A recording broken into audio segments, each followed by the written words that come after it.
That is not dead which can eternal lie, and with strange eons, even death may die.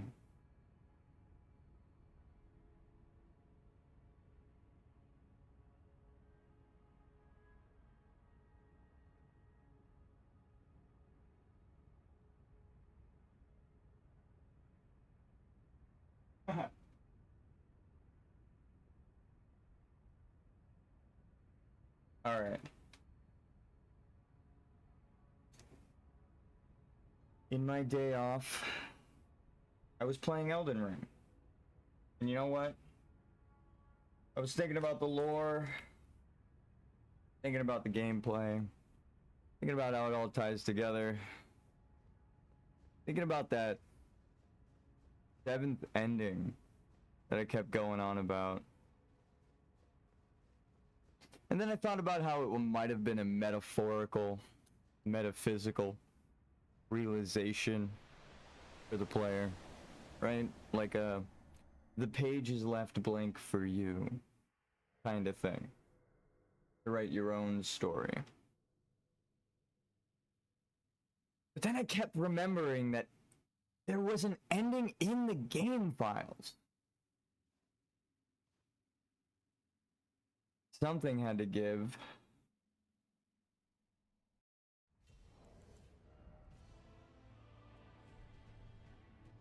Hey, America.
The cosmic night sky reclaims this portion.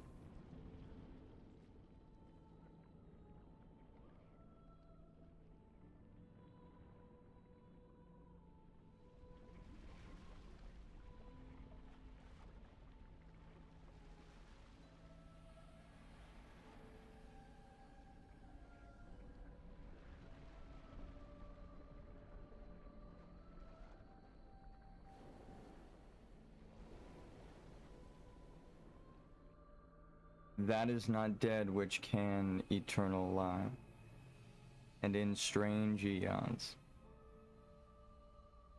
even death.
Damn.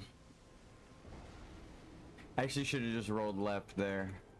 I rolled into this secondary explosion. I dodged the sword, I dodged the swipe shot, but I rolled into the initial explosion. Ah, we're doing better.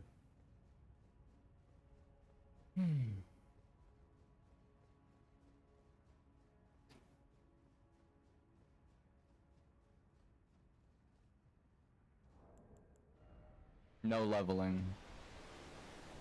I understand, Miyazaki.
I went to look for something and it was right on my desk.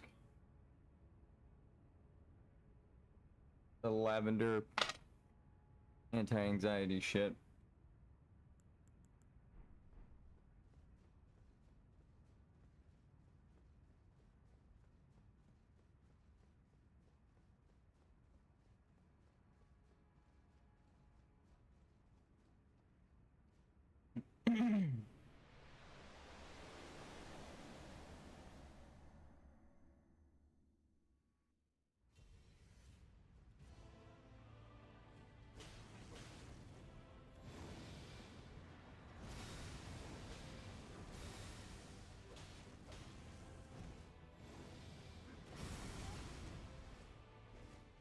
That's a new one.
I think I found out how to get the 7th ending. I'm not just saying that either. I have a chart written here. It's so complicated, it takes like fucking 9 hours to explain.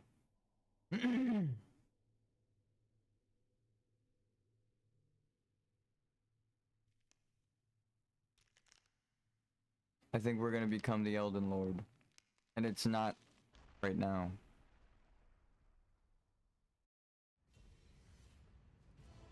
We need to show a deeper understanding of the game. To the game. For the game to understand that we understand the game. I wish that isn't exactly what the fuck has to happen, because those, I know it sounds like nonsense, those are the words. Those are the words.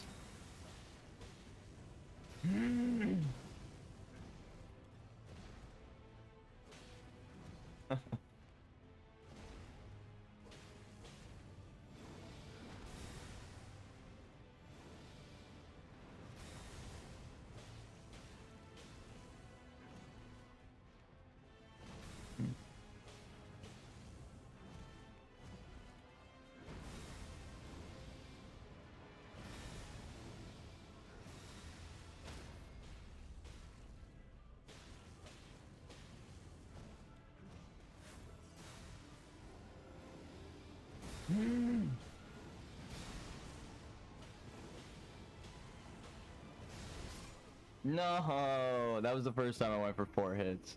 I actually rolled too early. That's crazy. Because I rolled through and then died at the end of my roll. It means I rolled too early.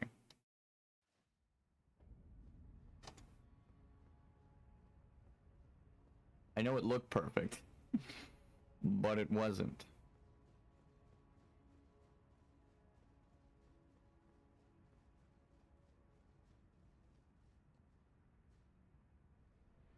I don't seek just the end of the game. I seek enlightenment.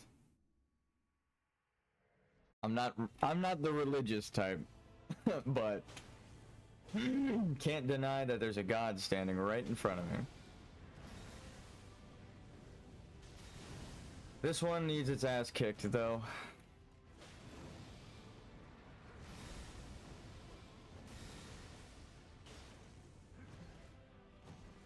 Goddess.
Just taking a sip of water.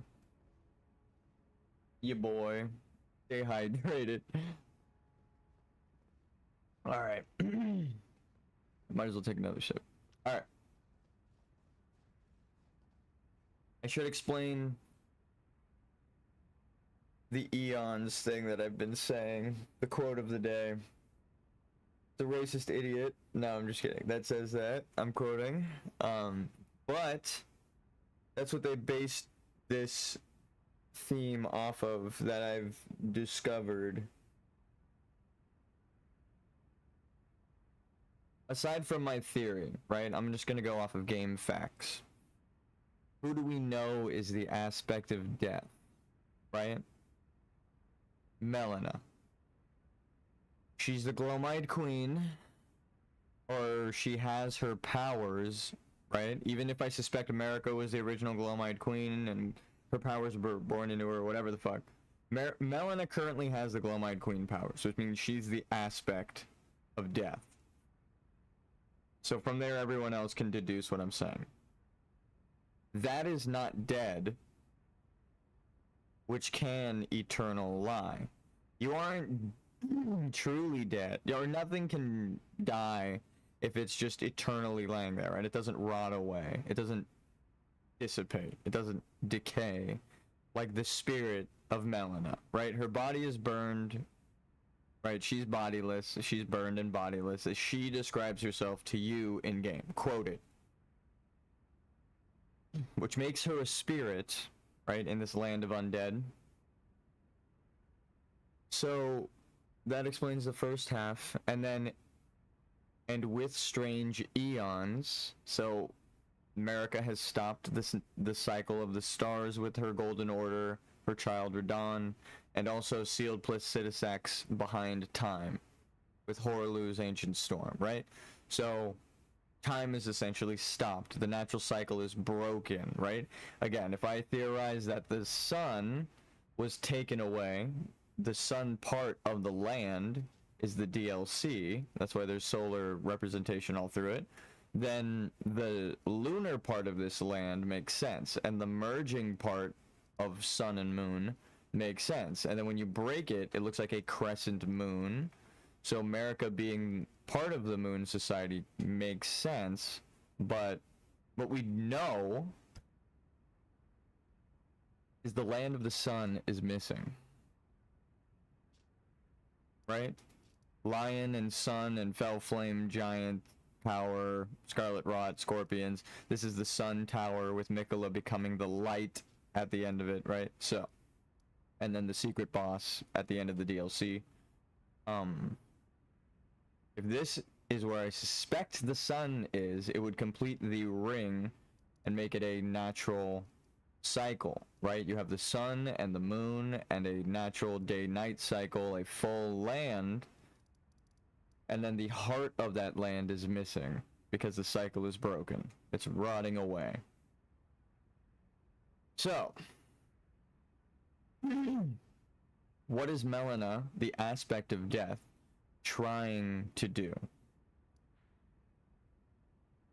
I'm just gonna hover over this for a second to avoid spoilers, and then I'll get into how you, being guided by her, are now the aspect of death, right? You kill everything in death's way of continuing the natural cycle, right?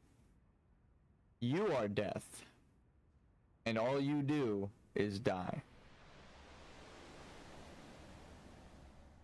So that is not dead, which can eternal lie, describes your character at the beginning of the game. And then you wake up.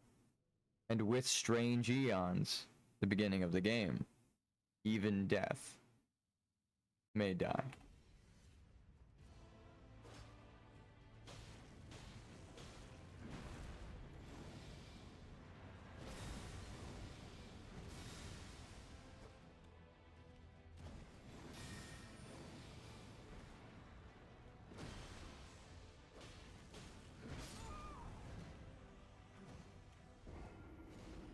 You died. In case you weren't sure if it was a death or not in the story, if your character dies.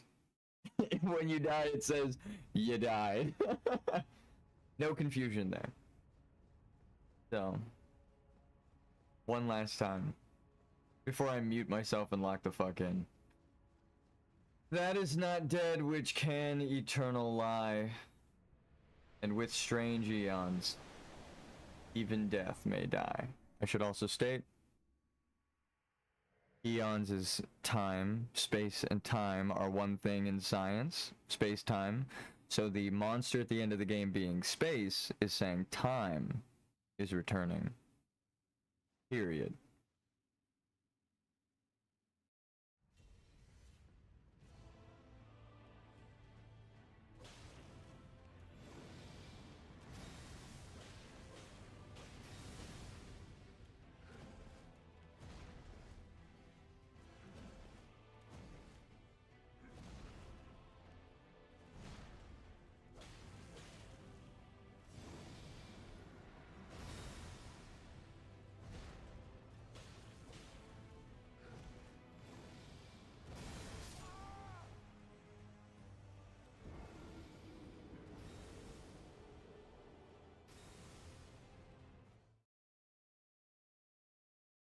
I've never been killed by that attack after rolling through it. Like, if you go watch all the times I've fought Radagon, I've always ducked that attack. And now it's hitting me. And then it killed me. I have so many questions.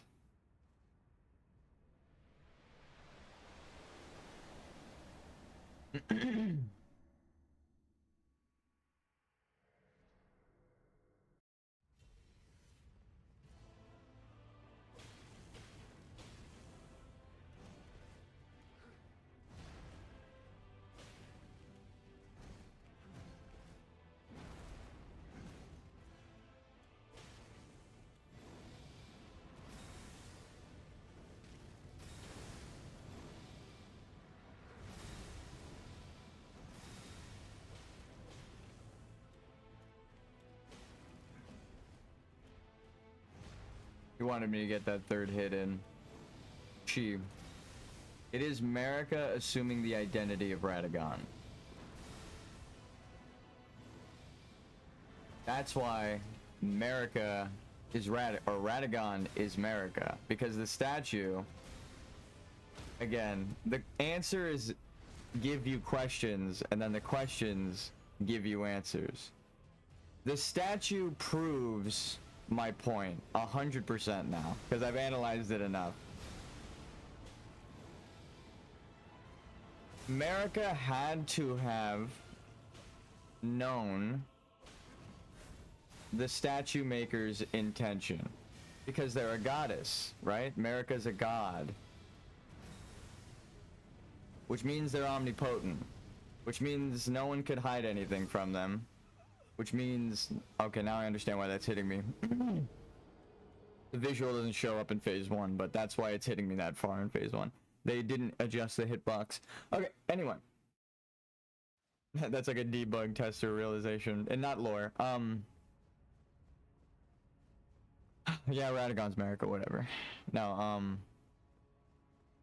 there's a million reasons. I could keep going over it, but the statue, real quick.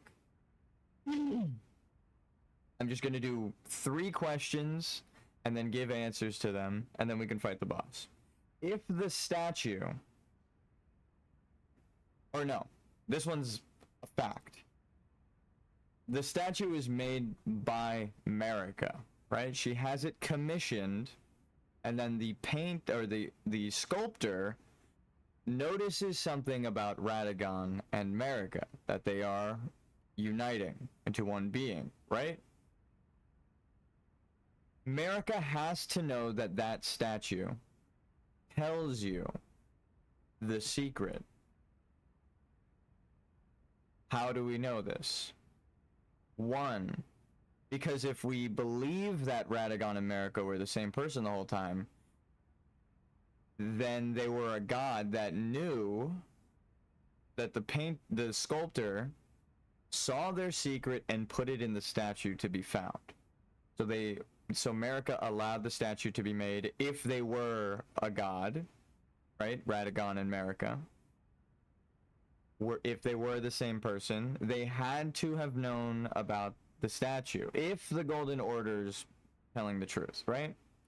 So if the Golden Order's telling the truth, what is that statue trying to tell you? That Radagon is America before you get into the game's final boss room. No one's supposed to know where America is. That statue's just telling you America is within Radagon, right? So again, why does that matter? Because people think that the statue was made in secret and America doesn't know, but Radagon knows. But we see clearly Radagon is being controlled by America. So if she's omnipotent, why did she let the statue be made, is my second question. She wanted people to see the truth, right? And be guided by it. It is the Golden Order's truth, which we know is a lie based on the DLC. Now, if she wasn't, and they are lying, then America wouldn't know about that secret, because she's not a god. She's not omnipotent. So that statue being there confirms that she doesn't know someone, the statue maker, random noble, knows their secret. So it either confirms that she's trying to lie through the statue, because it's the Golden Order's perspective and she knows that there's a secret inside. She's okay with the secret hidden there. Or she doesn't know, and it's trying to warn you that Radagon is America. It's not telling you they've been America the whole time. It's trying to warn you before the events of the game are over. And then, again, if that's the case, then America's lying. She's not a god. She didn't know about the secret in the statue. A mortal hid something from her. Right in plain sight, right in front of her, right? It's not far off in a distant land under a ritual of concealment, like the mirror eyes, right, of the Nox. It was right in front of her, so she should have seen it if she was a god. The statue actually gives you questions that prove Radagon isn't America. Because why would she be trying to enforce that statue's secret? The thing that the community upholds as a holy word, the statue in game, is actually a lie. What's up, America? And by recreating Radagon, by loving the golden or like from a giant that loves the sun, he's the natural heir of the fire, the fell flame, right? She recreated him with the runes, right? Rebirthed him. So like Fia's quest, again, we'll explain it now. Fia's quest, people have runes inside of them. Or if one person has a rune inside of them with Godric, or Godwyn to Godric, they give birth to the rune, right? That's what Fia does at the end of her quest. She gives birth to a rune, not a child. She calls it her child. She calls it a prince. She says that, you know, I'm going to bear the rune, as if she's going to bear a child. So if people can give birth to runes, well then it explains, again, the questions give answers. Why does the Turtle Pope say no one knows why Radagon was compelled to leave Rennala? Well, the rune of compelling and love was born into his child afterwards with Miquella. So that explains that. And then confirming again, how do we know that Radagon gives birth to runes? Well, he would have had to make a rune at some point.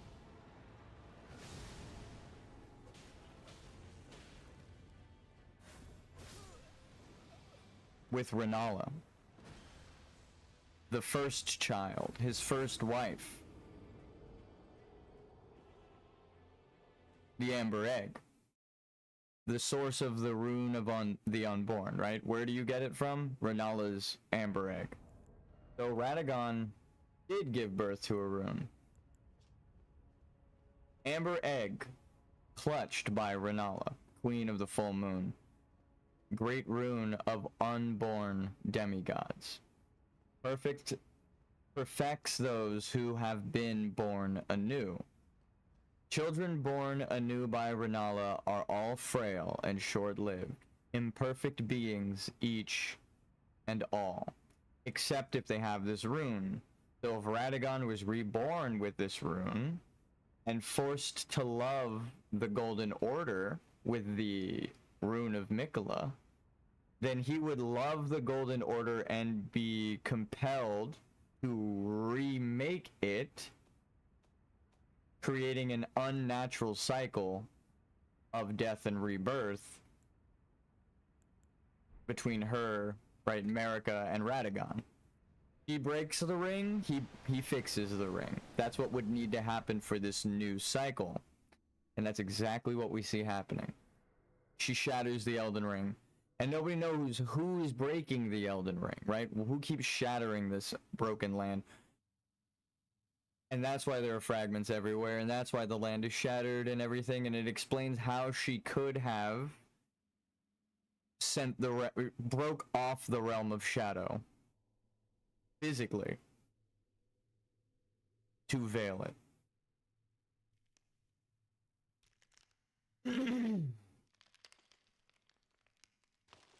So Marika would have to create a cycle where she breaks the Elden Ring and hangs herself up, and then it eventually gives in under her weight, and then Radagon is reborn to do it again. He fixes the ring to hang her back up, compelled to do so, repeating the cycle. The unnatural cycle. We're here to put an end to it because it's a cycle that avoids death. She's eternally lying right there, right? Then Radagon wakes up night and day. He's awake for he is the day. She's asleep for she is the night. And then she's trying to prevent that. That's why he moves in a feminine way, and that's why the boss is named Radagon of the Golden Order. It's because it's actually Marika assuming Radagon's identity, but not through just assuming his identity like, oh, I'm pretending to be him, by literally compelling him with magical runes to do her bidding. He cannot break this cycle. He sought to be complete because he was, you know, remade.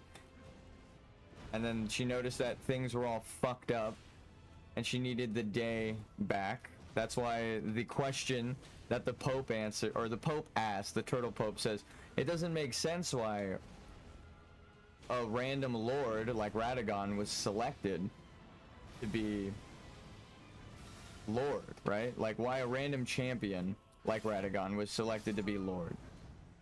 But if he was the true heir and they were trying to hide that from everybody in the Golden Order, then the Pope of the Golden Order wouldn't even know. So, how do we know he's the heir to the Fell Flame? That red hair he hates so much.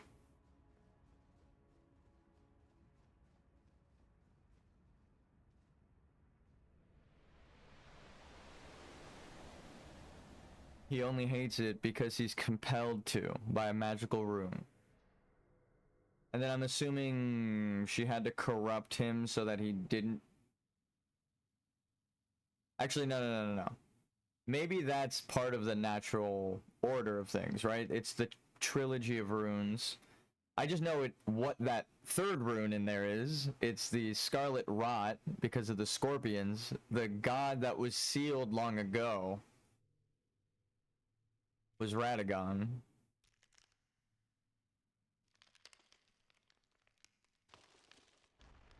And the whole thing that I thought, Radagon is actually the victim in this. Of course, but she forces herself onto him to have children with him. Mikola and Melania.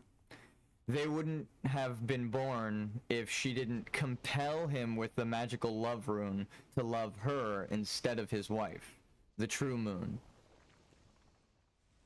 The true heir to the moon of this land is a better way to phrase it. She's not the moon, she's just the night sky. She's the void, Marika. Or Renala's the moon, and Radagon's the sun. They would naturally like each other, as that would complete the natural cycle. Marika has to force him away from the natural cycle.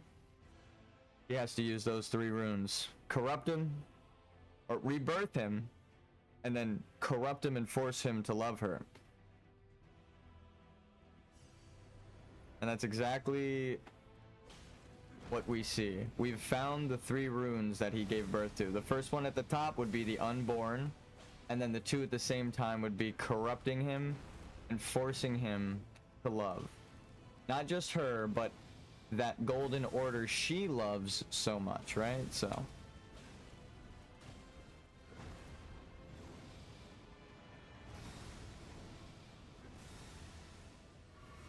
and that explains why she was so heartbroken when Godwyn died.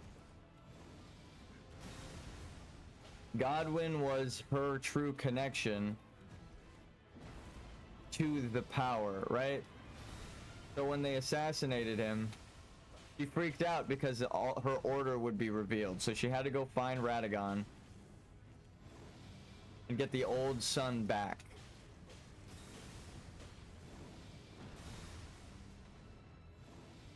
But now I know how to get the 7th secret ending, and it's gonna be a journey. And this was just the start. You gotta play a level 1 playthrough to even know what the fuck I'm talking about. So if you want to do the secret ending, get swinging. You're gonna have to fucking attack shit. You're not gonna cheese things. Because the whole point is that you're not supposed to take shortcuts. You have to do it in the perfect order. So, good luck, my friends, getting the true secret ending. I'm sure people will mod it and cheat, but we found it legitimately. The prophetic Elden Lord has arrived.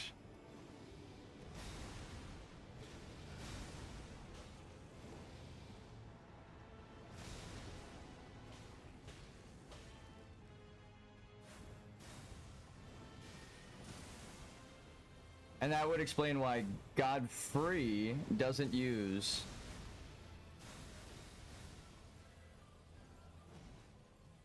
golden powers in his fight. Because it's not his powers, it was stolen from Radagon.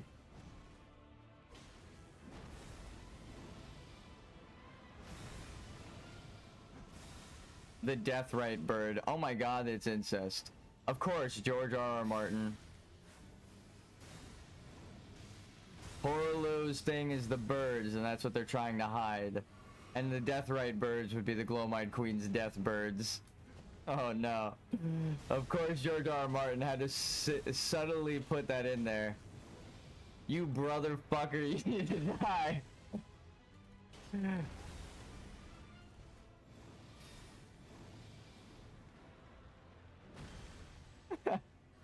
It's Cersei. The golden hair. Oh my god.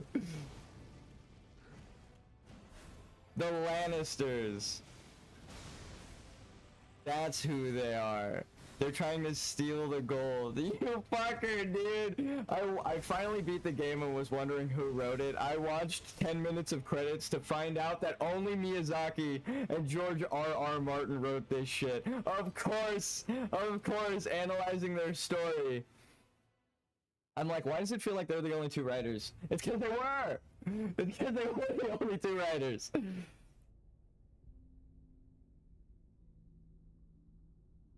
Use the Tarnisher, a product of incest. All of the Tarnished are.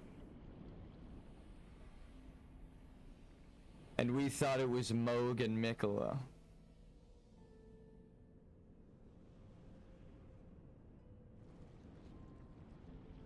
It could be not related, but it seems like it really is implied. That's all I'll say. So they did imply it with Moog and Mikola, and then it turns out that it wasn't the case, right? So I'll say that. I might be wrong, but it is funnier to be like, wow, this is straight up, like, I see you. What I think happened is that it was probably suggested by George R.R. Martin, and then Miyazaki was like, well, we leave things ambiguous, so we'll just leave it implied that they're related. Similar heraldry, because your heraldry shows your lineage, right? So if the Deathrite birds are death, the Glowmite Queen, birds of death, then Horlu secretly, Nefelilu, right, and having the Ancient Storm and birds that they're trying to hide, that means the bird people. Oh, and it's because it's George R.R. Martin, it's subverting expectations. I see, I get it. I get it. You would assume that the lions are bad because you've read Game of Thrones. I've never read Game of Thrones. I just know that that's the whole thing, right?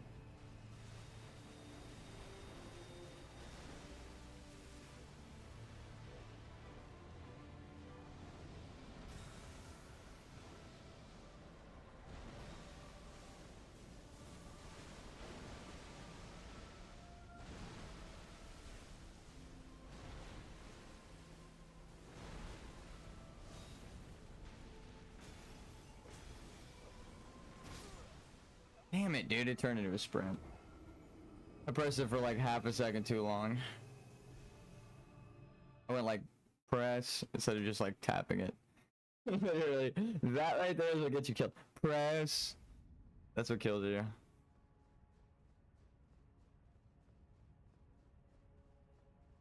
Though I should say why it's implied is that the underground Deathrite bird area reaches from fucking one side of the map to the other, right?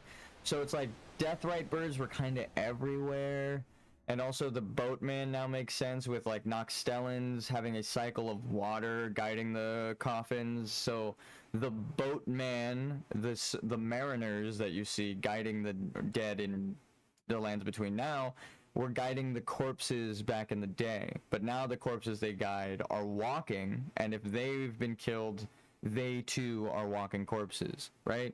That is not dead which can eternal lie. So it's not, and then even, you know, I keep saying it, And with strange eons, even death may die. They can't die, those undead creatures, fully. So they walk around eternally, being able to be killed by the Golden Order, and then resurrected, and then killed again, and then resurrected, and then killed again, right? It's an unnatural cycle of life and death because of America.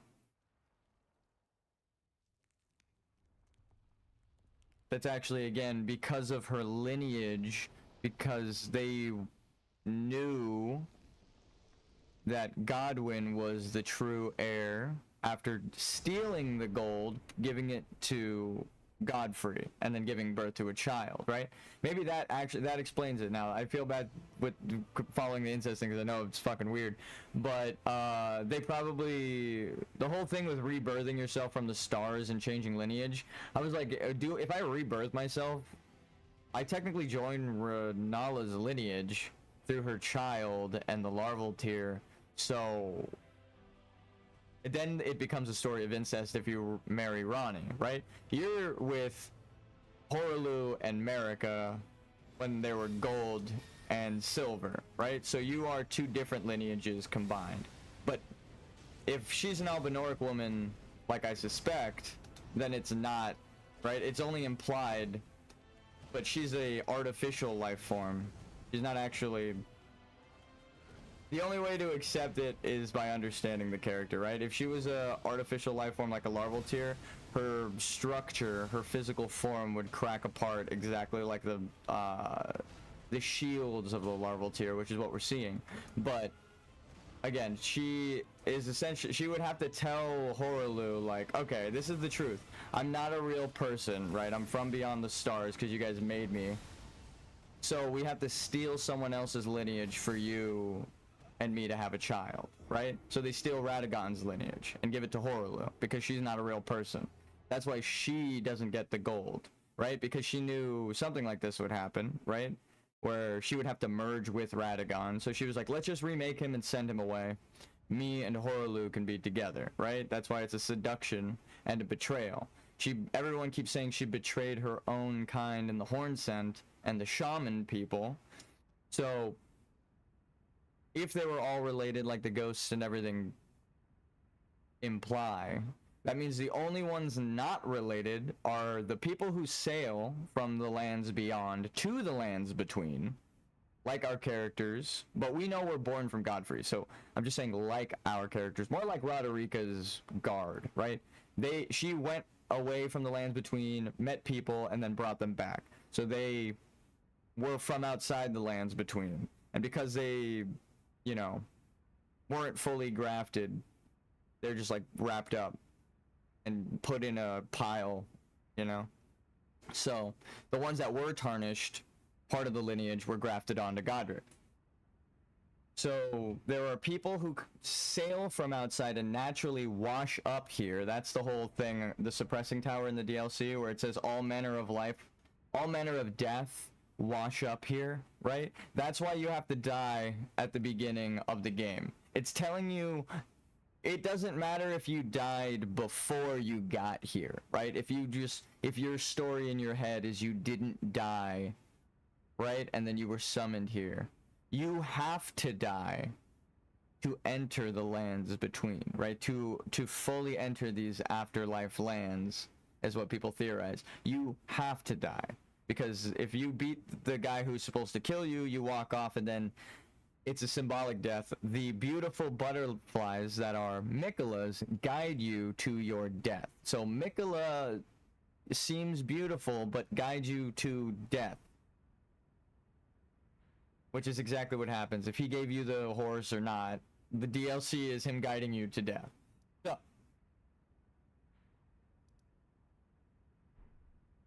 the only other person are the mimic tears, because they're made from larval tears in the DLC. Hold on. Wait a minute. Wait a minute. Wait a minute. Wait a minute. I think I can actually show you now. Yes, I can. We finally fought hard enough to reveal enough of the truth. So let's wait until nighttime, because it has to be nighttime. And in the DLC, the larval tears aren't dropped off of enemies.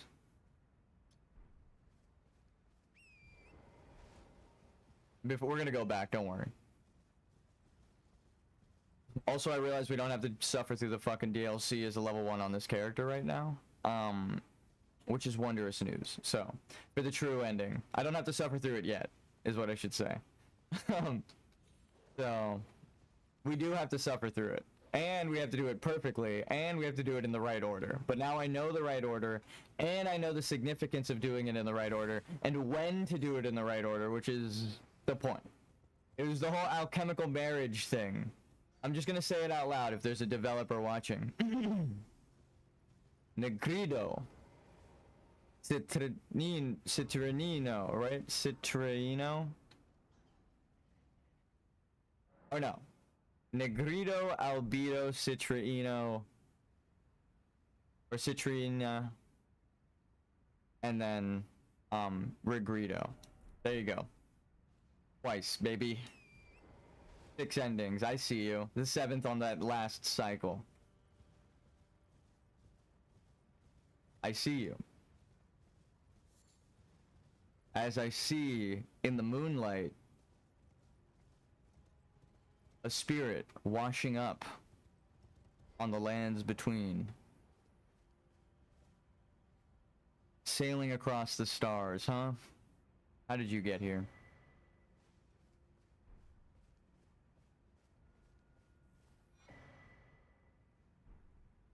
So,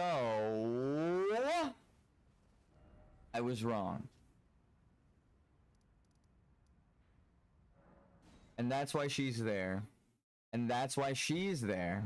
And that's why they're there. I'm never talking to you, don't worry. You keep your glintstone blade to defend yourself, lady. Where are you at, you fucking snake?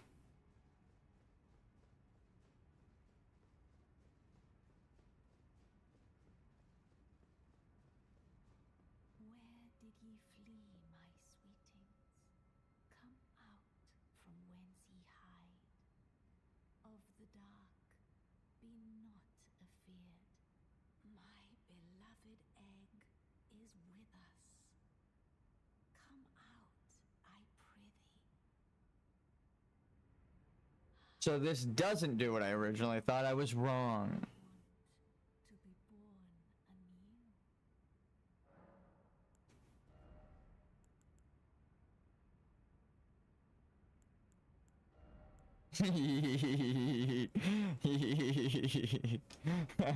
So the only other people that aren't related are those larval tears who wash up from beyond the stars, because as we know from Estelle, life and the, or as we know from Selen, who's standing in this room with us, life,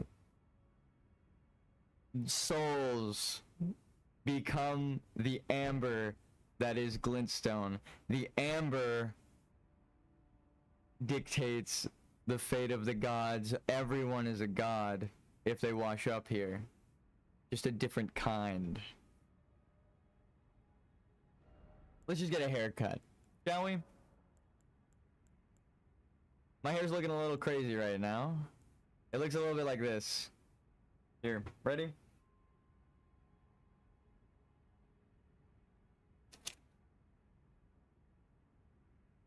Super long right now.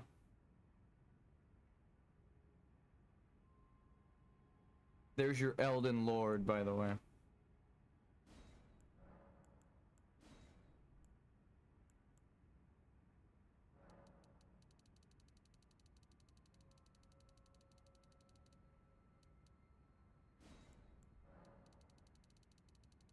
I don't really, I have like one white hair, but I just feel it is important to have some semblance of balance.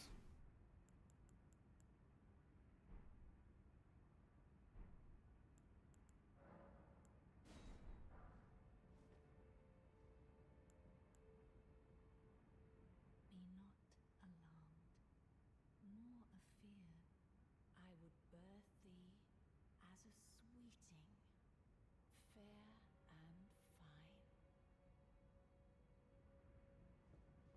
So now we're related to no one. We've created our own lineage with the stars.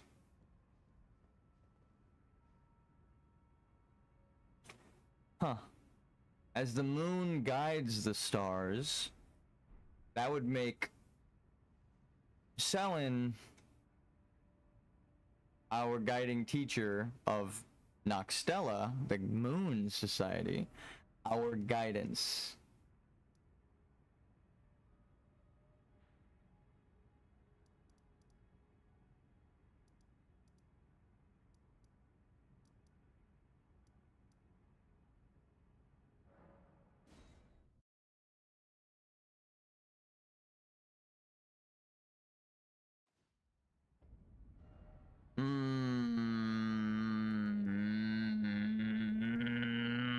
Fuck.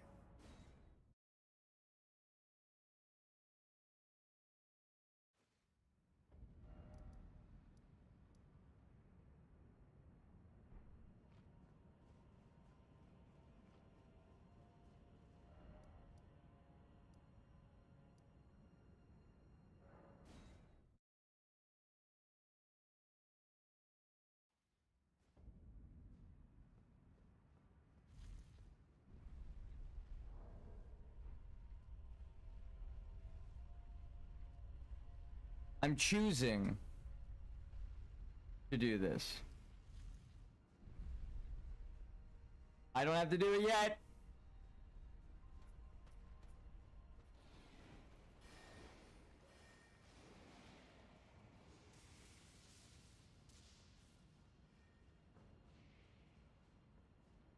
This is a choice. Certainly a choice. And that's why Melina. And that's why Melina. I'm understanding the lore in real time.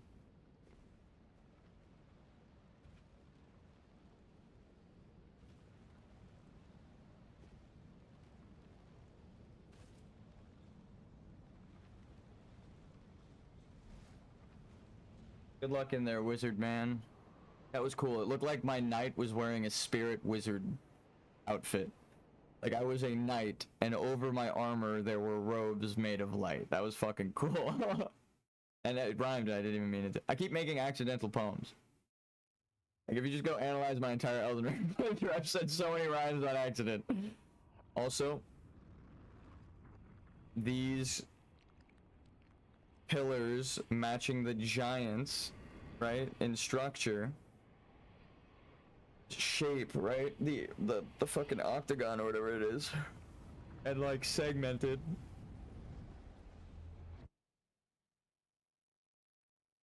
It was a land of everything, all manner of death. Beastmen, men, spirits, dragons. Probably ruled over by the strongest. And then, of course, I get it. That's why they're missing their heads, and that's why they don't have 5 heads. It's supposed to be the aspects of humanity from the alchemical marriage. You're showing that you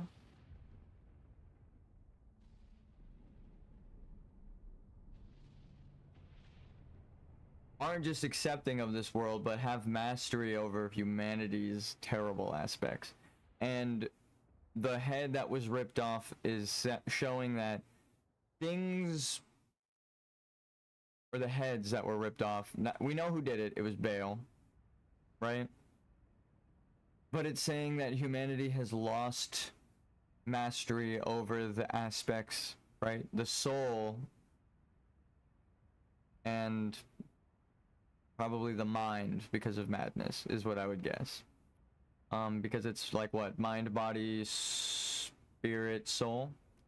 So the spirit and the body is all that's really left for this world. Because there are spirits and bodies walking around eternally. And that is the symbolism of the 2 fingers. It all comes from a misunderstanding. This person mastered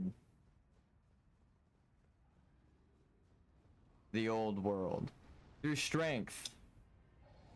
This person Placidus Axe. The old lord. The dragon's lord, right? I should change my weapon.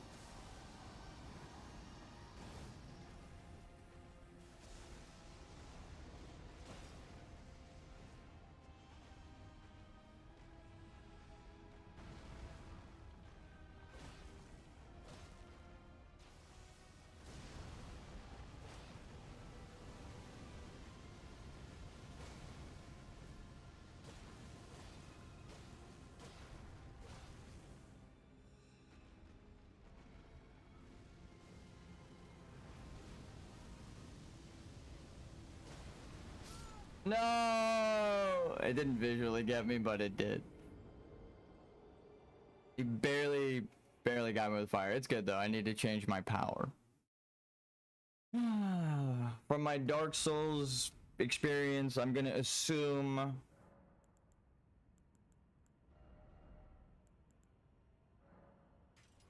it's lightning that felled the beast. If it wasn't fire. For there is only one Lord I know who is a specialized dragon slayer. And his weapon of choice happened to be a bolt of lightning. It wasn't Zeus and it wasn't Radagon. I'll give you that hint. His name started with a G and he had an obsession with fucking trying to become Ash for some reason.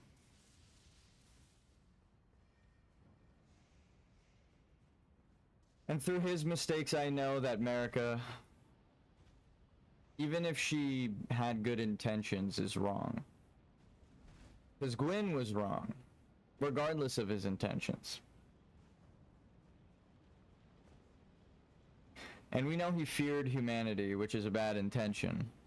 Feared the darkness within them is a good intention, but suppressing it and not seeking understanding and learning, right? Repression and fear leads to regression.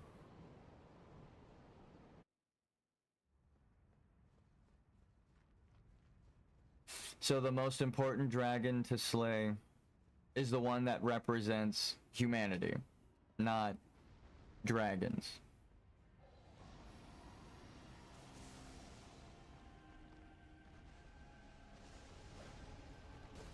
Ooh, we're not doing that much. Might have been fire.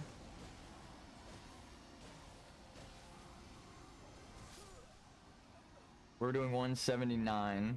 We're doing like 200 before, but I think I hit him in a weak spot, right on his neck wound before, so I gotta just check.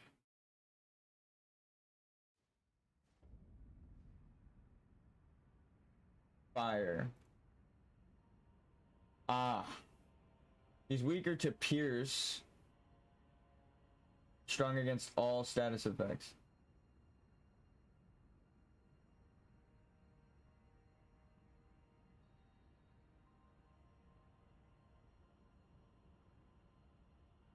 It's because he's not just a dragon. Look at this. This right here is confirming my theory. Game design confirming. Counts as neither dragon type nor ancient dragon type, and so does not take extra damage from dragon weapons. So he's not a representative of dragon kind in terms of game mechanics. It's because he's not thematically supposed to teach you about that. He's supposed to teach you about the lore. The fire was the sacred forge flame of the giants. They forged dragon stones. Now I see why fire. The only other thing I would have tested was lightning, and it ended up being weaker. Gwyn wouldn't have stood a chance here. And I think that's the point, huh?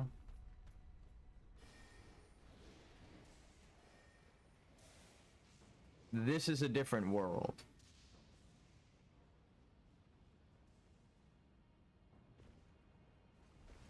Same representation, different elemental cosmology, different representation. That's why Dark Souls lore masters are going to be so confused. And that's why I was so confused for so long. I was like, well, but this is like Dark Souls, but not exactly. It's a new world with Dark Souls influence.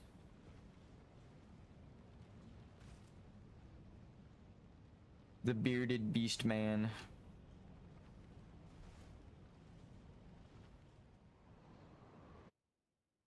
And now I understand why they have to fucking show you the cutscene every time, because they really want you to know that this is rewinding time and then freezing it, right? Back in time is where they sealed this guy.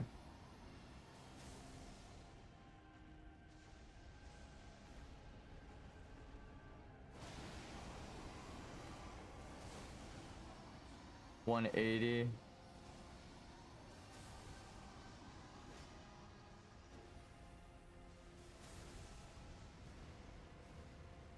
Ooh.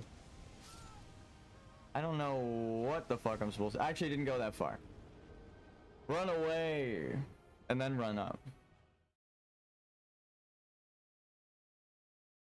Run away! Okay. Luckily, we don't actually have to do this, so... It was more for show, thematically.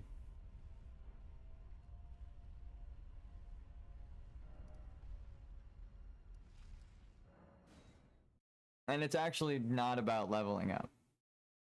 Not leveling up teaches you what I'm talking about. But the secret ending is tied to that, right? You have to learn all of these secrets. That's why I'm saying you should do a no leveling up playthrough. Because you wouldn't understand the path. It's like morally. You make the decisions in a level 1 playthrough that end up creating the Lord in the prophecy of the game. It like forces you along the path of, oh well, that boss is easier. I should just go do that one real quick, and then you think about it and you're like, well, yeah, I might as well, because the story. Like, how many times did I do that? The story calls for you to actually go do that first, so we'll just do that. Like, I didn't realize it, but I was finding the true path by doing that. And now we're here at the end of the game, and I was like, oh, I did everyone's quest correctly for that true path. Because it wasn't about keeping everyone alive like everyone thinks. Which is funny. It is. But in a roundabout way. Get it? It's a circle. What's more important? Keeping everyone alive or letting them live? That's what Millicent's quest is trying to teach you. That's why you need to do it for Miquella's needle. For the secret ending. I was wondering what the moral dilemma for it is. It's like, it's not supposed to be about, oh, you just have to let her die. Because I was like, there has to be a significance to the death. It's maybe her trying to understand Millicent or Melania, right? She's seeking truth. And then she understands it and says, actually, I've lived my life fully. With you, we were fighters together, and without you, I couldn't have beaten my sisters and found the truth, is what she says, right? And so she's like, and I can't, she's like, I'm hesitant to even tell you this, but that gift that you gave me to keep me alive, the golden needle, I actually took it out because I would rather die than become one of Melania's Valkyries. So she's telling you in her story what I'm telling you. Her story is supposed to be, I would rather live than live forever.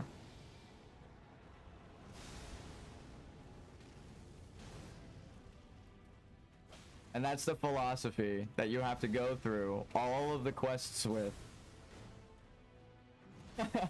Is it better to let them live or let them live forever? The truth is, you should never let anyone live forever. That's why Bach and Raya are the ones you let go. Because they're true mortals. They're beasts. They're demi-humans. They're not going to live forever. The golden grace of other people's souls was robbed from them. We almost fucking killed Radagon while yapping about lore. And that's why on their quests as well, it's about finding meaning within your own life, right? Bach just wants to be a royal, or just wants to be alive, right? Be told he's beautiful and make his mother proud, like Raya. But the way he does it isn't like Raya. He's like, depressed and sad, you can give him a larval tear, and then he goes to rebirth. But he doesn't. He's there. It's again trying to teach you the truth through a suffering ending.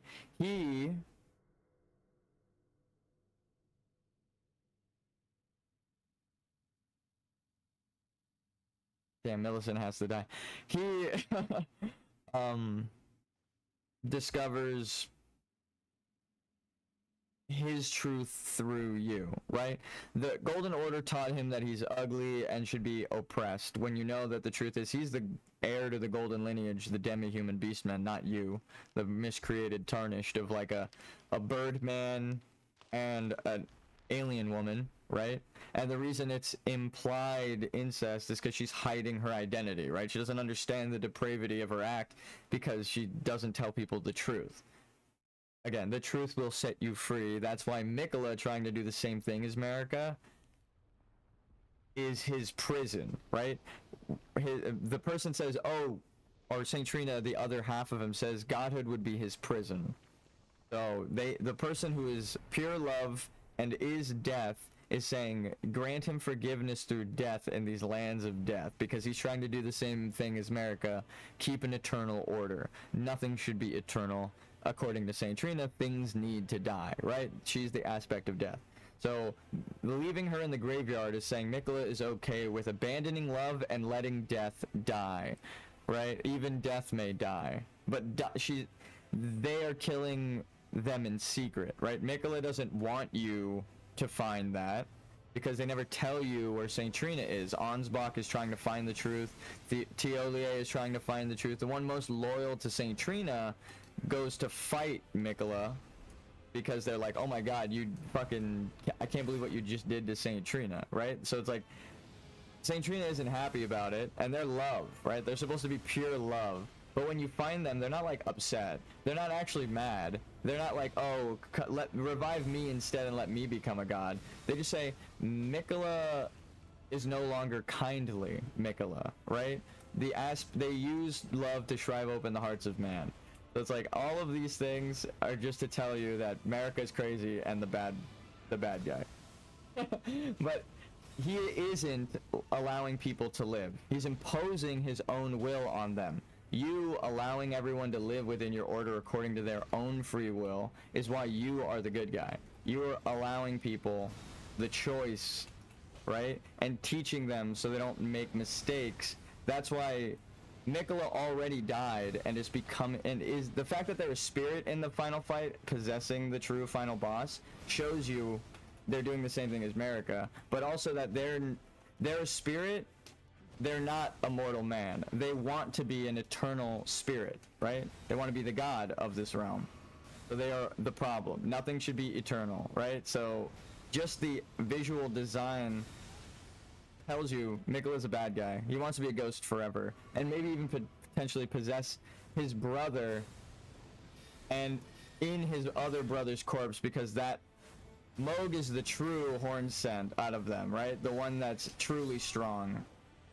And that explains why Margit the Fell beat Radon, right? In that trailer picture of Radon getting beaten by Margit the Fell, it's because Margit is an omen. He is the true warrior out of all of them. So it's like Moog is his twin. So Margit dies and loses his horns, but Moog is the one that is against the Golden Order and also stronger than Radon. So that's why Moog's body has to be chosen. Again, Mikola's evil as fuck. He doesn't care about Moog's spirit or soul, just the body. The soul can go fuck itself. We never hear about Moog ever again after we kill him. Right? And then Ansbach is like, fuck that, I want to avenge my master, Moog. I was gonna let it rest, but when I found out the truth, I couldn't.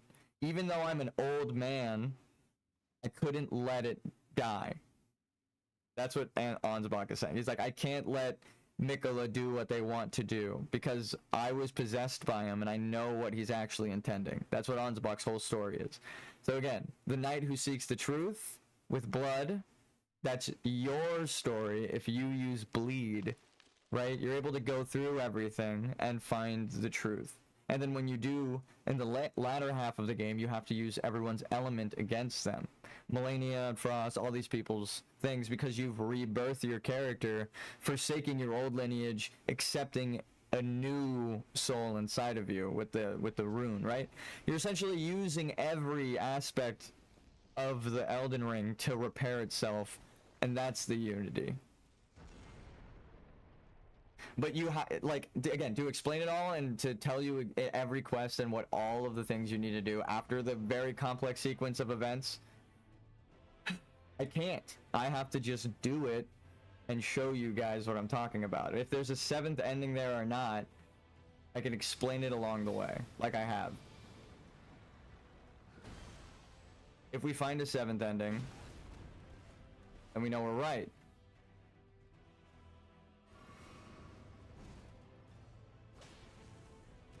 What we're seeing implies I'm right.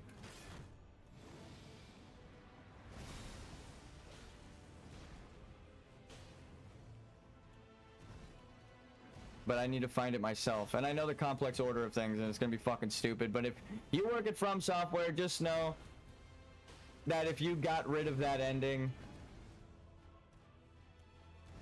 I would have got it.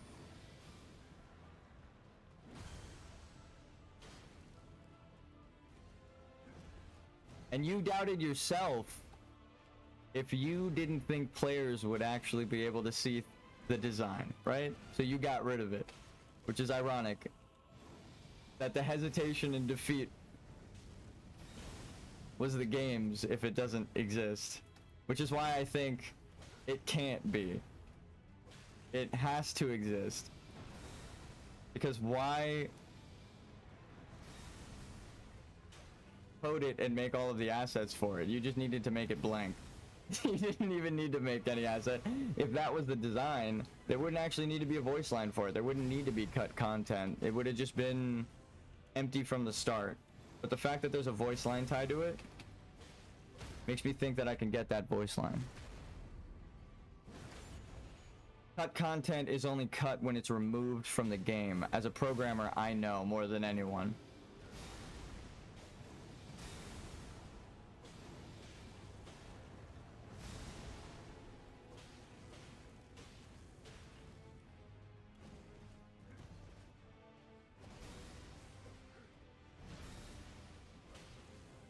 As soon as someone told me that shit was in the game files, I knew.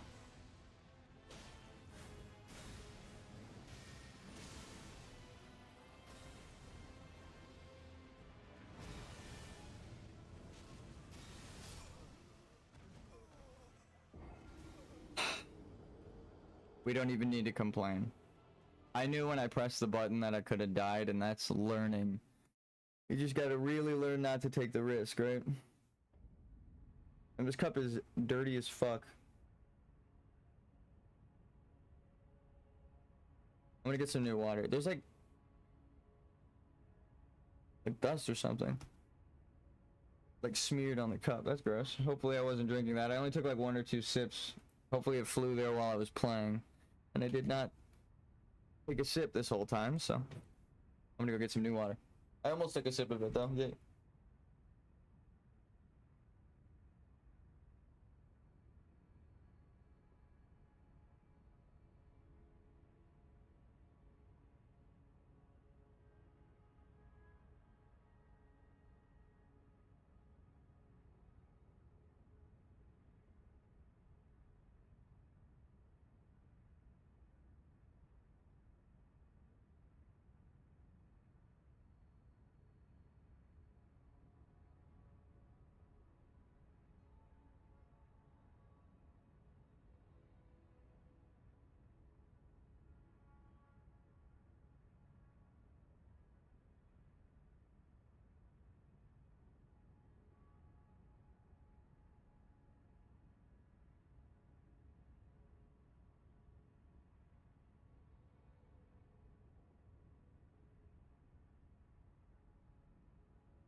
Oh, I'm back. I just got some coffee.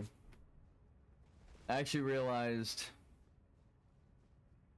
I could make a YouTube video. Like, I could just stream myself doing all the prerequisites for the thing.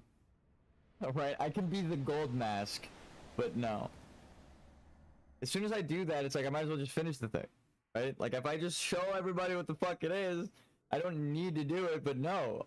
Again, it's by showing them and I have to show them by doing it, and then I've already done it, so no, it's not like, oh, anyone else can do it. It's like I did the thing. I'm sorry, guys. Ugh, that sucks. I accidentally fulfilled the prophecy, and I can't give it back to the community.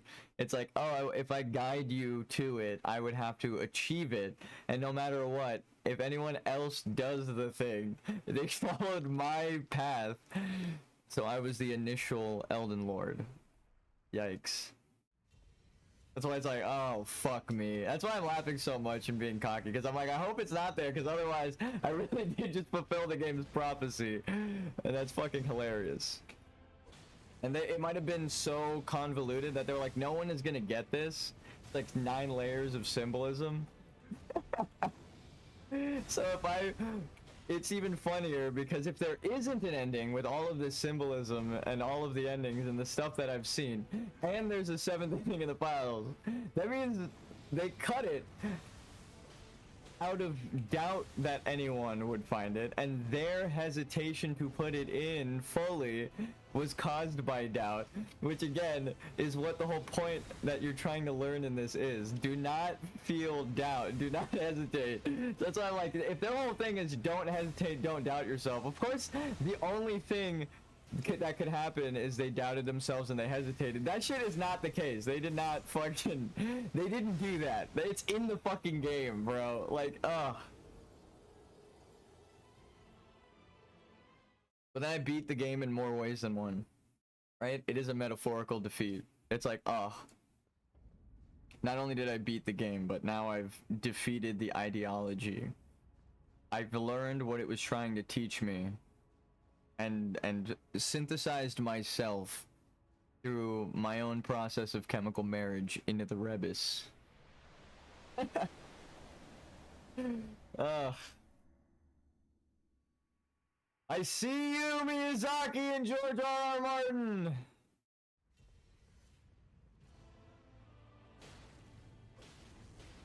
Your path made clear.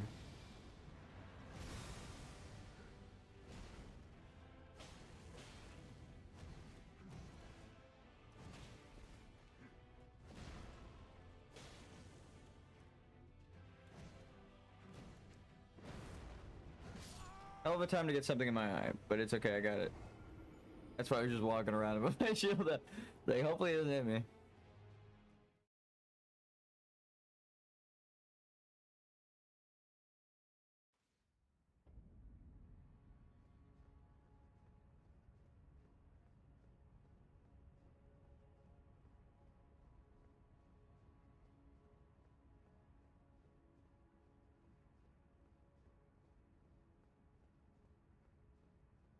Wait. Going to get the stuff out.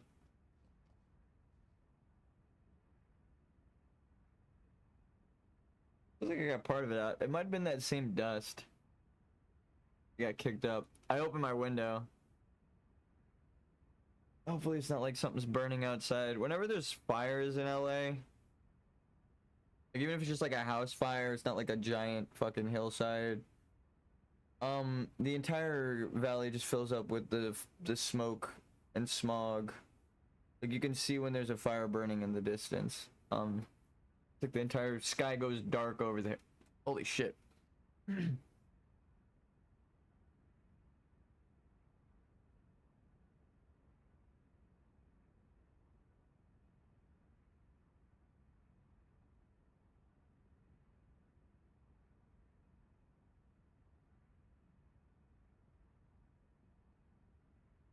And you know what? If you're working from software, don't make that fucking ending accessible, goddammit, if it's not, because I found the path and I'm gonna do it anyway. Whether it's accessible or not, we're getting it.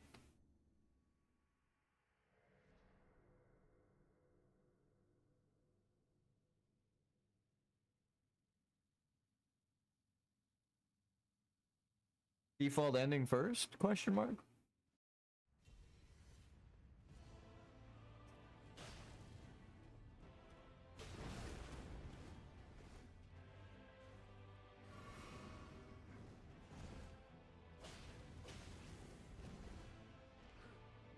I've never got the default ending. Actually, that's not true. I just got it. No. Not really. I got it last night while practicing, but it wasn't on this guy. It was on my other character. The one that I already beat the game on, I just went into New Game Plus, beat the game again, and then got to New Game Plus, Radagon, and then was practicing. And also, in beating the game last night, it helped me realize how to get that secret ending on that character. I was like, oh... I was like, arguing with a robot. The fucking AI is so stupid. ChatGPT believes the Golden Order's lies because of Vati videos and everything. So I'm like trying to teach this robot, like, no. View it from my perspective and then try and help me quest through the game. And it doesn't even know any of the quests or my perspective. I'm like, okay, dude. It got the name of Delvin or Darius or whatever. The Hunter D and his brother wrong. I called him Albus or Albius. I was like, what the fuck? Who's that? I was like, his name is Darian. And then when they said that, I was like, oh, you don't know the story that I'm telling you. You don't know the NPCs or characters, so there's no way you could help me decipher the lore. And then as soon as I understood that, I was like, I have to really decipher it myself.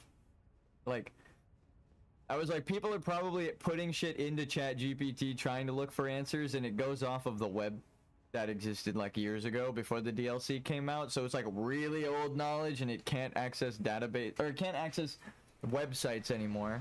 So it's like, oh fuck, it really doesn't have the answers, right? So I'm trying to find answers, and nothing can help me. Google can't help me. The community can't help me.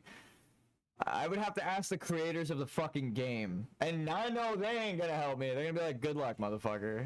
They're gonna be like, you're on the right trail, if anything. That's the only thing I can imagine them telling me is, hey, you're kind of onto something, maybe. Also, why didn't I die just now? How come it explodes? No, I actually do know. The jumping one has a different hitbox. He goes further into the flame, so I should just buff.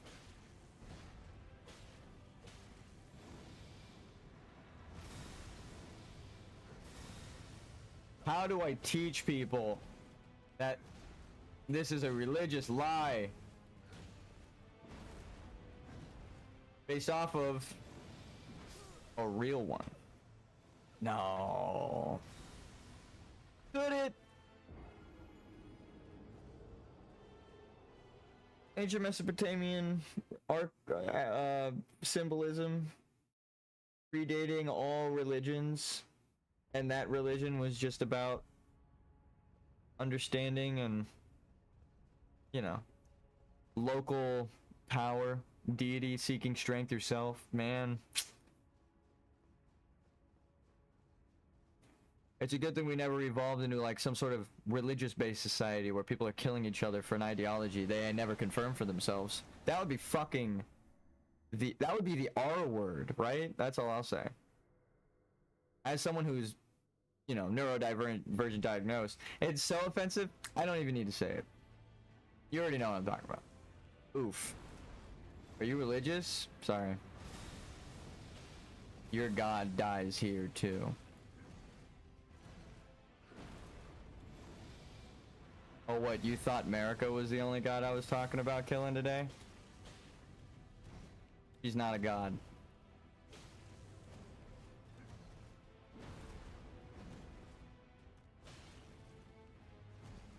Someone posing as one.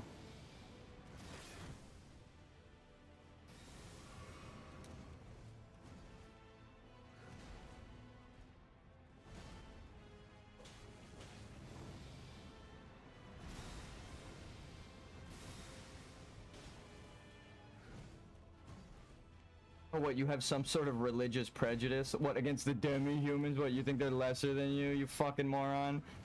God. I'm gonna teach him complex math, and then I'm gonna just start asking you trigonometry questions. Make you feel like a lesser. Be like, oh, look how complex the human mind is.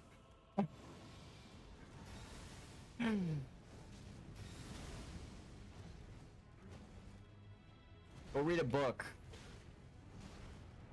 Preferably your own religious text.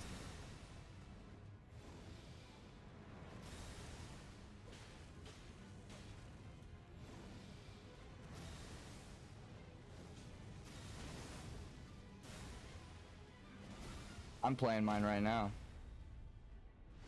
My religion's about killing gods. Pretty fun. You gotta get good at it though. Takes timing, consideration, right? Foresight a little bit. You just gotta read your opponent.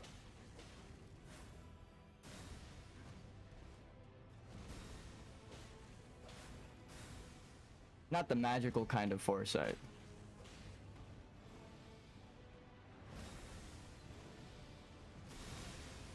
I'm okay with that. Doesn't kill you, makes you stronger, right?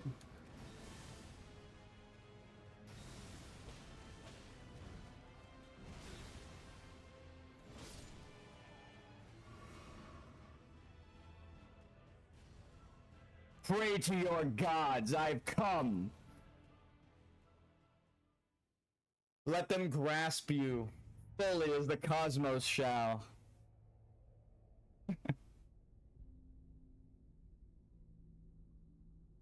And in that dream of death, what dreams may come.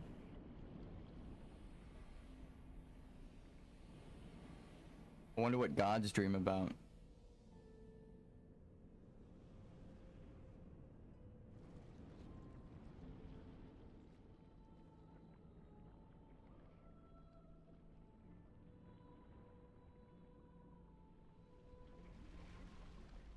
I wonder if they have nightmares about people like me.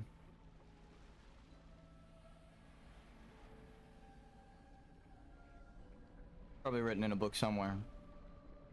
Prophetically.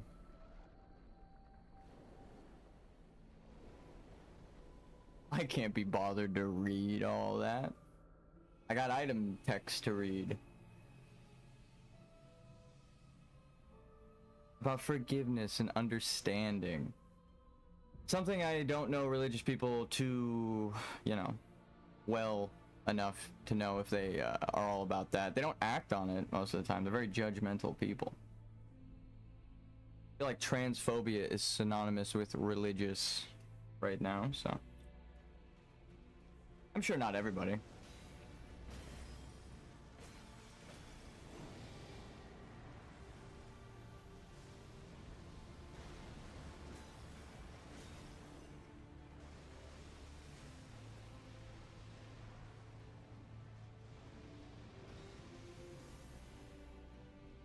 I think that's the point of Elden Ring, right?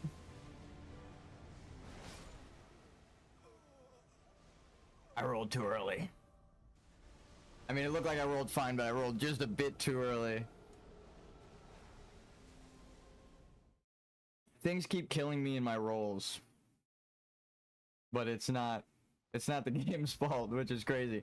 Now I understand at this point, which is I think the point. Do you seek understanding, or have you been told what to think by someone who says they seek understanding and to trust them, and then they don't want you to seek understanding because they want you to trust them as a power of authority or something? I wonder why. Alright, America, time to die, you fucking bitch.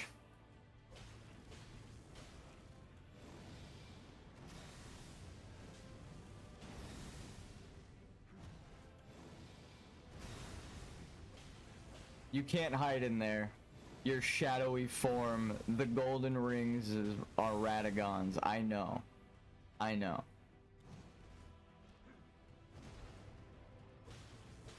If Radagon is America, what's the shadow, right? What's that night sky within him? Because he's the Fell Flame God heir, we know that. So if America is Radagon, there would be no night inside of him. It would just be light, right? Like Mikola. Visual design tells you I'm right every time. Why is he walking so feminine? Everyone asks. It's almost like it's a girl spirit possessing the corpse of a man and then has his soul trapped inside, right?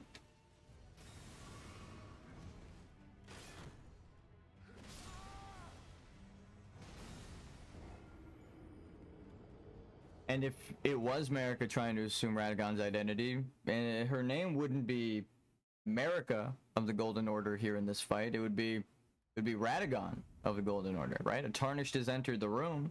She's trying to hide her identity. Just to pretend to be Radagon right now. Interrupting her unnatural cycle, which is exactly what we're trying to do, right? They are not repairing or breaking the ring until they wake up. Like, if we walked in and she was in the middle of breaking the ring, okay. If we walked in and he was in the middle of repairing the ring, okay. But we walk in and she is suspended, impaled. Someone stuck her up there. But it changes the perspective now that we know she put herself up there, right? That's the whole point. Metaphorically, she put herself up there, and now literally, she put herself up there as Radagon, repairing the ring and sealing her within because he can't stand her. If it even weakens a little bit, he would know through his willpower, like Radon, right? Radon is too strong of will to be controlled by Mikola. It's the same thing that's happening here. Radagon is too strong of will to be controlled by Marika fully. Right? So that's why he repairs the ring. But that was like part of the deception. When it repairs, now he loses control a bit because the rings are restraining him. So he loses a bit of control. Marika comes back, seals him back up, goes to sleep, and then the ring breaks. He wakes up. Again, she goes to sleep hanging herself up in the ring he repaired, and then it breaks naturally under the weight of her rest, and then he repairs it, right? And then the cycle continues. He repairs the ring.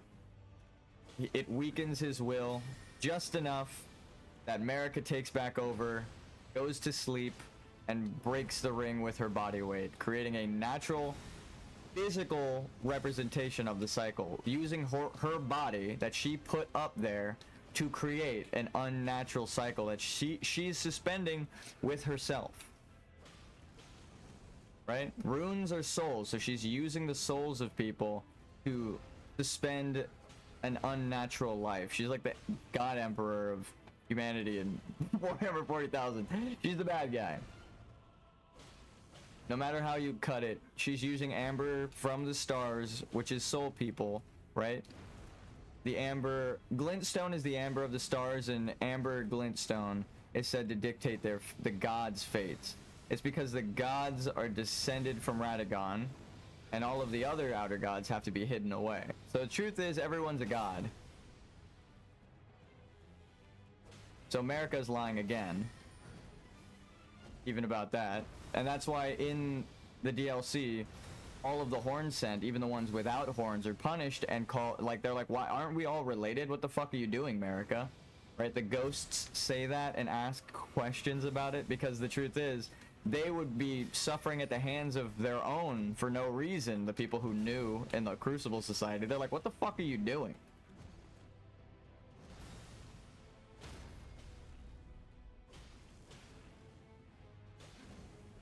Like, we're all related, we're all gods, we're all the dead who have washed up on the lands between, and it will fade, and we will rejoin the natural cycle, right? That is what they're trying to say with the Crucible thing. We rejoin the Crucible. Everyone and all. So if all of the souls and all of the stars wash up, what is this, like the middle of the universe? Is this supposed to be like the center? Oh yeah, Doug, because it's based off the original understanding of the universe, and they thought the fucking universe revolved around the sun and the star and Earth. So it's like, what if all of that original alchemical imagery was real, right? Flat earther video game right here. Then the stars would have souls and magic, and the realm of mortal clay that is the lands between would be the center focal point of the universe.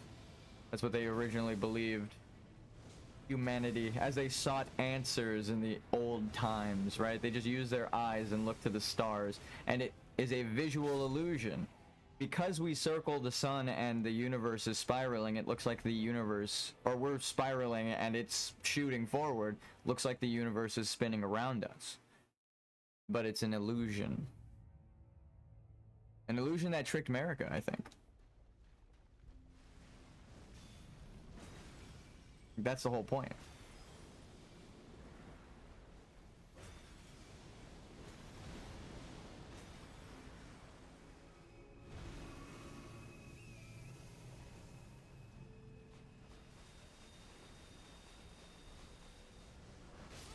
No. Okay, so I'm gonna tell you the secret that I'm trying to test here, that I haven't tested at all. You have like 100 invincibility frames when you get off your horse. When you are riding your horse, you stop and then you just crouch and you get off your horse. You are invincible from tip to toe, right, as they say in Elden Ring, for like a whole 2 seconds. The time it takes for you to jump off your horse, that like whole second, you're invincible. Period. There's no damage that can hurt you or the horse. So I'm trying to like time it so the swipe is dodged by me just getting off the horse, because that would end up also making the perfect timing for you to dodge the next string of attacks without wasting stamina. So it's like giving yourself 2 dodge rolls back to back with invincibility frames in between, and you don't waste stamina. It's like getting off the horse, really fucking worth it. So when they give you the chance to do it, try. Because again, like that changes, your positioning is perfect, you have all of the stamina to do like a full combo. Like the whole fight is now in your court with a little bit of, you've made an advantage for yourself, right? So, whoa.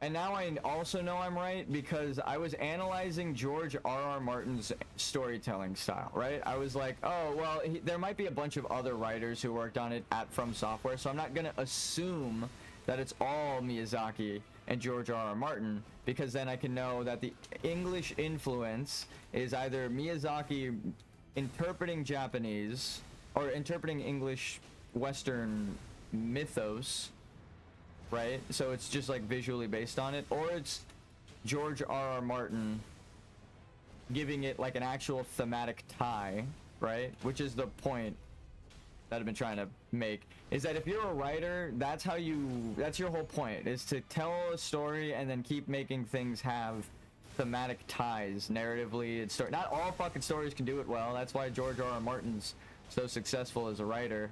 And I don't even really think Game of Thrones is that good as a show, I'll say it, but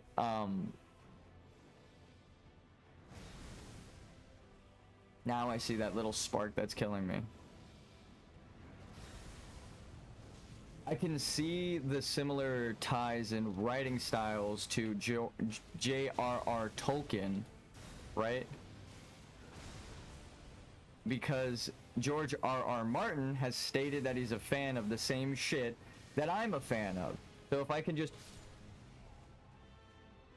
assume that he's writing the same style as George R.R. Tolkien in some places, then the creation story of the Silmarillion and the one that created Sauron, right, through the stars, they're saying that essentially America is Sauron, right? She is a Maiar that was granted wisdom of the sky, right? She is part of the night sky, part of the cosmos, and then the song drove her mad, right? That is, actually I should say it's not Sauron, it's Malachor, and that was before he changed his name. Malachor is the guy who made Sauron in Lord of the Rings, and Sauron does everything he can out of fear of Malachor coming back, and that's why he's hiding his identity and hiding in Middle-earth, because he doesn't want to become one with the stars or go into the hidden realm where Malachor sealed away, because the prophecy is that that motherfucker's gonna return and end everything, so he doesn't want to be there when it happens. He knows as an aspect of him how evil he truly is, right? That's like the story, but he really is just driven mad by the division of the universe. That's Malikor's story. So it's based off of that, right, from Lord of the Rings. America being part of the cosmos, being part of the night sky, the darkness, driven mad by the song, explains why everything is all musical and the choir is like 1,000 people long. But also,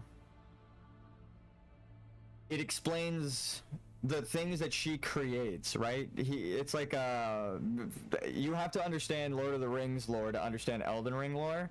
So go read the Silmarillion, like actually, not just Lord of the Rings, but the Silmarillion. You have to understand the deep lore of like that. It's written like a Bible, right? People say that the Silmarillion is written like a Bible because it is. It's supposed to be like the Bible of Middle Earth, right? So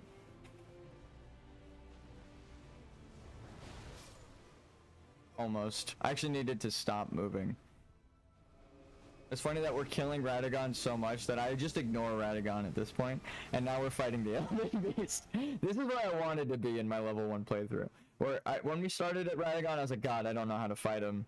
And now, through understanding and learning and patience and defeat and giving my death's meaning, right? I know how to beat the fuck out of Radagon, and we're gonna beat the fuck out of the Elden Beast eventually. But that's what I mean by like the themes of the game are tied into the gameplay, which is tied into the story. Theme is death. The narrative is a tarnished shows up in the lands between. He comes from an ancient world that was still lied to by this order. So you are trying to fix things. The god is missing, and you're just led astray by everyone who believes this lie, right? Essentially being born into the real world, right? You're born into a world where everyone's religious, but it's a fucking lie. And if one religion was true, they'd be able to convince all the other religions that they're true, right? That's the point. So it's like, oh, but there are things about doubted within the religions. It's like, yeah, exactly. If you're trying to cover your lie, that's the perfect way to do it. It's like, oh, everyone's lying, so you can't trust anyone but us, which again, that's the whole point of the Golden Order in America's symbolism of real religious lies, is that they replace the original one, which was seek truth, with trust me. Trust in me is not a form of government.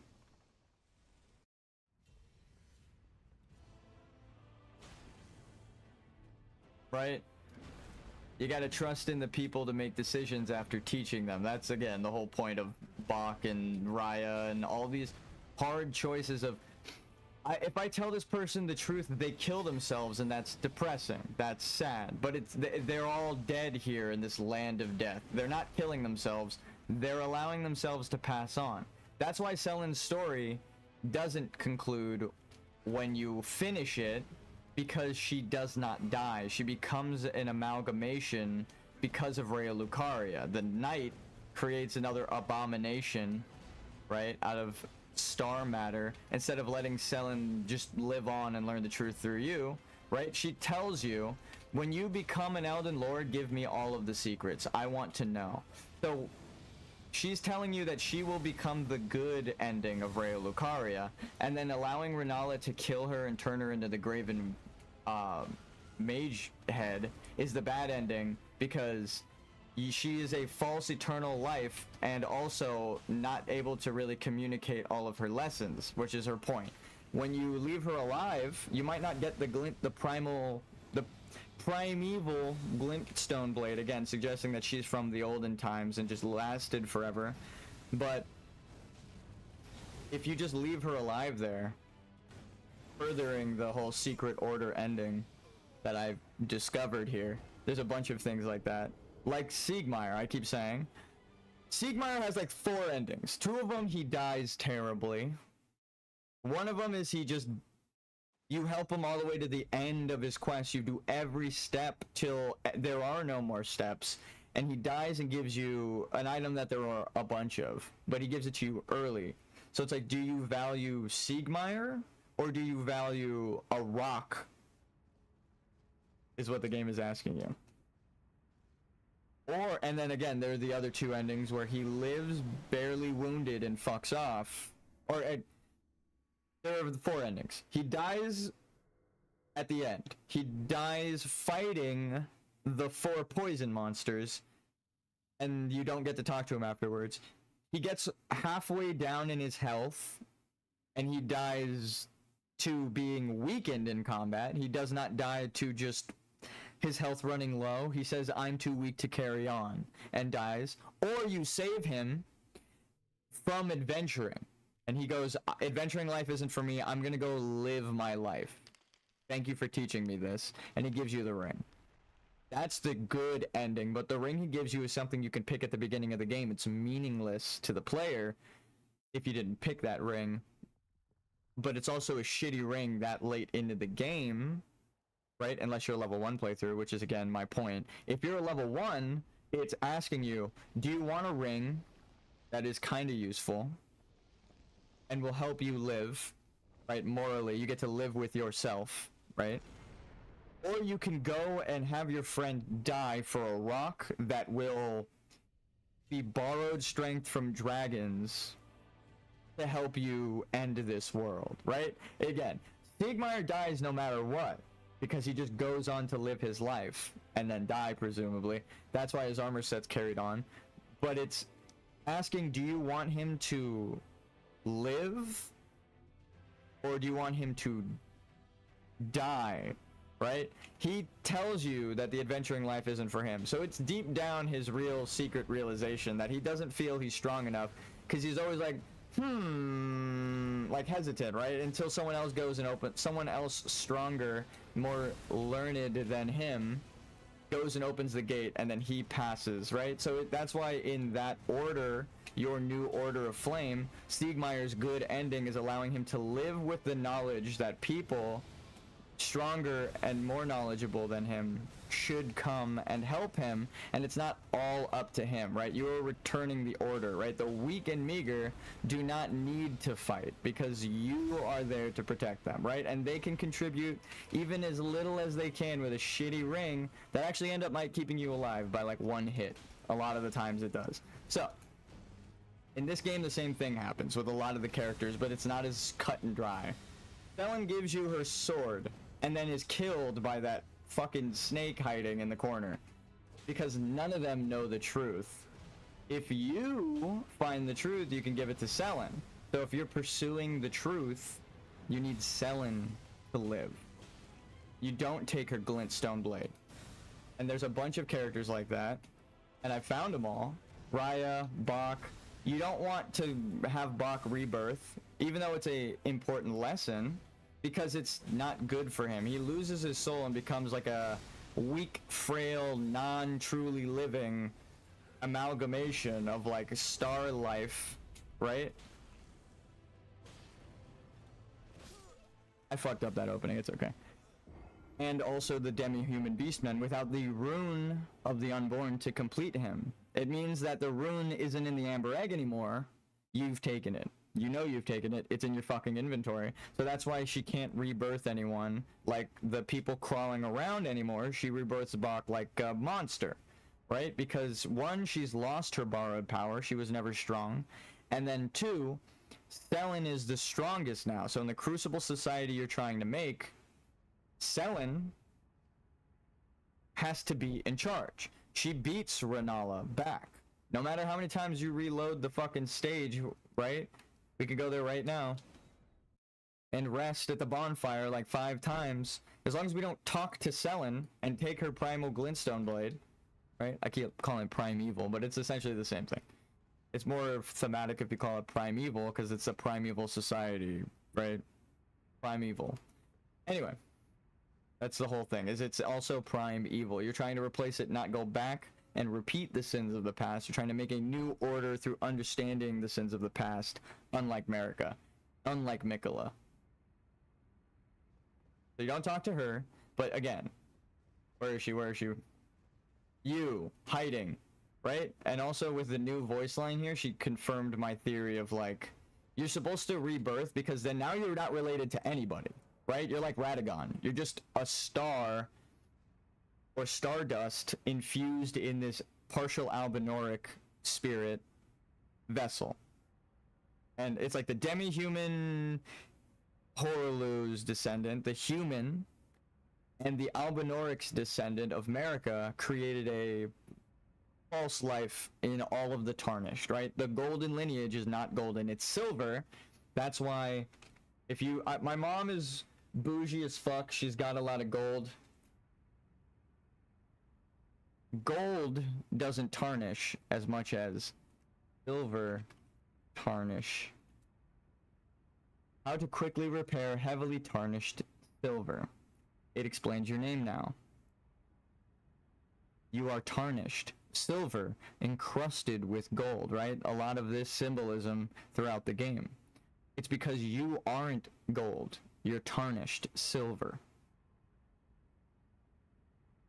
You, Horolu and America weren't related, but they have to hide their identity, and it implies that they're incestuous. That's what I was saying, right? If America is from Horolu's bird family, like they're trying to say, or what they're trying to hide, it's like reversed.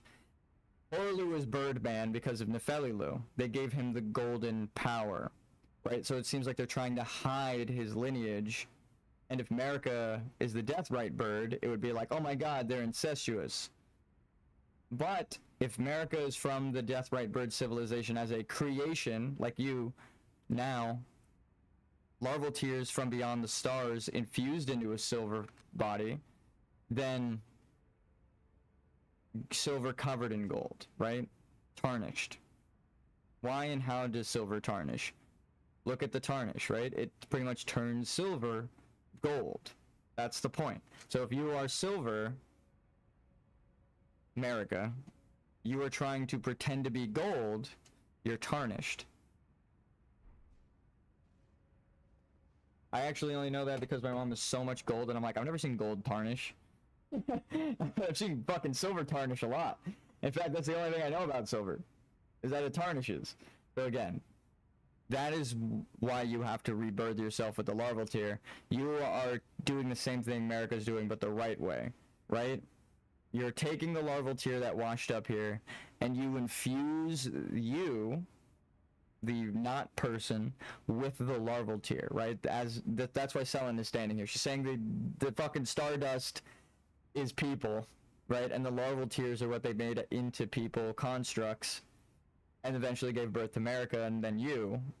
She's from the people who created them, right? Created the mimics, but she didn't create them, right? She is an astrologer, her picture's here, right? Whether how old she is, her picture's here in the academy. She was here in the academy, not during the ancient times, during the giants, when that shit would have taken down. So even if she was there, it would have very much, she's very clearly not tied to just making puppets, like, but to just assume Selen is the one that made mimic tears is a stretch. Because there are so many, she calls people her master, right? Master Lesat, right? And she's like, I learned under him. So it's like, if everyone in the astrologer society is rebirthing themselves, it's weird for her to have a master, right? If she's just rebirthing herself eternally, unless that's her place in the timeline the whole time. So she might not have made mimic tears, but she's from the people who made them.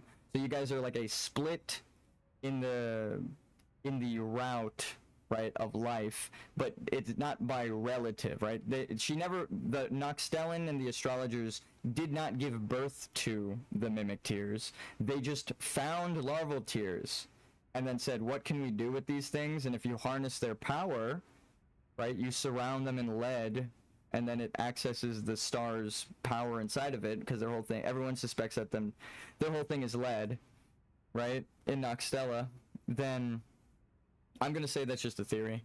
If you cover them in a metal, right, the stardust people that guides them, because we know the Noxtellan moon guides the stars, then you can guide them however the fuck you want. So they are forcing these alien life forms to do their bidding. It is not a descendant, right? It's a slave, which goes back to Japanese people have a phrase for family members that were enslaved and appointed to their family.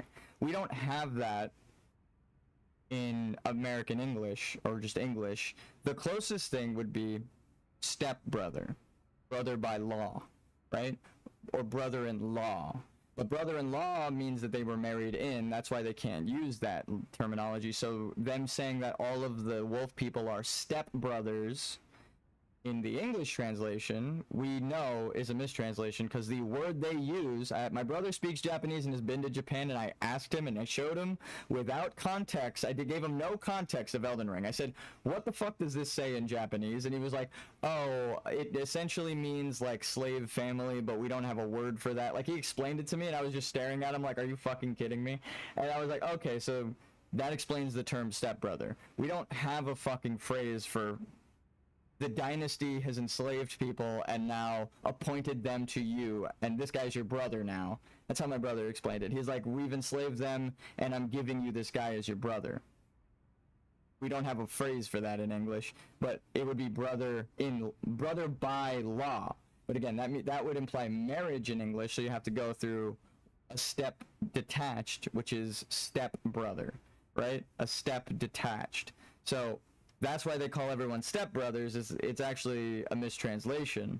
But if you go read the Japanese version, the original text, the one that the game is based in, it explains it. And then the English version still makes sense, because the phrase stepbrother just means ordered by law, and they follow the divine law of the two fingers. So saying that all of the people are stepbrothers just is saying they are a brother that is assigned by law and a step detached from your actual lineage. So again, it still makes sense, but it isn't what we thought it was in English. So you are essentially stepbrother, right?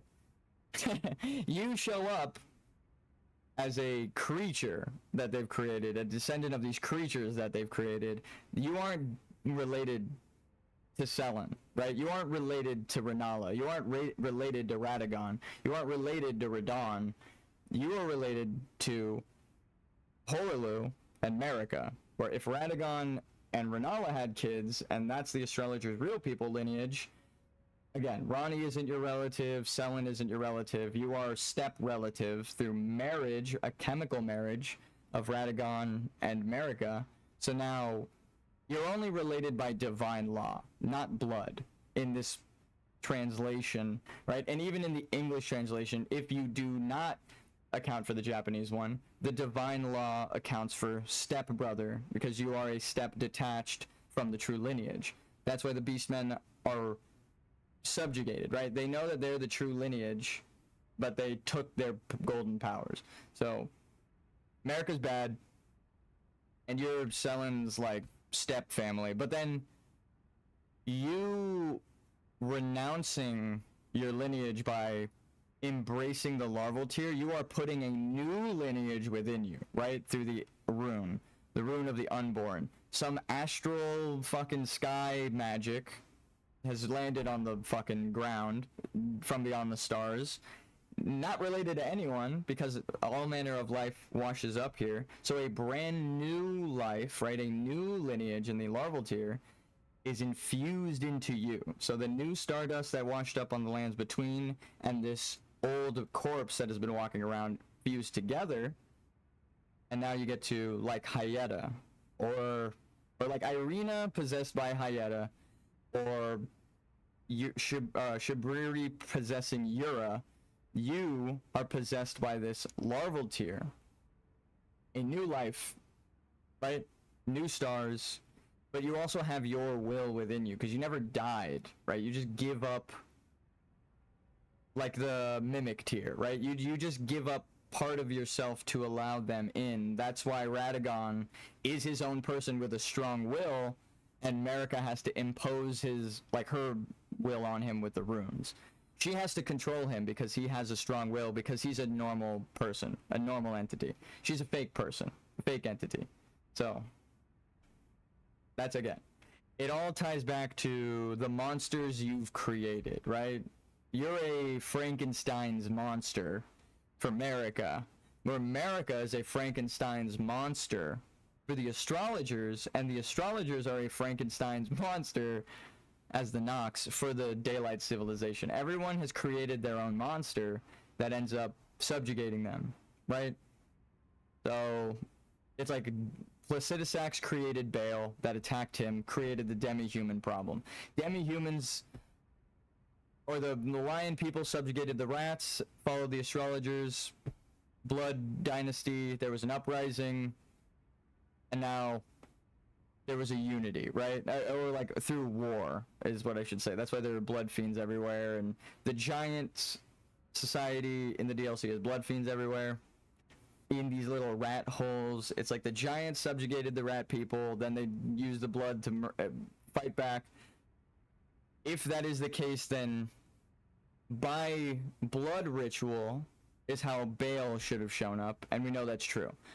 Eaten a demigod, right? That's a blood ritual. So the blood is the truth. Baal shows up and attacks Placidusax. They've created the monster in the original society that creates the next monster, right? Now they've been putting people in jars, which makes the shaman. The shaman makes Marika. Marika kills the demi-human that replaced Placidusax, the beastman lion, and then she creates her own order, right? Rebirthing everyone from beastmen to humans and shit, like Radagon. And anyone that can't be rebirthed because the rune is gone now has to die.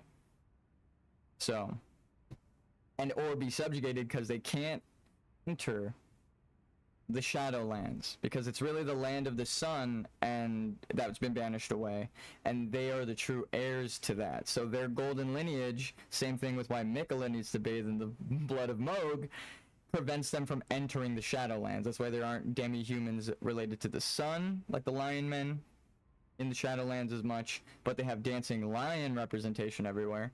And then the Noxtellan rat beast men are there, because if Marika's trying to hide her lineage and everyone's lineage, hide away the ancestors. So the ones who could be hidden away are sealed away. And then Mesmer kills all the ones that are in there left over that aren't hiding or fighting back, right? And that's how you get the Everjail with the Noxtellan rat man in it with the katana. Again, it all starts flowing when everything is the same thing. And there are dual identities that are made by the Golden Order to trick you, right? But the Abyssal Serpent, exactly. The Abyssal Serpent is the dragon fire, right? That consumes the stars and sun. The serpent is the dragon. And again, we know that there are magma dragons in Rykard's place. So it is the same dragon communion as Baal. So again, that blood communion that they were talking about now makes sense, because that if a dragon ate a demigod, and then the demigod, if it's the same thing as Rykard's will takes over the snake, becomes a giant snake after he is eaten. He doesn't eat the snake and become the snake. He is eaten by the snake and becomes the snake man, right? So if the demigod was eaten by the dragon and the demigod's will was stronger than the dragon's, right, it would explain his descendants' strong will, and also why Baal would feel subjugated right now, and now granted strength can fight back. Giant eaten by a dragon now bursts free from the dragon as a man dragon, ancient dragon man, which is a boss in the game. I should say giant ancient dragon man with more draconic features, and then attacks Placidusax, gets his body ripped apart, rips apart Placidusax's body.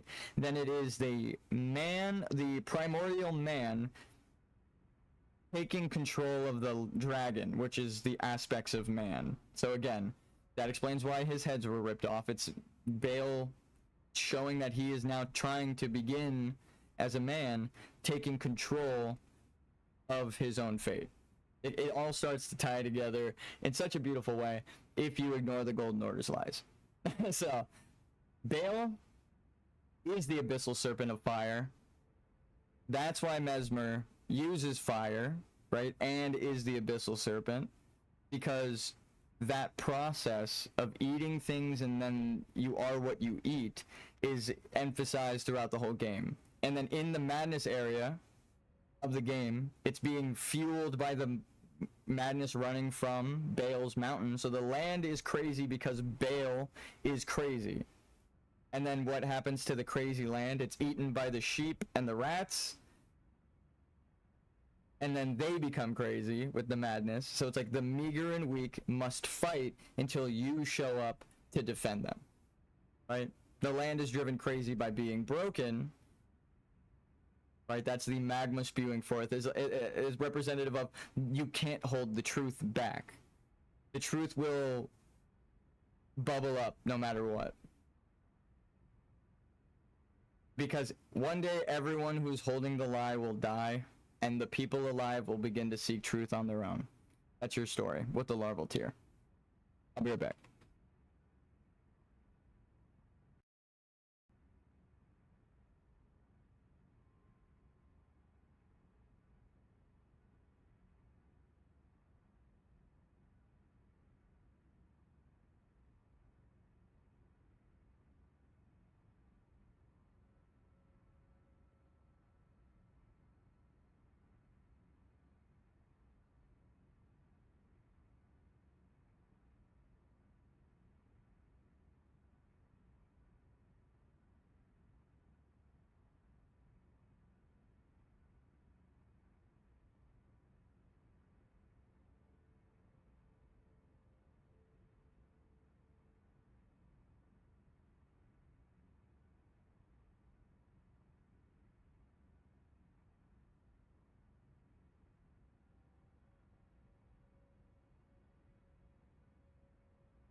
There's nothing more infuriating than someone asking for help and then not letting you speak. And not listening to you when you're giving them the advice that they ask for. That's all I'm gonna say. I'm back.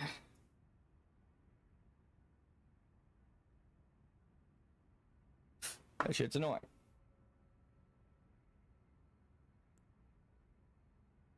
Okay. We've deciphered the true lore. And all of this was useless. Actually, it wasn't. It taught me what I needed to do in the future. And the journey is just now beginning. Which means my whole thing about not leveling up was only partially right. It's there to guide you. But you don't, it's not like a requirement.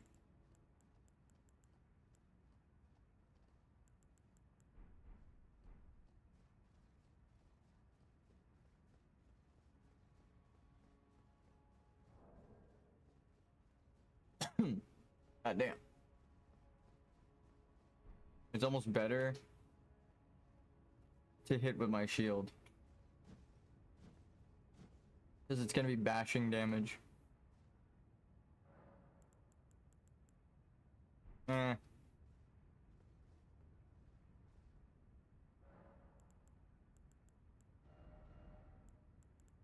It isn't about doing as much damage as possible. It's about taking your time and doing it right. I said that and I realized how it enforces the themes of the game, and I almost got sad that it took me so long to realize. I'm at the end of the fucking game on my like 3rd playthrough. Because I just went and beat New Game Plus now on my other character. So it's like technically this is my, it went from my 2nd playthrough to my 3rd playthrough in the middle of it because I've wanted to go look for the secret ending and I think I found it. Which is funny. But I mean, I streamed part of that other ending, so I need to put my headphone on.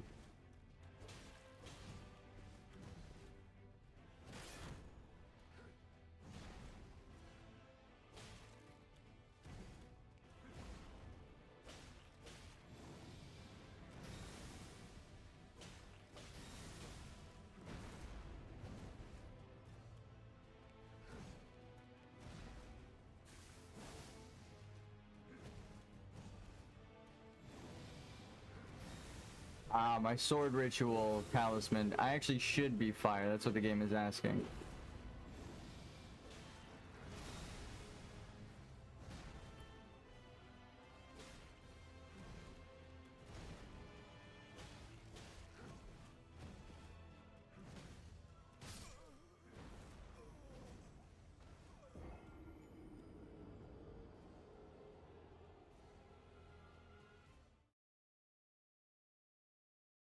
I must embrace the fire needed to burn this world down.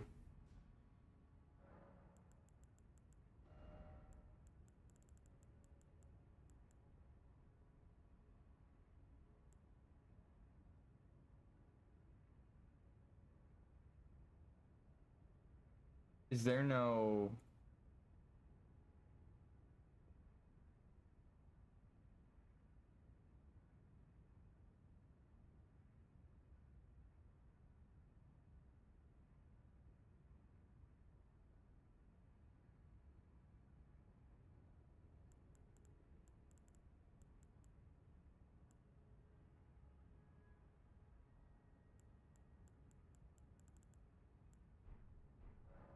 Fuck! I'm not even upset that I'm stuck on this boss. I got 7. That's what I'm gonna say. But that exact inflection. It's only just beginning? Oh, my eyes! I wish I could unsee it. I wish I could unsee the truth and just play this fucking game normally. But how could you tell me that there's a 7th ending that no one wants to look for in a game about secret endings? A game about secrets and uncovering secrets. You're gonna tell me there's a secret ending no one found in the game files and then just leave it there? What kind of stupid plot shit. That's why I feel like it's a joke. Like, there can't really, it literally can't be that, because if it is, then the game story was mirrored in real life. No one believed the game because someone lied about it by taking its power of the lore and telling a misunderstanding. You know, it's like, god damn it. It literally cycles back, and that's why I'm laughing, because I'm like, I can't. If they fucking did that on purpose and they knew players would do that, and that whole thing ends up being part of like From Software's design, they ask someone to make an April Fool's joke.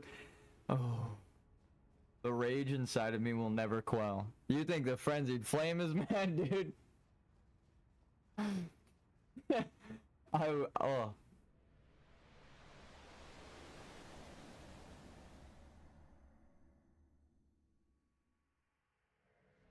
I needed the gold mask of the community to guide me here. To see through the lies, right? I needed them to do the Koran of denying what they see. And then I seek the truth because I can't believe that they're denying it. They believe everything except the one thing that's true to keep their lie perpetuated, right? Their whole religion is based on the Empyreans are chosen by the two fingers. The two fingers are obviously a lie because there are three fingers. One finger was cut off. The fingers are broken, and we see that again in the DLC, and told it by the person who wants to become the fingers, right? Madier wants to become, or the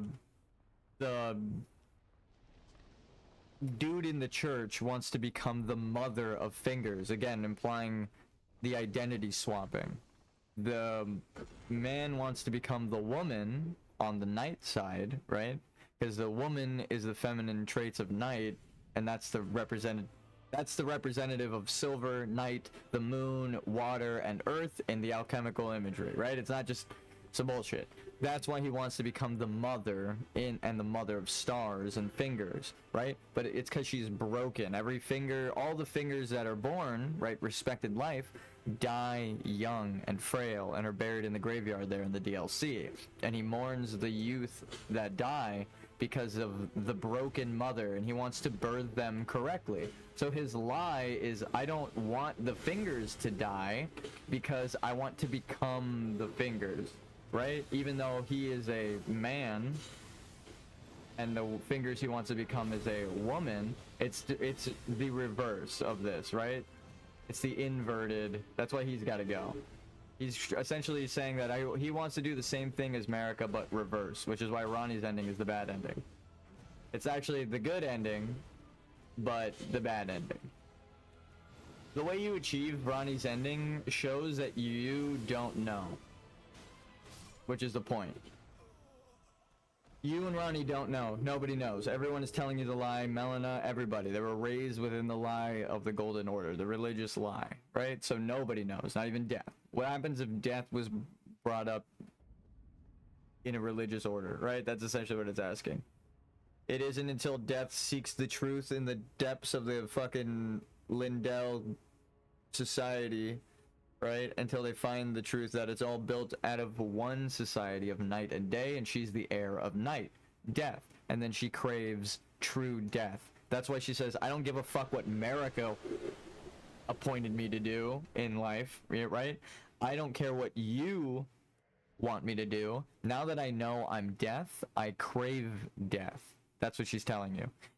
In strange eons, even death may die. She wants to die because she's burned and bodiless, a suffering, burning spirit. That's why she uses the same suffering, burning yellow flame as the horn scent Brian, or Bairn, or whatever, which means baby.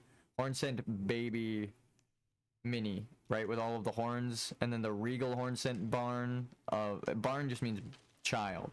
So they're saying the horn scent child talisman has the same burning golden spirit power as Melina, right? They use the same power. It's all the same thing. That's the actual significance of the spiral and the sword right there, is not all things don't yearn to converge. all things originate from the same thing. So we are all shared in this universe, right? We're all made up of matter. That's essentially what the spiral sword is trying to show you. America is trying to make her own spiral instead of the crucible spiral to the heavens because she misunderstands, right? All things must come to an end. Nothing shall be eternal. That is not dead which can eternal lie. And with strange eons, even death may die. Different ways you can cause the inflection, but the whole point of like something like Estelle, right? A cosmic scary thing, a cosmic horror, right? It's like a baby's first cosmic horror. Oh, you think Estelle is scary? What about Melina, right? It's like, wait, Melina's not scary. Yeah, she wants everything to die, and if you pick the frenzied flame ending, she says she's coming for you. So it's like, ooh, that's scary. She seems to be death and the scary thing, but it's actually because you are also denying the natural cycle, and instead of embracing all 5 fingers, it's the same thing as America. There are actually, that's your mistake of misunderstanding, right? All of the community has a misunderstanding. It isn't 5 fingers. It's 3. Life, death, rebirth.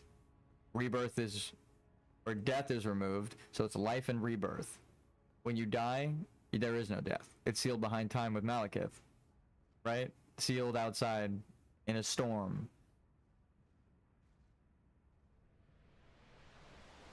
Outside, the lands between, where everything goes to die, right? The only way to prevent things from flowing here is to get death and take it out.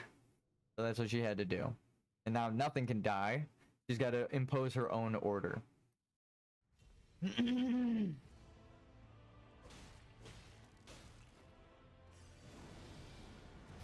Where nothing can die.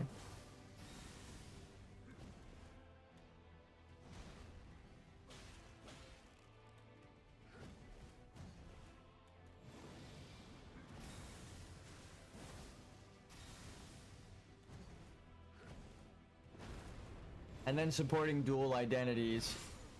The only way you can truly beat this boss is if you have dual identities, right? Radagon isn't weak to the same thing as the Elden Beast. So you need a second weapon. Your identity as a player.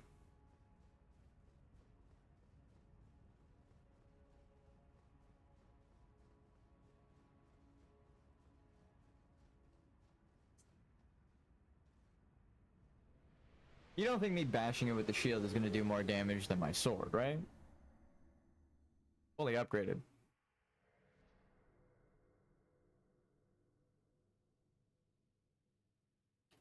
We can't test it on this guy. We gotta test it on Elden Beast.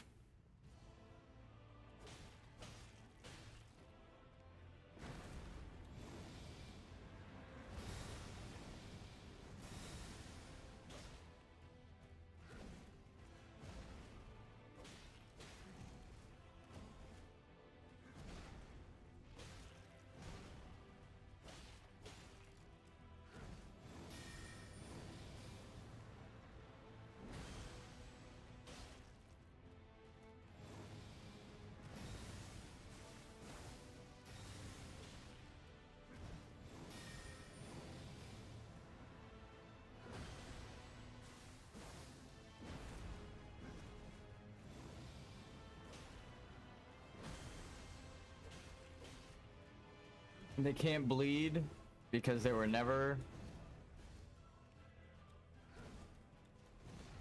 flesh to begin with. Radagon was a reconstituted mortal clay fire giant, as we see by the forge giants. America.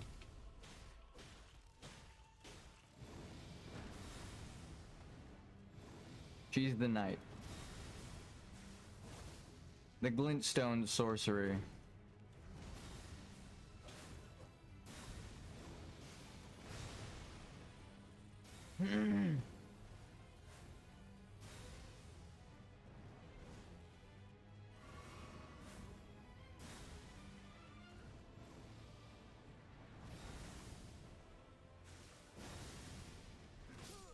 Damn it. I knew I rolled the timing bad there, but I was hoping the spacing would save me. I fucking didn't get hit visibly, but I barely got hit. I know if you rewind it and you look, he swung way over my fucking body. He never made contact with me, and I just died. But I know the timing is what killed me. It's because he's swinging like a fucking room at me. It's like a big old circle. So I've accepted that death long ago in Dark Souls 2. And I remember the fucking moment I first got grabbed by something. I dodged and teleported it into its hand. I can't explain the feeling. You just have to go through it yourself. You need to learn through the pain too.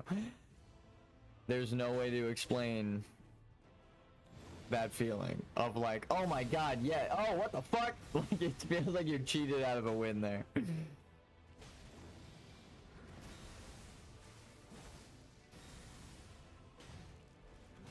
Like that one, before he killed me, he swung over me.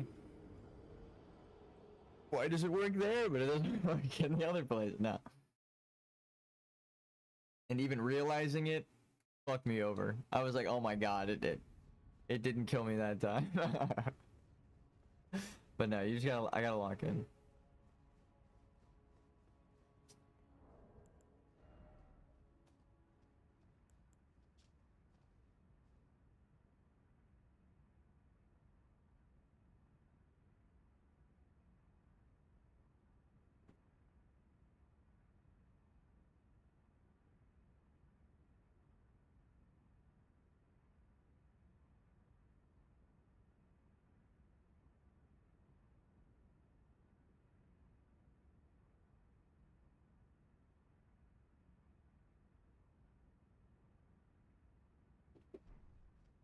Oh, my mom's trying to go to school, so I was helping her.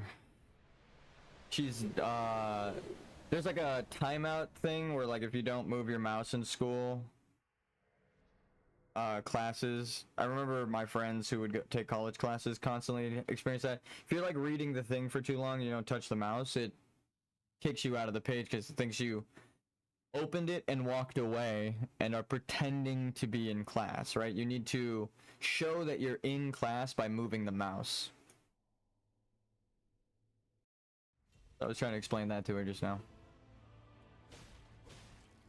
Because I know you're reading, but the computer doesn't know that, and they're just going to be like, oh, they're pretending to be in class, and they're stealing money from FAFSA because they're not attending class, and not attending class is one of the biggest things for, and she probably isn't getting money, but like that's why the system's built like that, right? That's the whole thing. Is if you're not doing it according to their system, they will boot you. They don't give a fuck. You gotta follow the rules.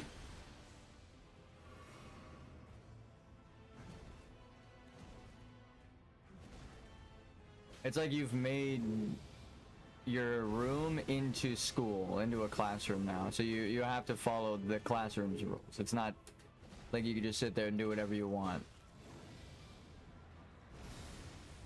But again, even if she's just reading, which is good, the class is like, the website does that. Because we didn't disconnect at all and I'm still streaming and my phone's still on, so it's not the internet.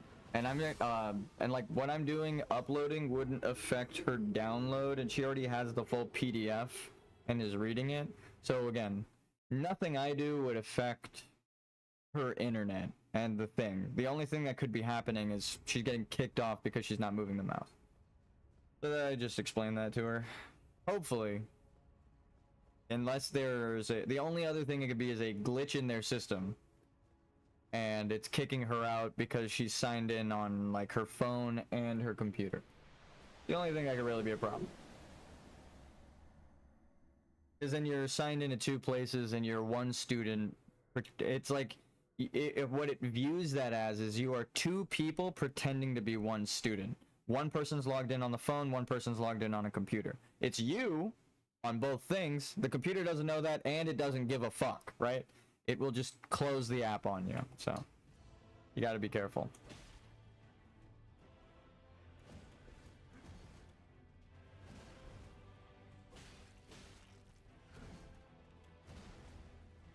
You must abide their rules. It doesn't fucking care if you don't want to. It'll just kick you out. But no, I'm kind of trying to tie it back to the Golden Order. Yeah, I missed. Why does he keep missing his attacks? And they keep fucking killing me. No, but actually, it sucks that he swung over my head and he hit next to me. And I was like, cool, he missed. And then I died. I'm like, fuck, dude. It's like the visual timing isn't actually what you should be going off of. You have to go off of like some unseen third timing. Which I would feel like, oh, that's a good design philosophy, except I know that's not intentional. It's just a fucking limitation. The hitboxes are spheres. Even for blades that are sharp, right? It's a fucking bunch of, or really long bean shape. So, look up Dark Souls hitboxes, and you're gonna laugh. That's all I gotta say. You'll be like, really? That's what they look like? What the fuck? That's what everyone's swinging around this whole time?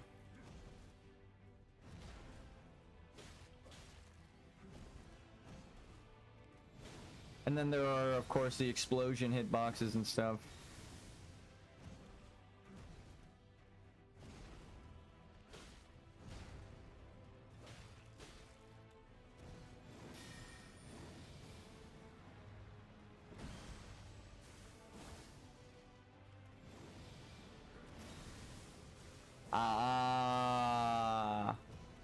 That's funny. My mom's thing just, I was like jokingly tying into the lore, and I was gonna say when in Rome, and then I was like, wait a minute. Like, that actually is part of the theme in this, right? Your whole thing is that there's like a Roman-based society, and then when you go there, you have to follow their edict, right? You have to follow the crucible, death, trial by honorable combat, and grant honorable deaths to those who are suffering because death has been put on hold. So it's like, damn, the when in Rome thing really does. I was joking, but again, sometimes it makes you realize something because you're just pointing out the obvious with a joke. It's like, yeah, it looks like Rome. Duh. It's like not that special. But then it furthers the whole theme of like, you're not actually supposed to be fighting for no reason, right? You're fighting to save people if you're the good guy, right? That's why there are a bunch of different endings. Now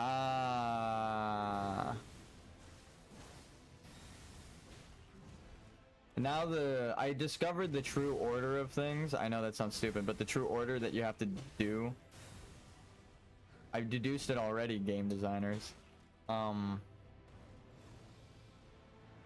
Negrito the first time would be the rune of death for Fia, isn't it? Because it's supposed to be about decay and decay, corruption, right? And that's her whole thing, is that their decay and corruption, death, has become part of the world cycle when it shouldn't have, so you unite death and decay with her rune, and then you follow the trail from there. It's just Citrinia or whatever. Citrinia? What the fuck is it? What is it? Citrinia, right? Citrina? Something like that. I'm pulling it up.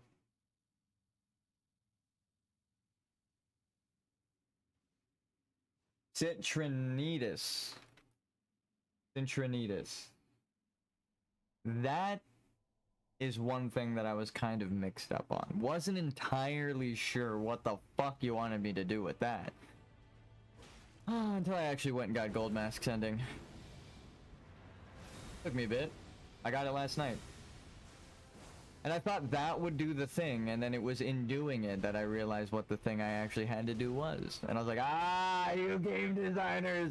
I was a step too early in the process. I actually was too far into my realization right? I was too far along into my realization for the process point I was at. So I actually needed to change the process. And the thing is, I fucked the process up on this lore, didn't I? And the other one. So That's why it's gonna be a long journey from the beginning. Unless I want to go fight Placidusax as a level 1. I do not. But then I would be missing a single boss. And what kind of holistic gamer would I be?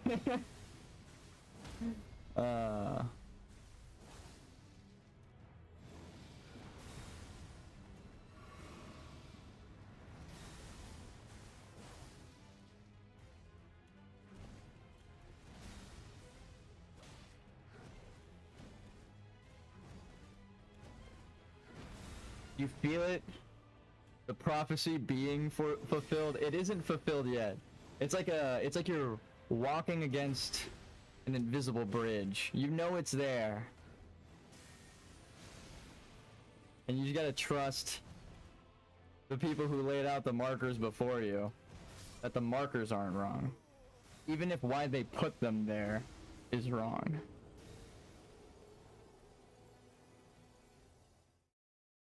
Thea, Dung Eater, Gold Mask, all 3 of you.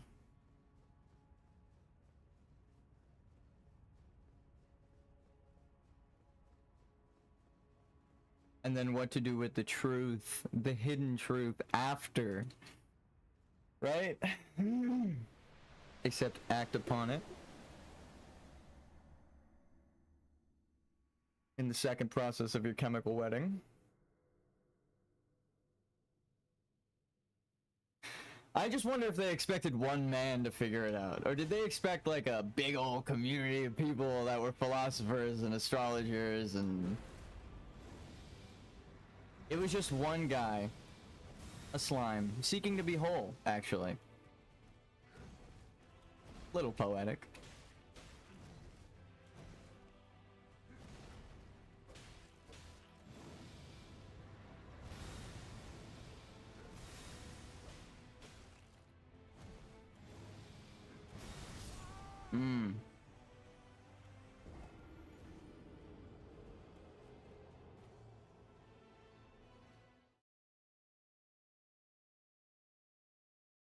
You can't hide the truth from me anymore, Merrick. I'm fucking coming for you. The stretchy skin, the serpents, the god skin duo being there, it all begins to make sense. All of the questions I had when I started playing the game are answered. There isn't a single question that exists in the game. Even the turtles. I understand the basilisks and the turtles now. I gotta take it slow.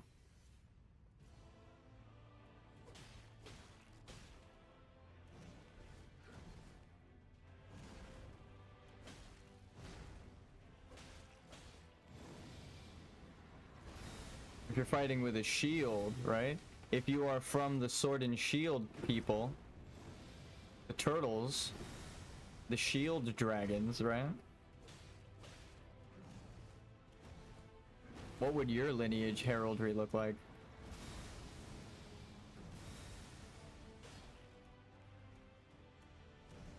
Maybe during the Crucible Society, it'd even be like, a two-headed turtle or something, right? Or a horned turtle.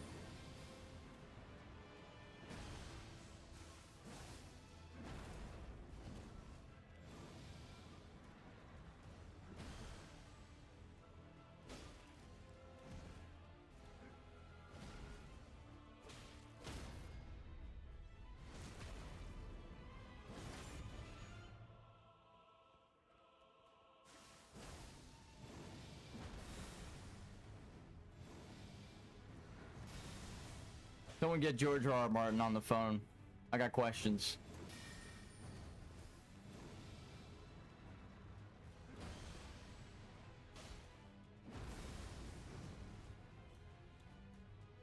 How the fuck are they the only 2 writers?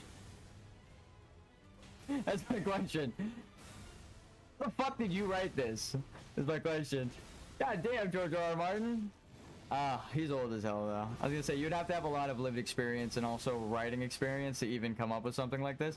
But that's why I know that I'm not just like a crazy guy speaking into the wind, right? As much as I literally am right now. It's because he's a millionaire fucking writer. The only thing he ever made money off of was tying symbols together and telling people about them, right? So I mean, I'm not too crazy to say that that's what the whole thing of Elden Ring is. He worked on it, and the themes run deep. If you're a writer, you understand. That's one of the first things I wanted to do before I understood that people could make video games. And then I saw that one man could make a video game, and I was like, damn, people could do that? The capacity of humans is impressive, right?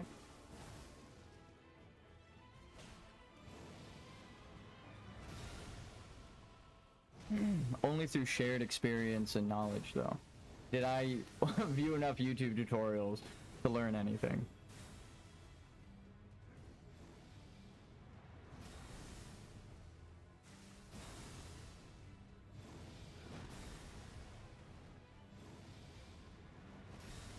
I thank the gold masks that came before me.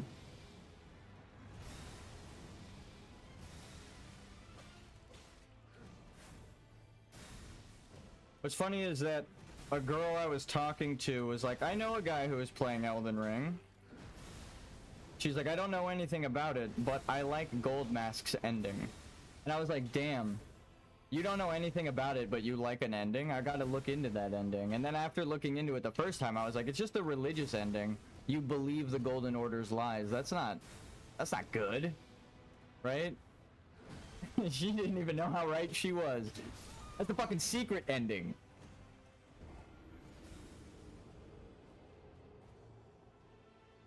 But from what she explained, it wasn't like she knew that that was the secret ending. You know, she just said she liked it based on its representation of forsaking old world religion, but I actually had it backwards. I thought it was Corrin's ending, right? I thought Corrin, speaking for Gold Mask, did the same thing. I thought Gold Mask killed himself because he couldn't believe what the fuck, like he couldn't face the truth, right? Because he can't speak, I imposed Corrin's will, who could speak for him, the Golden Order's perspective, onto what he did. But if you look through his actions, and what Corrin says he's doing is he's looking for truth, not speaking words like your character. When he finds it, he's willing to sacrifice himself for the greater good and order of things, right? Restoring the sun. I understand! I actually should send that lady a thank you. She does not like me. I don't have a, you know, people have a tendency to get to know me, and then we argue about things. You couldn't tell she was religious? I am not too much so. No, I don't think she's religious, but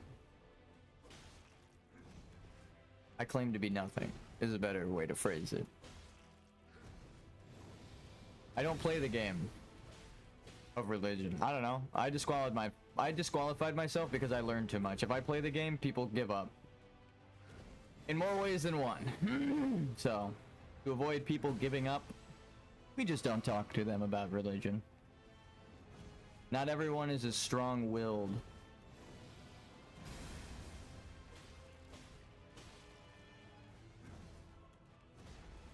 To face the dark of this universe, the truth of it, by themselves, right? The cold grip of space. Long have I searched for answers, though. Because growing up lied to, you have no choice. I think that's the point here. That's why people brought up in religious households typically defy the religion and look for answers elsewhere. Because humans look for answers, and, you know, the convert can be lied to, but the one brought up in it has all the time of their life, right, to consider it, to read into it, to think about it. their vision, their metaphorical vision, isn't obscured by some religious power, right? Like if the Pope could put like light in your eyes to make you see the order of things, even if there was no God, do you think they'd do it? That's my question. Do you think they would impose a greater will onto everyone? Do you think they believe in humanity enough to allow them the choices of making mistakes? Your gods truly love you. That's what this game is trying to ask. With Miquella's quest. A truly loving God would have never punished the people for Babylon, right? Seeking answers. A benevolent God would have never done anything like that. An all-knowing God would have never had anyone do anything like that. They wouldn't have made the mistake. They're all-knowing. So, an all-knowing God written from the perspective of a man who knows nothing would clearly make mistakes. And I think that's the whole point of the statue. It's not to tell you Radagon's America. It's to tell you she's not truly a god.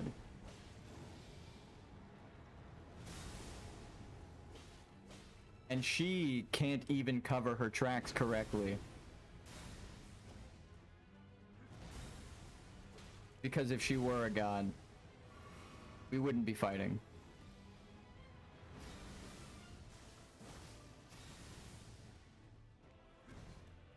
The land wouldn't be shattered, right? Her children uncursed, unburdened by their heritage. If all we know about America through the eyes of the Golden Order were true, none of what we've seen in this world would have happened. It seems that the truth is dark, right? And lonely. There is no omnipotent power watching you from the sky, no man. And if there is something watching you, it might have many legs and pincers, right?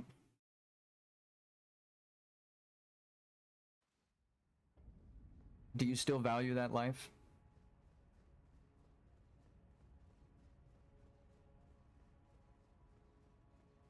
Do you still allow for it to die, living a full life? Inglorious, crucible, honorable combat. Are you willing to fight for your life? Are you willing to take up arms against the sea of trouble, and by opposing end them? To sleep, perchance to dream, and end the heartache and thousands of natural shocks that flesh is heir to? Holy fuck, I remember the line.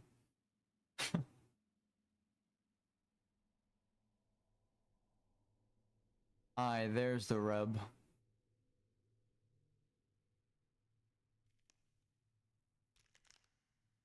Something about the poor man's contumely or whatever.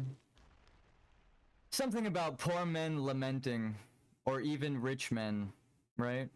Everybody suffers because of death, or because of living life. But to be or not to be, should you kill yourself? No. For in that sleep of death, what dreams may come? What if they're worse? Right? Then all you've done is damned yourself. Eternally. Better to take up arms against the sea of trouble. And by opposing, you end that shit. Are you a fucking coward? Well, then you can't admit it. That's the problem, right? Your cowardice has failed you. What once was safety and security of being cautious is overgrown. It's festered for far too long. Scarlet rot, right?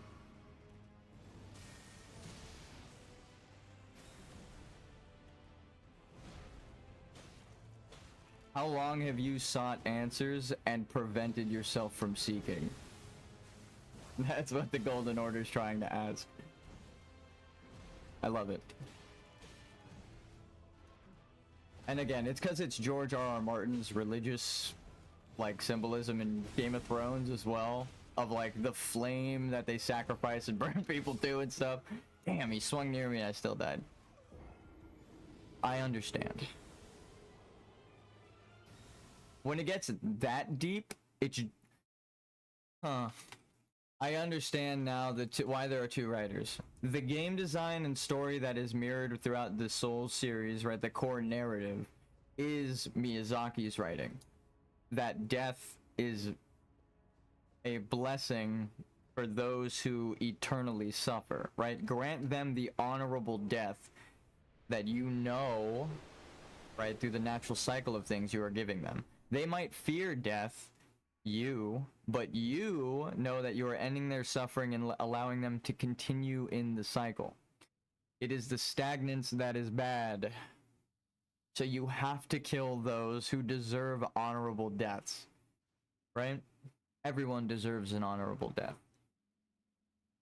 That's the nuance. Even if they're dishonorable, right? Even if they live without honor, forgiveness is granting them an honorable death, right? And not stooping to their level. Because then you, eye for an eye, makes the whole world blind, are killing them not for a good reason that can be explained, right, by sharing your truth. You're killing them like D kills Fia for a selfish reason that leaves you empty when you're done with it, right? He leaves his armor and abandons his brother's half, right? He abandons the sword after avenging Fia because he knows that killing her did nothing, and it's actually not the person to blame. You are to blame for D's death, right? If you did everything in the proper order, the perfect order, you got him killed by finding out whose dagger it was. So D would have, his brother kills Fia for no reason, so you have to prevent him from doing so, right? By teaching him through forgiveness. You can't teach him in the game events. He will not see reason, so you have to grant him the forgiveness of death. What's up? I can't mute right now. I'm fighting a god. What's up? What's an audiobook? You didn't want to read it. I got it. Oh, you got the audiobook version of it? That's smart, mama. Now you get to just sit down with your earbud. That's smart. And then you can even pause it and rewind it when you want someone to clarify too, like a lecture. That's smart as fuck, ma. Yeah, that's smart. My mom got a textbook for like school. Like I just said, I was explaining to her to like read it and stuff. She got an audiobook version of the textbook. Because then I was trying to help her because she said her neck was hurting. She's like, I can't just sit here and read this, like sit at the computer all day like you. My neck is hurting.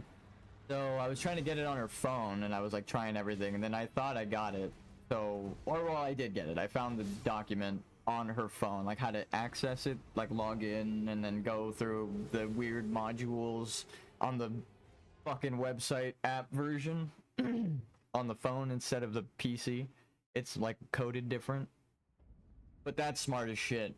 Just getting the audiobook. Skip the whole thing entirely, but make it better, right? It's the whole thing I said. Make it easier on yourself. Make it more comfortable for you to learn these things, right? I said that streams ago. But my mom just did that shit in real life with lessons. Hell yeah. That's smart as fuck, though. I love audiobooks. That's where I read the Silmarillion. I just had someone read it to me, and then when I didn't understand, I would pause it, and then I would read the text, like break down the words, and if I still didn't read it and understand it, I would look up the words, and then go like, okay, what the fuck would they mean in that order, which is how sentences work, and then boom, right? Now I know what the fuck he was trying to say. The Silmarillion, you need to decipher if you're gonna read that shit. But that's why I was explaining, like, Morgoth, right? Malekith, all of these guys' names are similar to Malachor, right? Changing his name, the dual identity of Malachor, in the Lord of the Rings series. He was the original angel that, like Lucifer, saw... Again, it's Lord of the Rings version of Lucifer. It's not just me making that up. That's the whole allegory there. So that's why I'm like, I can read that deep into these stories because George R.R. Tolkien is famous for doing that, and George R.R. Martin in interviews, explains that he loves Tolkien's work, right? So I know that he's inspired by it and he loves it and respects it, so he does the same writing method. So that's how I can detect all of the traces, because I'm a Lord of the Rings fan and I know all the fucking lore for Lord of the Rings. So anything that mirrors Dark Souls, Lord of the Rings, Game of Thrones, right? When all three of those things align, I know that it is the actual story of this game, right? Because it makes this one not only makes sense, but it's confirmed by you reading the boss's input in real life. The boss being Miyazaki and George R.R. Martin. Right?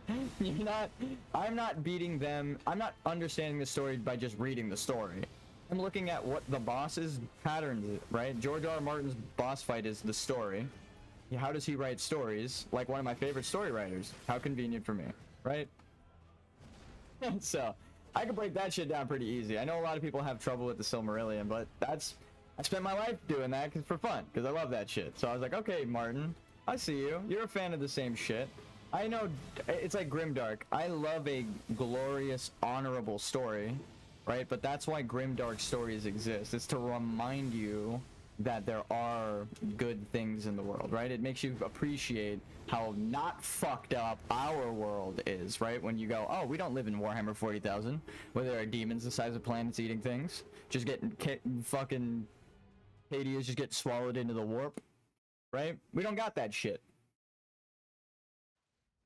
That would be the ultimate plot twist of Warhammer 40,000. If they fully establish that the God Emperor is crazy and evil, and that everyone is wrong, and that it's a natural cycle, right? The warp is just a natural cycle that the elves discovered back then, and then misunderstood through ancient, like, through eons, right, of not dying, that which can eternal lie.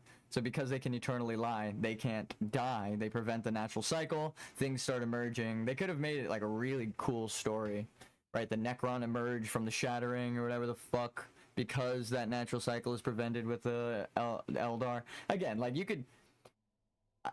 that might be the story, but they don't ever imply or say that Warhammer 40,000. That would be cool. But in this game, they imply these things, right? With the fact that the final boss is a night sky that grabs the god and turns him into a sword. It's like, you have no choice but to look at it and go, what the fuck does that mean, right?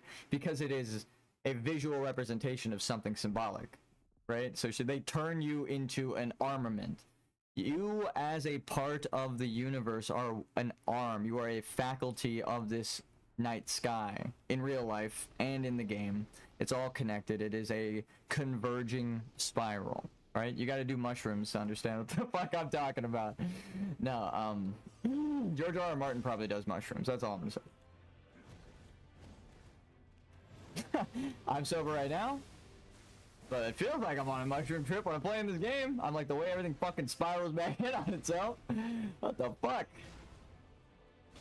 And you're like, oh, like I've never had that feeling, except on mushrooms, allegedly. Nah, that is funny though.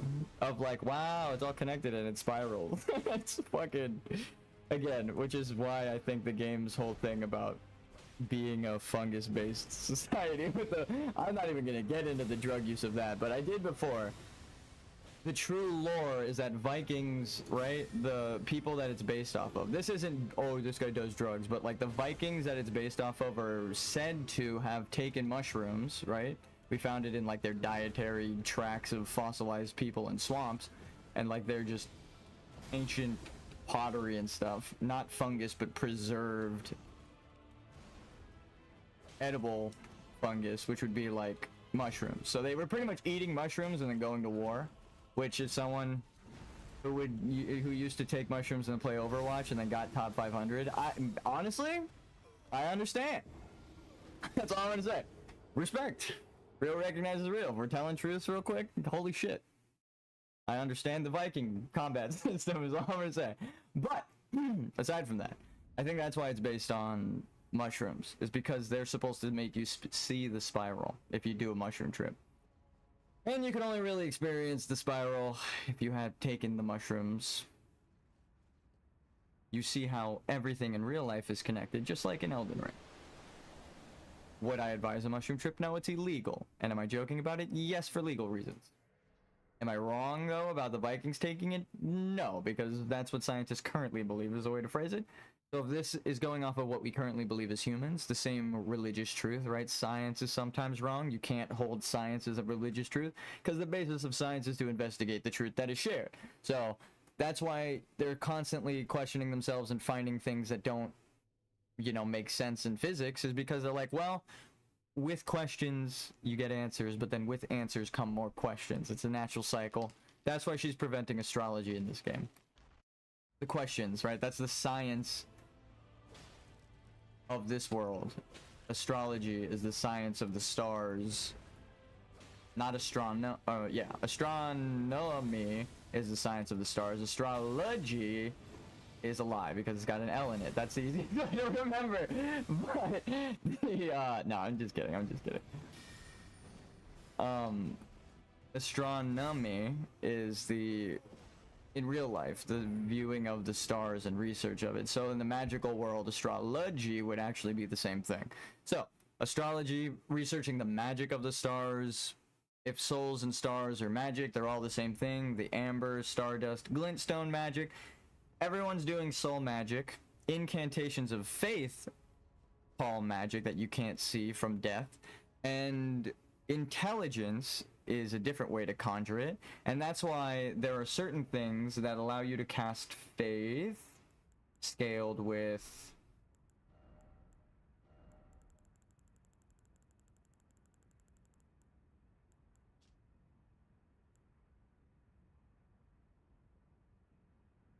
fundamentalism is scholarship in all but name, right? So the Golden Order fundamentalists are the same as astrologers, scholarship.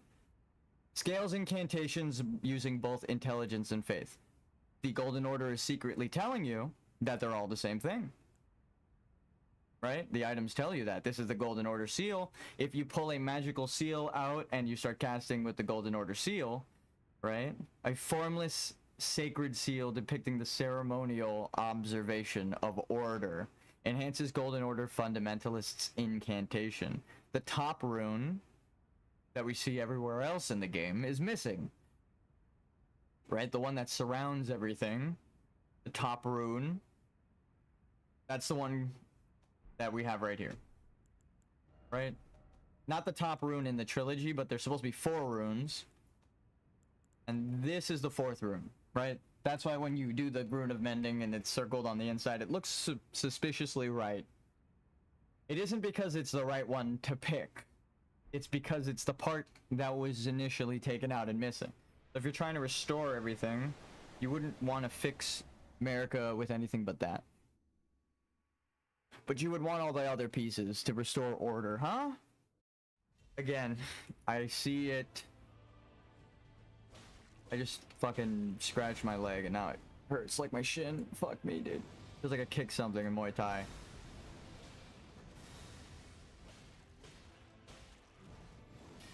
Whatever. Honestly, if it's on your shin or elbow, just suffer through it. That shit's supposed to split. That's the most warrior thing I've ever said, actually. Never mind, take care of yourself.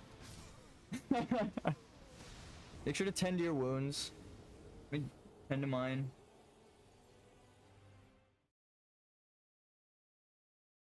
Fuck, dude. Right here. I pushed my pant leg down too hard. I got like rug burn. Ow. Fuck. I like curved my foot and scratched. And sometimes doing nothing is something. Sometimes you just gotta like push the blood back into place and let it rest. Sounds gross, but it's true. What are you, scared of blood? So am I.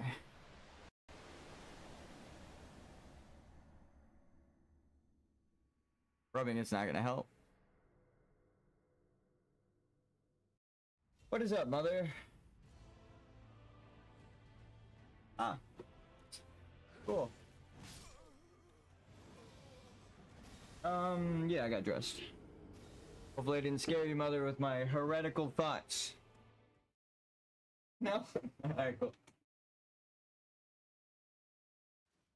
My phone was in the bathroom just playing my stream. So my mom was like, you were talking to me in the bathroom. That's funny. Alright. I didn't even know that was there. I thought the fucking phone was behind me this whole time. Normally it's muted though, so I can't hear myself. But when I bring it into the bathroom, I like watch memes that people send me, friends and family alike. My support system, my Elden Ring, right? My runes. My runes! Because they're souls, you get it? Okay, cool.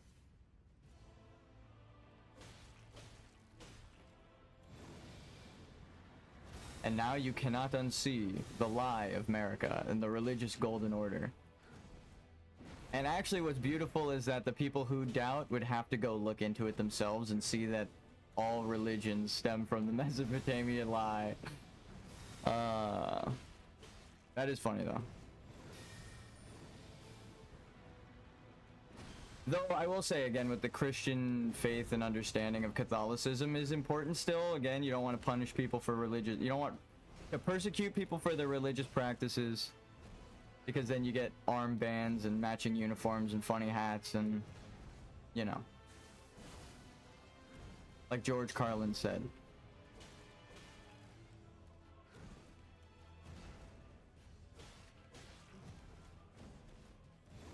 Exactly what America's doing. All of their golden outfits and matching uniforms. Imperialism bad. Colonialism. Right? You're colonizing, I guess? Not just... I don't know, it's more imperialism. Technically both. You're not just sending colonies out, right? You are sending colonies out to a place that already exists and then subjugating the natives. Sounds familiar? Why doesn't Britain give all of those artifacts back? Huh. Makes you wonder. It would almost call into question their racial supremacy and white belief bullshit, right? All of the shit that we stole and is a bad thing, right? We can't claim to be morally right anymore because, well, our entire ancestry is based on a lie. So it's better to just ignore it and not give anyone their shit back, because then we can uphold this lie that we're better than everyone.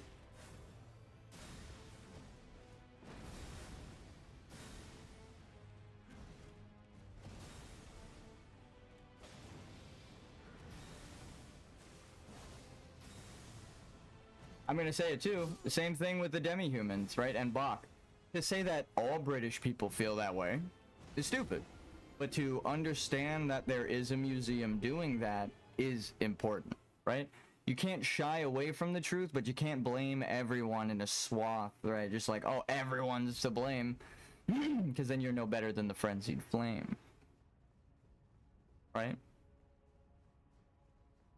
Everyone must die. You want to erase all borders.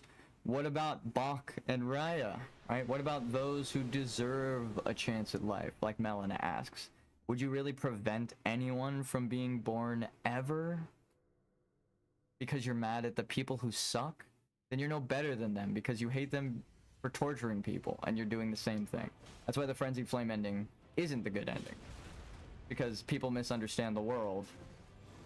And under the Golden Order's perspective, right? If you look at it through the Golden Order's lens and you're a madman driven crazy by the Golden Order, it's a good ending because you know that they're lying, but you don't know how to solve it, right? But if you know how to solve it, it's not about killing people.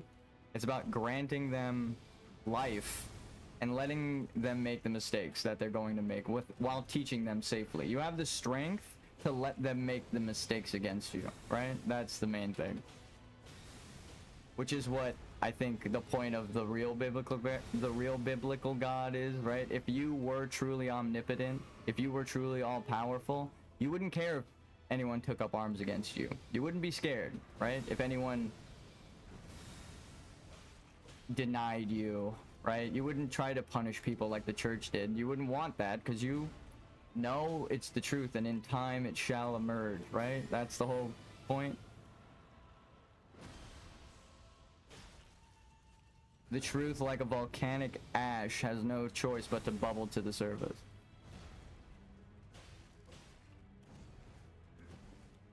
Actually, it's more of like the truth, like volcanic, like magma, right? It's if forced down and pressed too hard, will emerge in a explosion of fire, right? It's like you can't hide the truth, and the harder you try to hide the truth, the more you're pressing it down, and you're creating this like pressure of heat that creates that magma of truth, right? So you actually end up creating the monster, right? The tangled webs we weave, another symbolism for the fucking knot in her chest.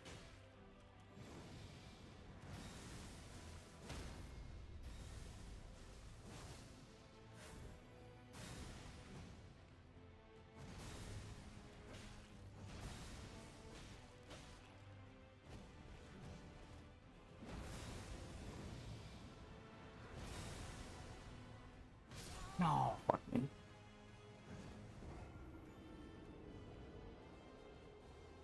I'm always like a millisecond off. Actually, the element change kind of screwed me, but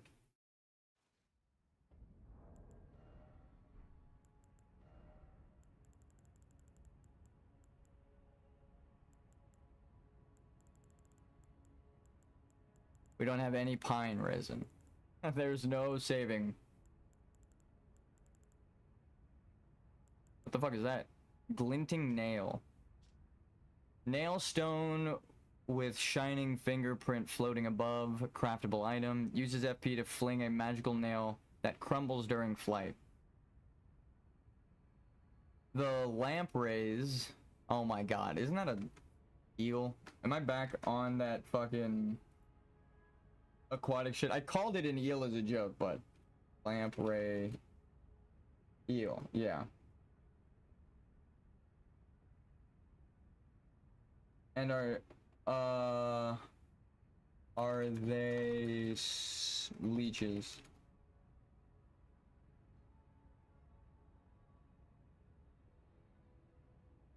They're in a constant battle in the Great Lakes to combat. Oh, there is a constant battle in the Great Lakes to combat the sea lamprey population.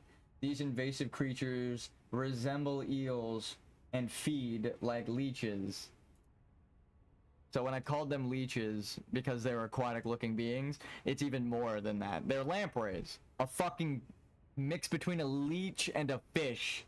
Right? So it's like super aquatic, even more aquatic than I thought. And I was like, maybe I'm wrong.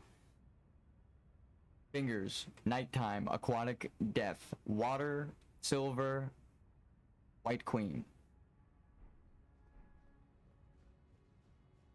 Nighttime, white queen, truly is a black queen, because Marika isn't the white queen. Renala would have been. That's why Marika is not a pitch white spirit, right? When you see a spirit invade you, they are a color, right? They are red, or they're blue if they're helpful, or they're white if they're just a normal fucking spirit, or they're yellow sometimes, right? Like Solaire, right? And the people here, Yura. When they're a friendly spirit, they're holy crucible guidance of orange, like the rune holding her up, right? So what would a black spirit be? Oh, I'm noticing she had both arms when it was Marika, and then when it's Radagon, he does not have both arms. Further tying that the spirit within is the shadow woman of Marika, because she is the one with the frail, broken both arms, and Radagon is the way that she can wield the hammer, right? She can't wield this hammer to forge the Elden Ring, unless it's in Radagon's body, because she's not a true god. So she must guide his hand, like the Noxtellan Knight guides the stars, but she's not the true heir of Noxtella, so she has to forcibly make him listen by compelling him with the rune of love and forcing him to rebuild it with the rune of rebirth, or the rune of the unborn as it's known, right? Called the rune of perfect order. These are all the golden order's names for things. Thea creates the name of the rune of undying, but it's the half It's the centipede mark, right? We know what the fuck it is. It's the half mark, like, one of them is the half mark of the centipede, and the other one is the half mark of the centipede. So that's just the mark of the centipede, right? It's just, that's... Fuck, I dodged too early. But like a half, not even a half second, like a 0.25 second difference. Imagine being able to tell that kind of difference. Your brain can. Just do it. Anyway. Just believe you can. I wouldn't be standing here at the end of the game. I doubted myself the whole fucking time. But then as soon as I gave myself the room to learn, right, to fail, and then I gained the confidence through knowledge, right, and understanding to beat the bosses. Now I'm here at the end and we've killed every fucking boss in the game without leveling. You can do it.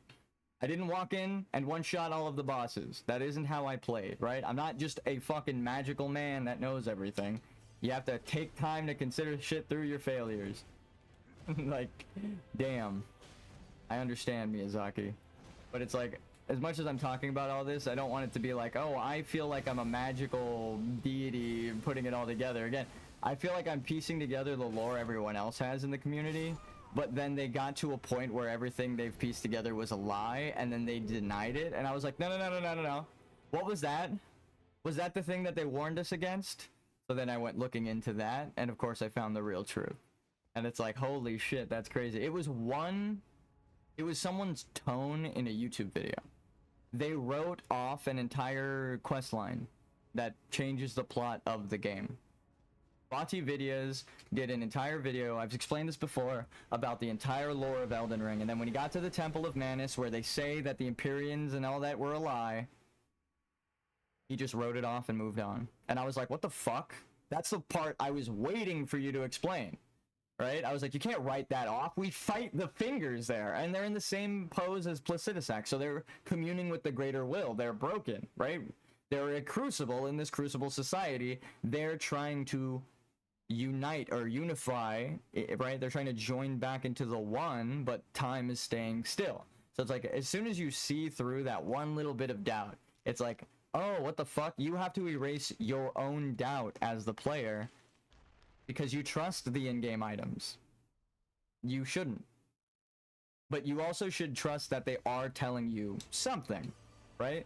Their existence of a crucible horn that you pick up means that there was a crucible horn and something tying with the crucible, but then the Erdtree calling it blasphemous and omen, right? An ill omen of the end times, they're kind of right. As soon as that shit starts happening again, the cycle continues and the end of the world that should take place that she's holding back happens. Because she's holding it back, there are things like the Scarlet Rot, corrupting her daughter from the inside.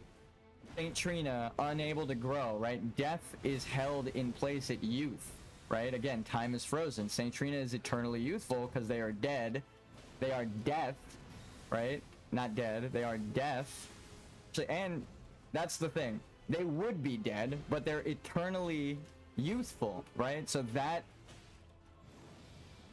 is not dead, which can eternal lie.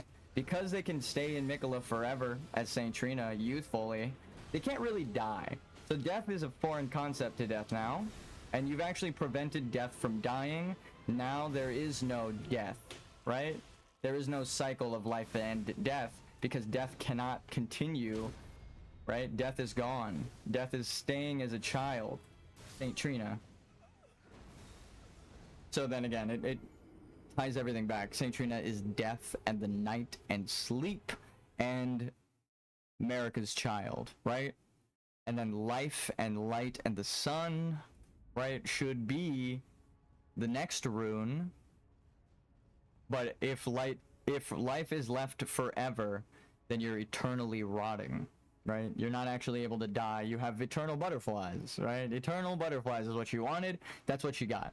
And that's the problem. You have Melania with eternal butterflies, and she's suffering eternally, right? She's constantly rotting from the inside so this god can burst out and fix the grand order of things, but she has to use the waterfowl dance to heal herself and repress that goddess of rot. You go kill Mikola, and then go to Melania. She was betrayed by Mikola because Mikola revives the final boss in the DLC, who she fought against, right? Into a spirit of another body. So Melania went and fought someone and lost, and then Mikola leaves her for the person that beat her. So Mikola's evil and selfish and abandoning the true cycle. If it is death, right, it is the same thing as Marika. Death abandoning the true life. There's only rot on the life of Melania, the sun, the true heir of the sun, Radagon's kid with the red hair, because death is stagnated. And Mikola abandons their fate of Saint Trina, does not want death to grow into a full being, and wants to become a god on their own. So they want to keep death dead in the graveyard, and then become a spirit possessing someone else's body. If you do it in the different order, Mikola's the bad guy, period. There's no arguing with it. He betrayed his sister for the person that ripped her fucking arm off. And then also stuffed him in the body of their brother, right? So it's like, oof. And it actually might be triple fold, right? It could be Godwyn stuffed inside of... Nah, they say it's Radon. But I was gonna say, it could be like how no one dies with Shabriri and all these people. It could have just been Godwyn reborn. But nah, they're not related. That's like the biggest thing with this whole plot reveal. Is that the Golden Order, the Tarnished, are silver. There's Tarnished silver. So Radagon being born of, or Radon being born of Radagon means we're not related to him. Renala and Radagon, actually, again, it's like the step marriage, right? He becomes the god by merging into her. So now the Tarnished become a god, the silver beings become a god, and also these other beings rise up to demigodhood. But the truth is, everyone was always able to become a god, and the Empyrean thing is a lie. So it's like, the truth is, when Radagon got the strength of Marika, he got his lineage back, and everyone that was his descendant received the true, we'll call it the boon of the sun and the moon, right? Ronnie got the moon from her mother, and it was like shown to her by her mother. She went on her quest and died. She's back to help her brother Radon pass on as well, right? Even if she knows or not, she is doing that, but she is literally asking us to kill Radon on her quest. So Radon has to die for Ronnie's quest to move on. So for Ronnie to be at peace, her brother must stop suffering as well. You must grant him an honorable death because he is a mindless zombie eating his own troops. He is the manifestation of just mindless religious war, right? For no reason. They have a festival, right? They actually celebrate trying to fucking kill this thing that is Radon, because he was such a glorious person in life that it's dishonorable for him to walk around the desert as it is now. So we have to, someone claims the glory in trying to kill him. So Ronnie wants to help her brother Radon pass on and live, right? But then Mikola stops it, interrupts it.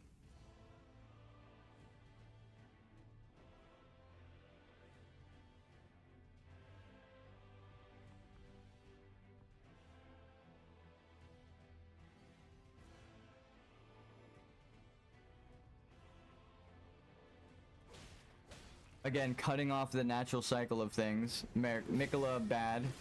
God damn it. I thought I hit that dodge button, but I guess not. Mikola is trying to cut off the natural cycle of life and death by reviving not only himself, but then the other person inside of the other person. There's a plot twist, 2 final bosses in the end of the DLC.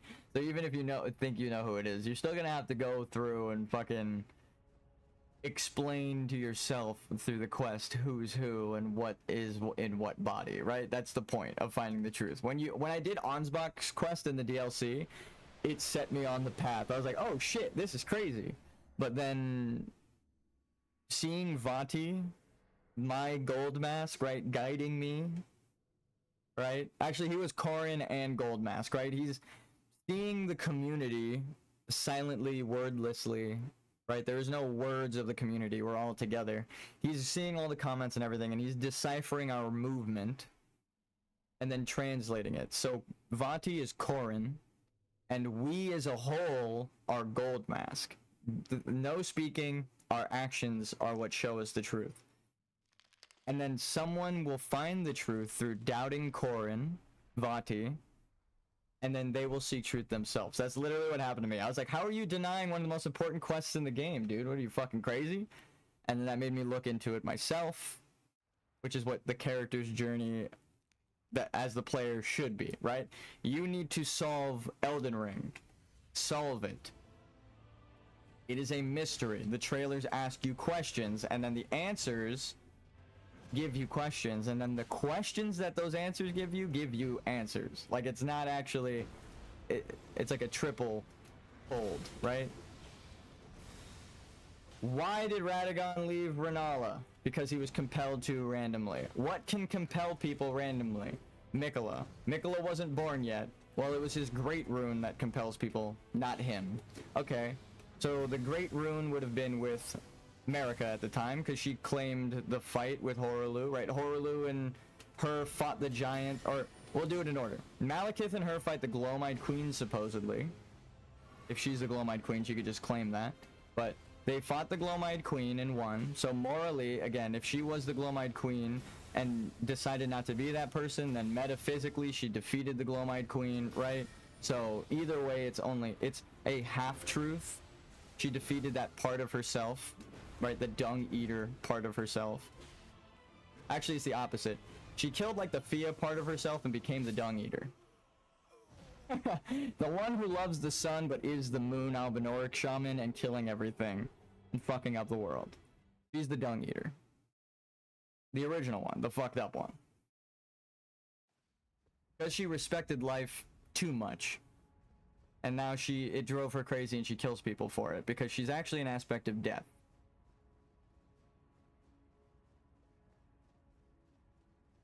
With the moon and the sun, right? Their contrasts. If she's a silver, white, earth, undead, or just dead white queen, that explains everything that I just, you know, tied to her. She can't help fight her nature, because she was built that way by the people. Like, she's a physical construct. She was made that way, like you would be brought up in a religious order. She was made that way. And then the people were punished for making her that way, but she survived past their punishment and now is making the world suffer, right? Through her misunderstanding, because of a lack of parental guidance, right?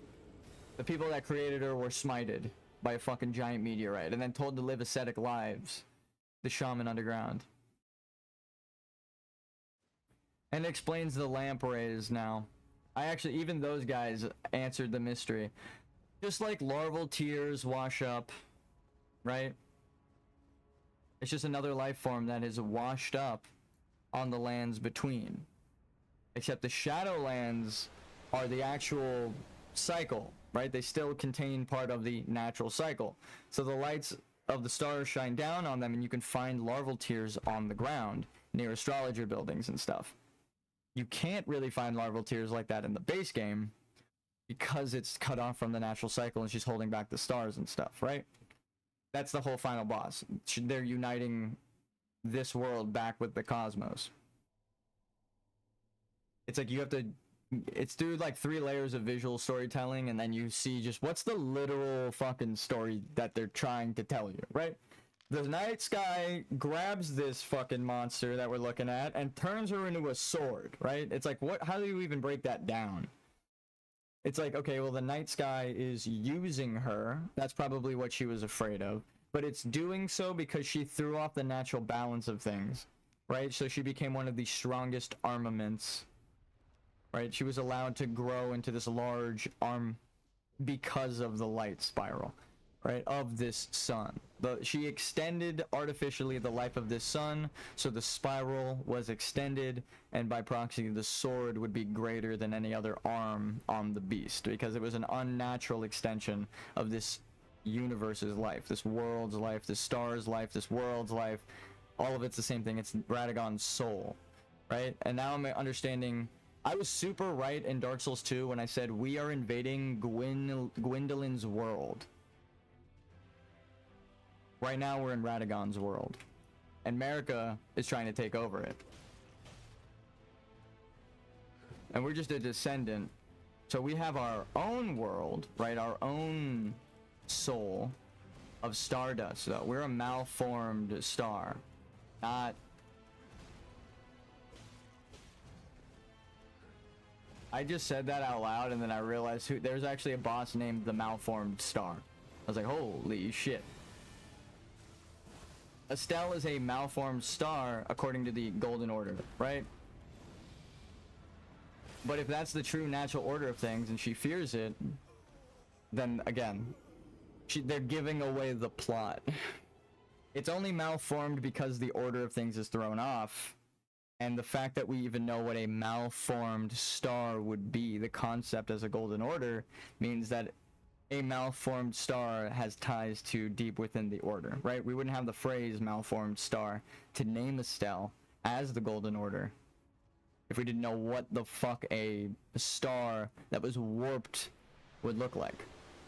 So even if she is a malformed star, which I think she's the natural cycle of all stars, and the death centipede is being held back, so it's manifesting in this, like, grafted centipede, right? A natural Godric, a natural grafted scion, right? Of the moon, rather than of gold. Trying to restore the mark of the centipede, like we do when you do Ronnie's Quest. So by killing Estelle, you grant them a merciful death because they are potentially only brought about because Marika's fucking with the stars, right? Or the astrologers fucked with the stars long ago to create Marika's actually what Estelle and the Eternal City and the Stolen Star and the Remembrance tells you. So it's like the grafted scion existed. That's the first grafted scion.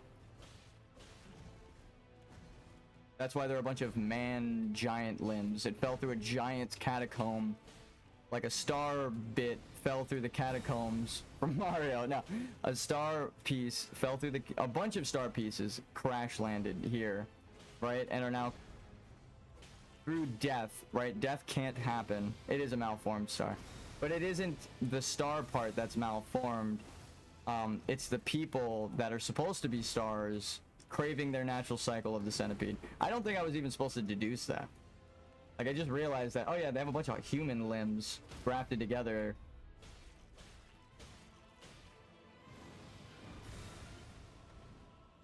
And then as soon as I realized that it's grafted together, I was like, oh, duh. And it's like right under Godric the Grafted's castle, right? Back to the unity. They're trying to unify everything in that section of the world.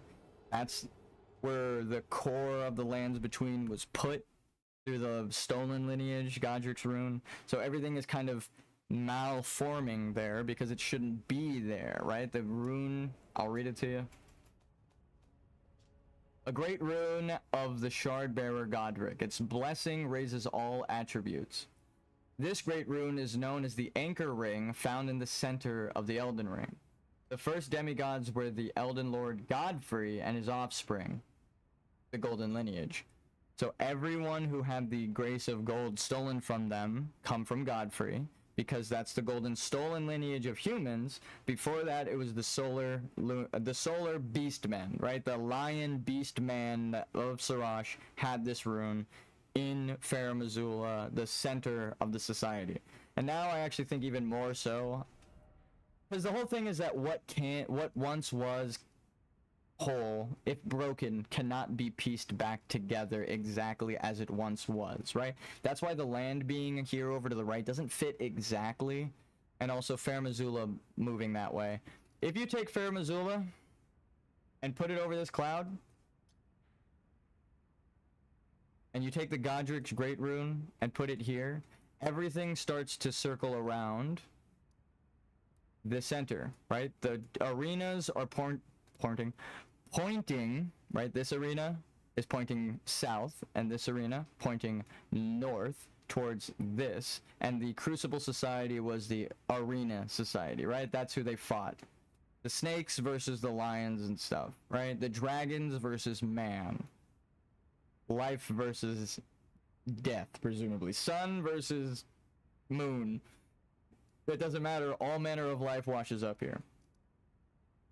So this was originally Bird Town. And that explains this graveyard now. They were birds coming from dragons. And if you're trying to hide your ancestry, you would get rid of... I would put money on it. I haven't played Night Rain. I haven't watched gameplay, but Limvel, or whatever the fuck, wherever it takes place, has a bunch of dragon bird symbology. Birdmen. And it is this missing section of land right here. Because this is all clean cut, right? This is all ripped straight through. When you spawn, the graveyard's in half, and there's a wall on the other side. So it's like right when you start, it wants to tell you everything over to your left is broken and gone, right? This entire area is gone. So south, we got beaches. Why does that matter? So if you follow the beaches, right? This is the beach, this is the beach, this is all natural, this is the beach. Here is a beach. A not so natural looking beach with a giant gravestone, right? This giant gravestone right here. And you actually don't see many of these gravestones around. You see a lot of these ones because you don't have to hide those in the Golden Order. But this one, protected by a lion man, a sun lion man. So that would mean there should be beaches all around this entire area. There is not. There is not. In fact, it's so ripped and fucked up that there's an entire section of land missing here. What do you see but nothing and water? Now I'm going to turn around.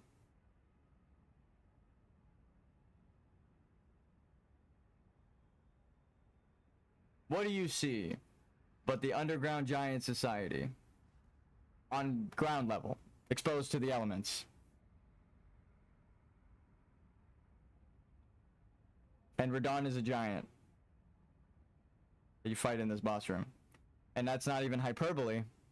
He's 8 fucking stories tall, right? And he comes from space. He's fucking alien giant man. Maybe he's not alien. This is actually his lineage. He's from here. So this is where land would had to have been ripped apart. The only beach on this side is not even with the rest of the world, right? That would mean there would have to be a solar society over here and implications of a sun connection around these lands of Caelid, right? There would have to be, this would be where the sun meets the moon in terms of the land, right? Because then you have all of these people up here, the nighttime giants, and then the crucible that can't go out, and the fire daytime giants, right? I should specify for those who went nighttime giants. I'm just gonna do this. I don't want to fucking explain, right? Nighttime giants. This bitch is named the little sister. If you want to argue with me, argue with that. Okay, so that's the nighttime giants, the land of the Albinaurics kept alive. The daytime giants would have had to been subjugated, burned, killed, hidden away, locked behind some sort of shadowy tower tree. And there would have to be scorpions for Melania's connection to scorpions and the Scarlet Rot because of this dagger. Wait for it. We're gonna get it right away. So, you find this under Caelid, dagger fashioned from a great scorpion's tail, glistening with scarlet rot, a ceremonial tool used by heretics, crafted from the relic of a sealed outer god. So there have to be some sort of scorpion tower with a sun lion at the top of it.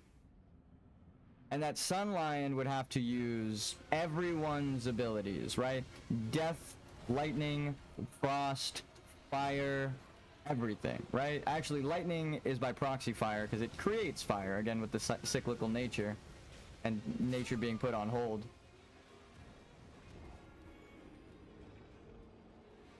And noted, this is not a lion. This is a sculpted keeper who a lion's spirit possesses because the grandma of the horn scent makes a prayer. Oh, horned decked beast from higher sphere delivered. Dance and cavort, cleanse all that wilt.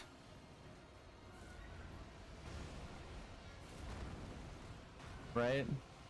And wash away America's, or the strumpets, vile progeny, the tarnished, those who are lying about their heritage and assume themselves better than other people, overwriting people's history with their own, even if they were taught it and they don't even realize what they're doing is wrong, right? They think they're part of the Golden Order and everything's fine. So it's not bad if they kill everybody in the Hornsent Society because they're bad. They tortured Marika, their mom. The Hornsent are bad. It isn't a honorable death that they deserve, from the Golden Order's perspective, I should say. So why then does the horn-decked beast from higher sphere delivered answer the prayers of the grandma? Go analyze everything that the grandma says, is my answer, and then you will see what I'm talking about.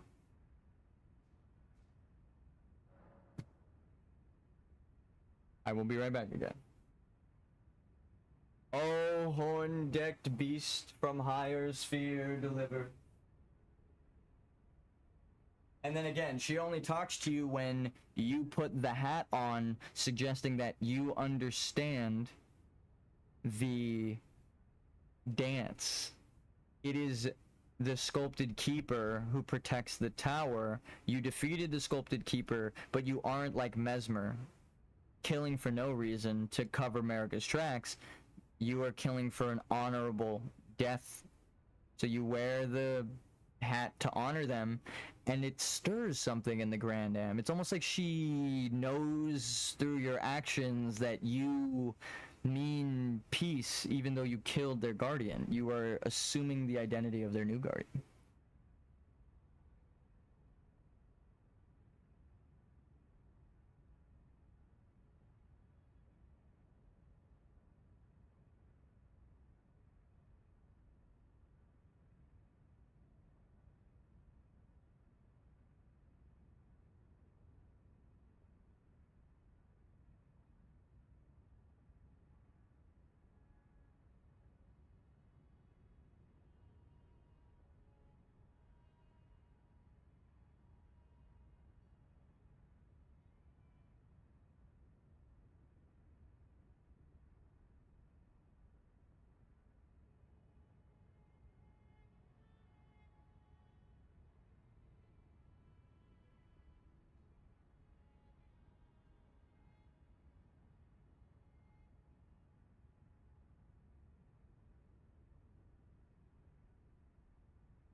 Okay.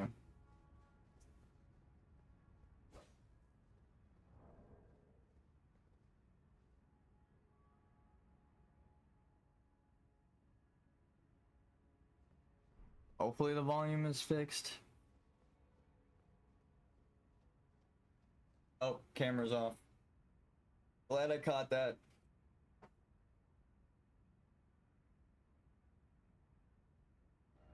I just wish...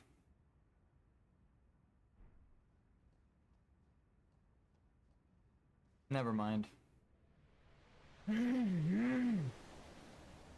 I just wish someone from Software put something in the game to guide you, and I think it is literally the very first message you read. Though the path may be broken and uncertain, become Elden Lord. It is that simple. You just... Look, I'm just a dude. Miyazaki, I'm just a man. I might be a level 1. Right? We might be level 1. Base stats of... I might be a level 1 wretch, but I'm just a man. Okay? And I guess that's the whole point of this game, is there's no such thing as just a man. If you live, if you breathe, you have a fucking brain, and even portion of it missing, you are significant. You can make an impact. Sometimes people without a fucking brain make the most impactful decisions, actually, and that's the problem, I think. This person is missing half of a fucking brain, and they're making the decisions for the world, right? Visually, half of their head is gone. So, I mean, they've lost their mind somewhere.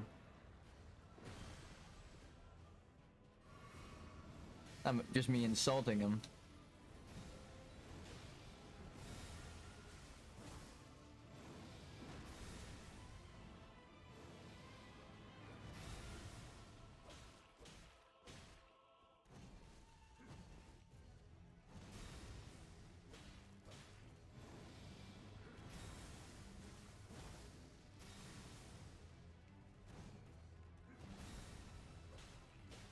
Little breaks. That's what the turtle is for. Little breaks.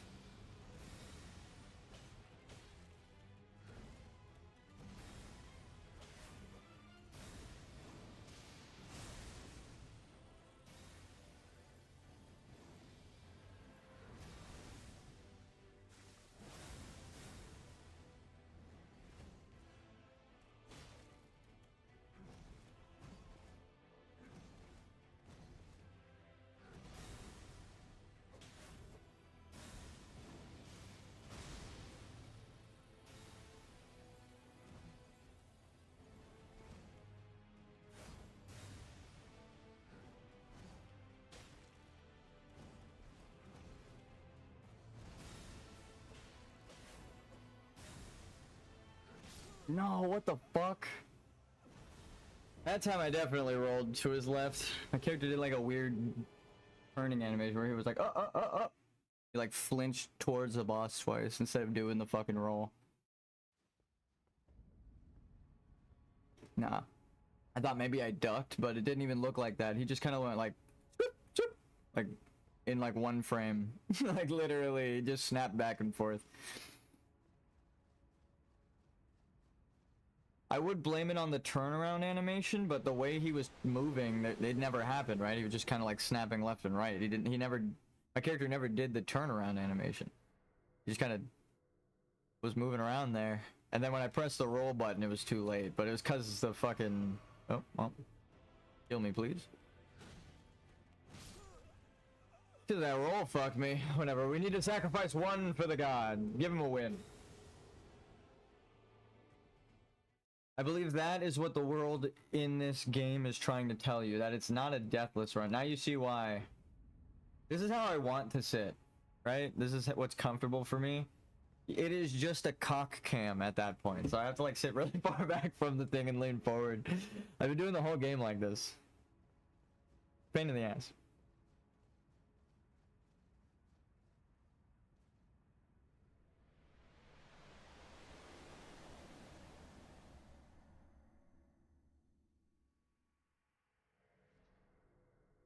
All right.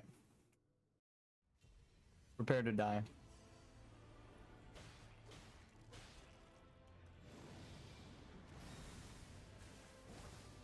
Ah. Might be a bit. Might be like an hour or two. I'm gonna like take fucking Tylenol. I've had like just like a staring headache for days. I tried to take a break yesterday and not play the game, and then I couldn't help myself. I had a realization where I literally sat up from my bed like fucking Frankenstein or Dracula, right? Emerging for the first time, and was like, holy shit. I fucking realized what they were trying to make me realize with the ending. I'm not sure exactly.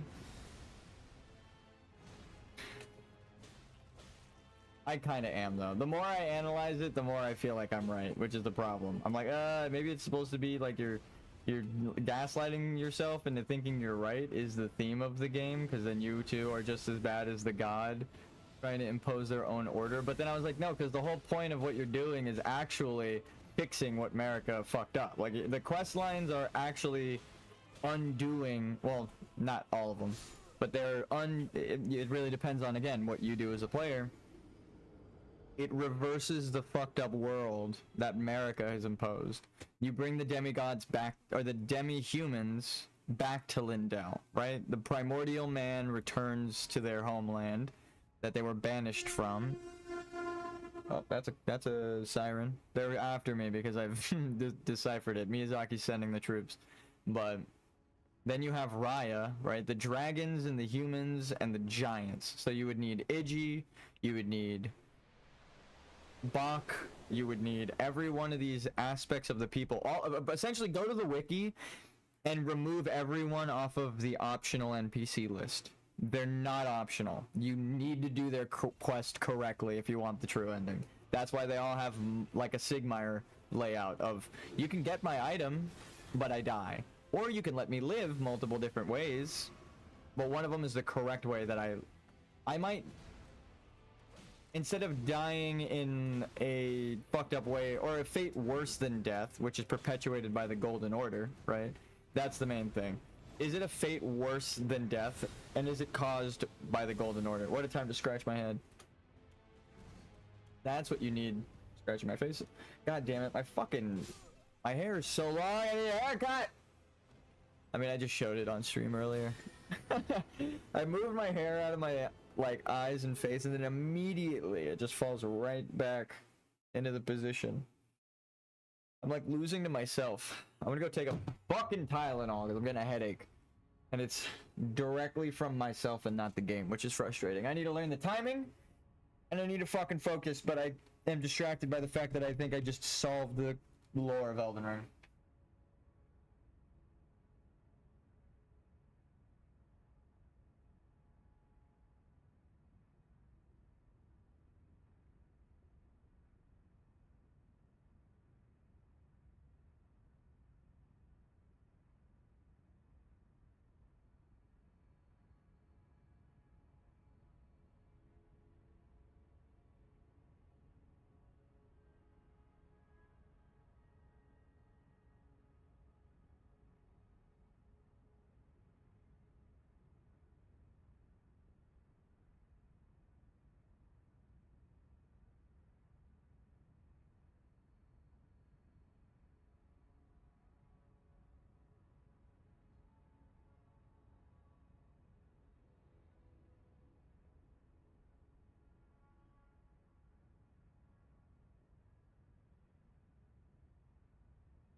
I have returned. Let's just take a minute, guys.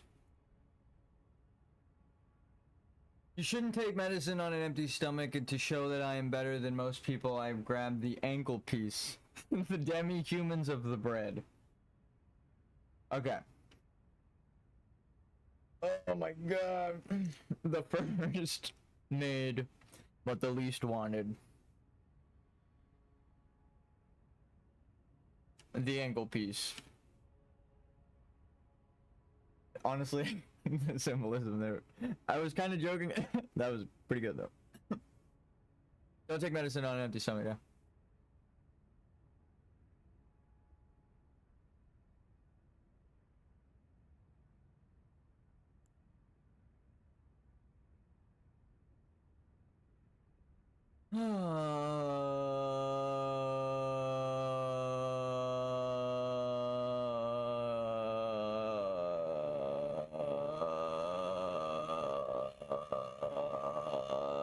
This fucking sucks. Okay.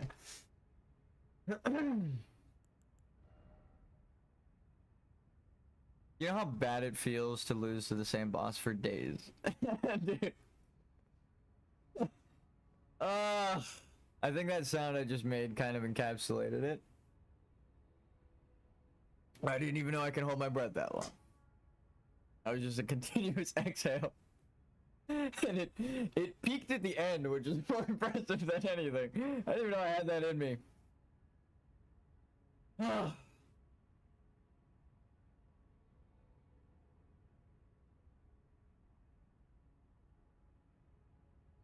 You guys, I can do it. I swear. It's just, I'm bad right now and I need to learn. I believe in you. You don't even have to understand what I just said. You just need to believe in yourself. All you need to know is I believe in you. You don't even have to believe in you. I'm at the end of the fucking game, right? Look at me. I killed them all. Name a boss. Did it. Placidusax? Fuck you. That was the one that I didn't do. No, I think I want to do that after, though. Like, you don't have to choose the end of the game at the end of the game. So I want to end it and then maybe just go fight Placidusax for fun or some shit. Which is insane that I'm doing that for fun as a level 1, but it shows that I'm not here for glory. I'm here for answers.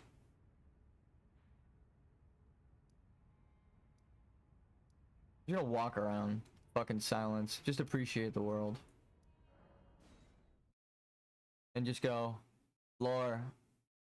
Like, I'm just gonna walk up to something and answer the question. Like, I'm not even going to hesitate. Giant statue broken. Giant statue. Right?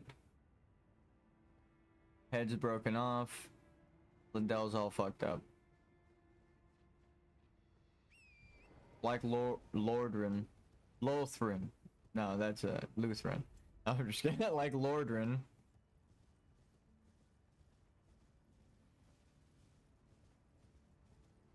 Partial giant, partial human, partial beast man society.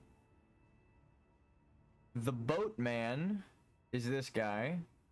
Now his crown of tree maketh sense. Right? The briars, the deathweed, the glove wart, the grave glove wart that has evolved here is on the water. Because death is in the water, you guide the corpses and coffins through Noxtella, right? People are probably wondering, Slime, what the fuck are you talking about? I will just show it. That guy we showed was the boatman, right? Two tokens for the boatman in real life, over the eyes, right?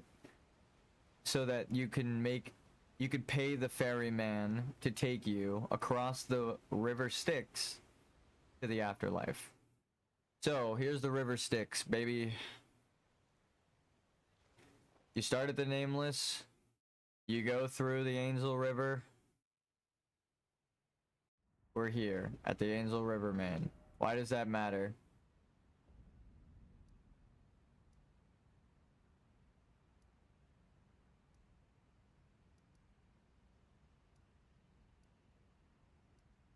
Where is it?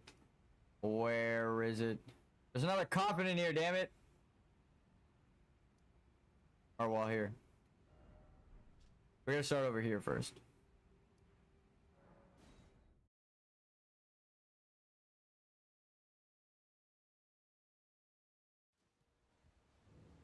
CO for aqueducts. So here. Actually, we don't. We don't have to start there. The Nameless City took you here, or right here, to the Angel Riverman, right? And then the Angel Riverman takes you to the Grand Cloister.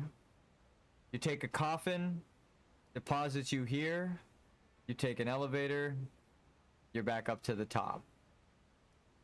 Right?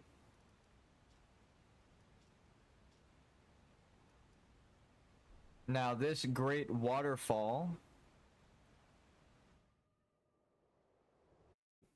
goes up to the Nameless City. This is above, right? Deeproot Depths is above the Siofra River. Because it's at the base of the Erd Tree, right? In Lindell. It's below Lindell and the leaves are falling on it. Underground, right? There are the leaves from the tree and there's a bit of sunlight right there. That fog in the middle of the branches isn't just darkness. It's actually two light beams, right? You can kind of see the dithering as I move it. Right there. Right at the compass is the light beam. So these are actually light beams from the Erd Tree, as well as the leaves falling in. They don't fall anywhere else because there's no hole in the ceiling. It's not because it's close to the Erd Tree. There's a hole. Ready? There's a hole right here. It's a moat. And there's a hole right here. There's a hole right here. And leaves are falling. This goes down. This is a hole. Right? Hole. And I'm pretty sure there's another coffin. Before we conclude this cyclical thing, the coffins are obviously traveling on the water, right? If you couldn't tell, you're going into a coffin that's sitting in water, right? So the water guides the corpses in coffins. The boatman of death guiding you around would be the mariner bosses, right? You got the fucking boat people that guide corpses around. I think there's one here that I didn't kill. So what I'm saying is giant society, small people society, death, small man, death, guiding corpses along, right, of big people and small people. So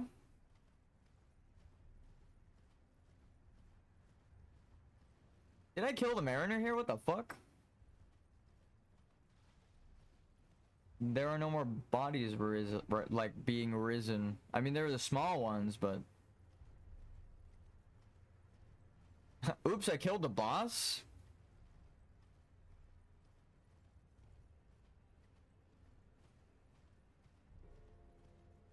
There we go. Right? The beast that quivers. Okay, cool. Look. So, giant society, giant corpses, glowmite queen powers in the eye. So, giants with glowmite queen power.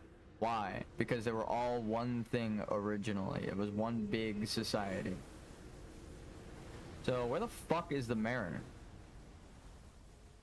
Where are you hollering from? I heard it. No, wait, that was the,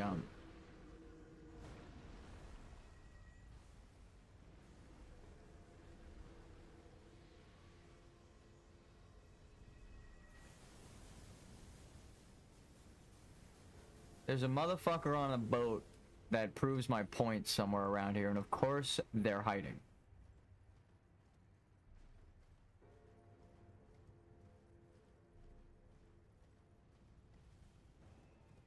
No. No. Just no. Just no. Don't do it.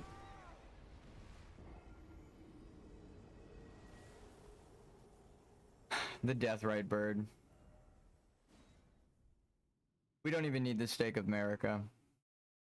It's useful. But you know the mariners I'm talking about. I hate doing that though. I hate going, you know what I'm talking about.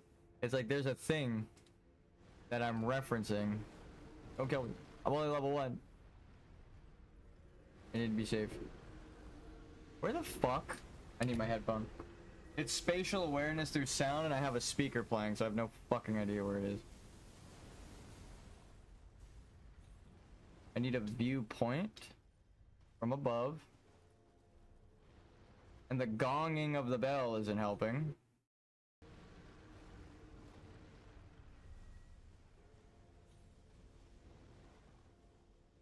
There's a mariner somewhere.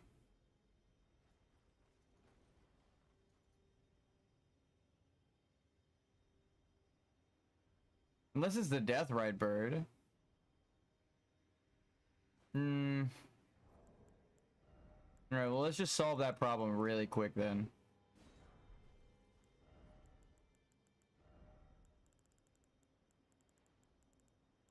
What is Unholy Week 2?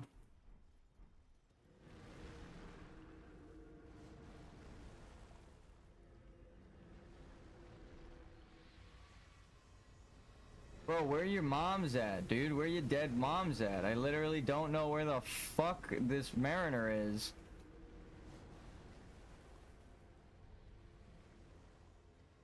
Are you fucking with me right now?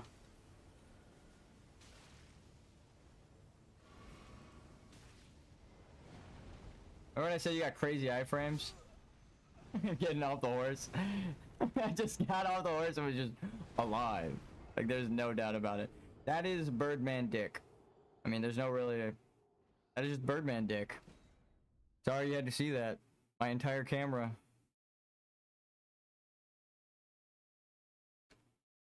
Should make sure my real camera is. No, we're fine.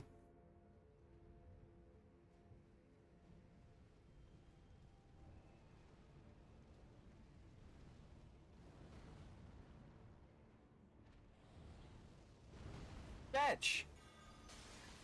Oh shit. I need the big pots.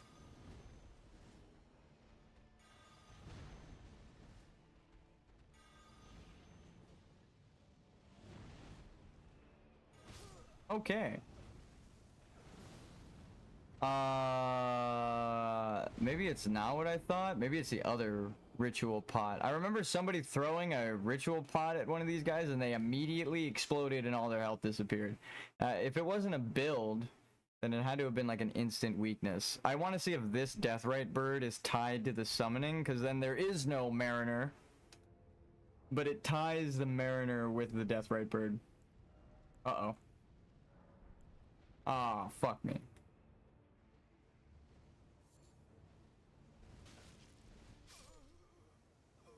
Rocked. Frostbite. Okay, now I'm really confused. I mean, I know it was death. I knew it was frost. Water, death, that was the whole thing with Ronnie, right? She's the moon, the night sky, the cold, dark truth. The water and cold make ice, right? Holy water pot.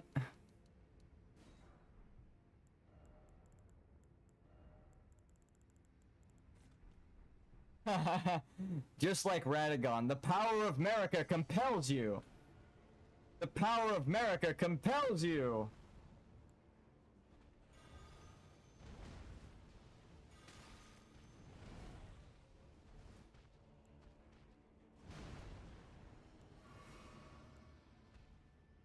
Catch! That doesn't absolutely fuck all.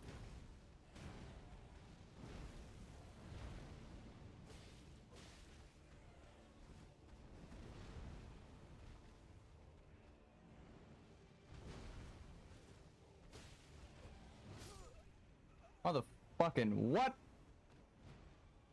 He stabbed next to me. That one hurt my feelings.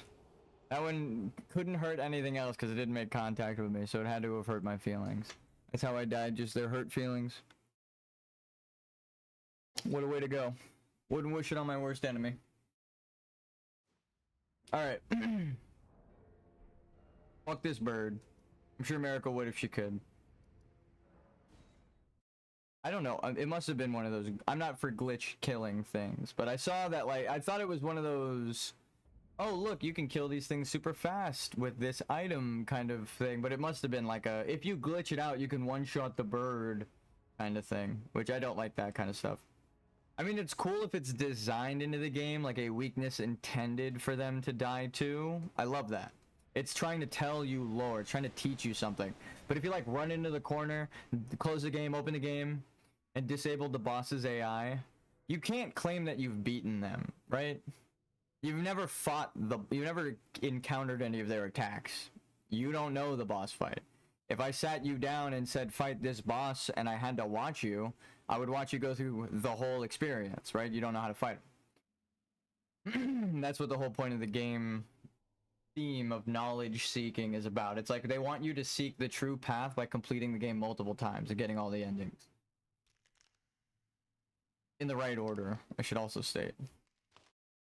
And the right order is denied by everyone that reads the items. They go, that can't be the case because the holy text of the Golden Order, which is literally, again, what Corrin is going through, and the cyclical nature of you experiencing what your player does continues, right, in the real world. If I'm invading people in the game, I'm an invader. If I'm seeking truth through blood, I'm like Ansbach, the blood warrior, right? If I am... Yeesh. If I'm searching for lore within the text of the items, then the text, the magical text that appears to you, just like Corrin, the game is Gold Mask. And if you can't accept what Gold Mask is showing you, the game doesn't need to say anything. It speaks with its actions, right? So the game is really Gold Mask. So if you listen to what the game is trying to teach you through not speaking but showing you the sun, right? You follow the trail. You follow Gold Mask's quest, right? He discovers that Radagon isn't America, and if they told you that explicitly, there would be no mystery for you to solve as the player. That's why it's all left up for what people think is interpretation, but it's just evidence for the contrary. Again, the statue is a provable point. It doesn't make sense for that to exist in America's Golden Order. It's a fallacy, right? And that's, again, that's what statues are. They're phallic in nature is the joke. It is a fallacy born of something America is trying to show you, right? If Radagon is America, then, and America is God, then America would know about the hidden truth of the statue. There's no silver on it, so she would know. It's actually gold and in her presence, so there's no way they could have hid it from a god or a goddess. She's omnipotent, she's a fucking god, she knows everything and is all-powerful.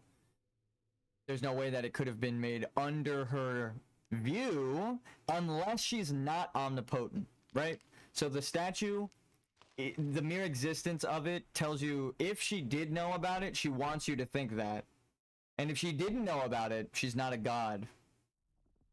And it calls into question her golden order. The thing that people think proves America is Radagon actually proves Radagon was his own man beforehand. If you understand how to question religion because you were brought up in it, you just seek the fallacies, right? You're like, well, that doesn't make sense. That's not logical. You use your logical mind, and you go, well, that can't be, right? Radagon can't be married to Renala, and America is in the Golden Capital running things, right? Telling him to go to war, and then she calls him back to the Erd Tree, right? There is a calling of America for Radagon back to return to the Erd Tree. America couldn't do that if she was Radagon, right? They would just go, Radagon left for no reason. No one knows why Radagon left, right? But they don't say that. They say, we don't know why he left his wife for America. So they've seen them together, America and Radagon, right? The church, Pope Turtle, the most trusting dude who marries people, he's like, well, yeah, they got married after Renala got married, but no one knows why. It's like, he's the guy who should know everything. And if the land is broken, all he needs to say is the truth of Radagon is America, and you need to set them free for the Golden Order to return, right? Even if he just believed in the Golden Order, he would just tell the truth, and then everything's fixed, right? The turtle doesn't need to lie to you. He's trying to fix everything and seek answers himself. So the turtle asking questions gives you answers. The statue giving you answers gives you questions that in turn give you answers. Neither thing is possible if America was a god, right? Actually, the only thing that's possible is America's trying to lie to you and tell you that Radagon is America, if she knew about it. That's the only thing that's possible, aside from her being completely lying and not a god at all, and Radagon's the true god. And then the last question that the turtle asks is, no one knows why Radagon was picked out of everyone, because America knew that he was truly the heir and she was hiding it, right? No one else knew. America knew, because she created this situation. So America's the bad guy. Period. Right? End of discussion. So what do you now have to do? What do you have to act on to undo the mistakes of America? Right? The Golden Order can't just be killed and punished mindlessly, because then you repeat her mistakes like Mikola. That's the Frenzied Flame. Right? You need to find a way to introduce everything back to order and cleanse yourself in the perfect order, which is what we did on accident in my level 1 playthrough. I will say it. I didn't discover this secret because I was looking for it initially. I was like, damn, this game is really telling me that there's a 7th ending. That would be crazy, huh? And then I was like, I can't stand it anymore. I need the truth. Is there a 7th ending in the game files? Yes, is the answer. So I was like, okay, what the fuck? Like, the game is telling me there's a 7th ending, and there's a 7th ending in the game files. The only people denying it are the ones that are still loyal to the Golden Order and don't want to believe themselves to be the bad guy in this situation. You're not just here to kill God for your selfish means to fix the world and be the one that killed God. You want to fix the world, right? So that should be your priority. You want to undo her mistakes. You don't undo her mistakes by doing the same thing she did. You have to go meticulously through her mistakes, address them, understand them, and fix them all, right? That's the secret ending. It's a moral victory.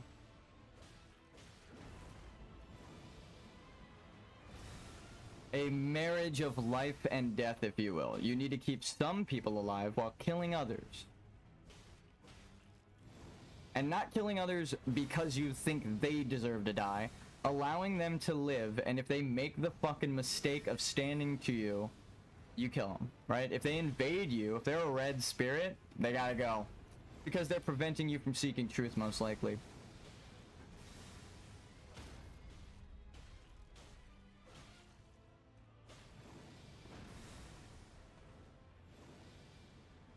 I've deciphered it. I see the invisible text from the Elden Ring. It's there. I've deciphered it.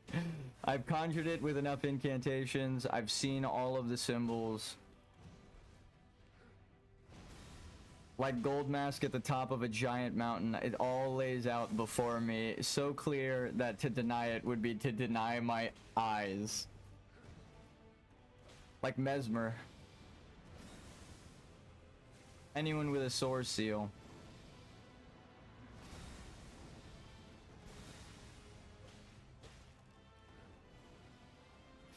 Also, Radagon's source seal is literally Radagon's source seal. He didn't make it for himself. It's Radagon making source seals. He was the original god sealed away by America, like I thought. He was the Scorpion Sun corrupted god. Oh, and the scorpions in the desert. I'm like, what's this fucking symbol of the scorpion? The scorpions in the sun place. Dipshit. I'm talking to myself. I'm like, why is it always a scorpion? That's supposed to be life and rot. Well, if he's the sun, what's in the desert? Moron. Scorpions. The land of the sun. So, it's like, it took me a second. Now I get it. I was like, why does he connect to this scorpid god of rot? That's a scorpion. He's the god of the sun. Right, the lions are the sun, the scorpions are the sun. We see it in the Divine Tower. and near a limb that was sealed away.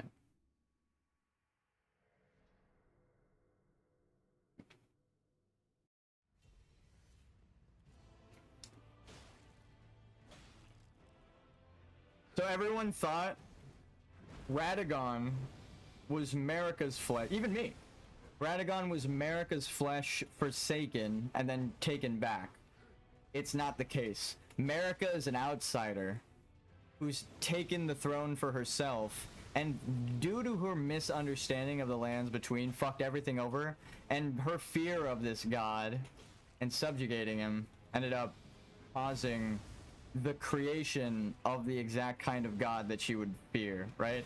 One that kills to perpetuate their order, one that fucking breaks the world that she loved, right? It ended up cursing her children through a cursed lineage that she made. Not Radagon, but it is Radagon's lineage that's cursed because of her. So she fucked it up. And then because the monsters you've made, right? You've made your bed, now lay in it.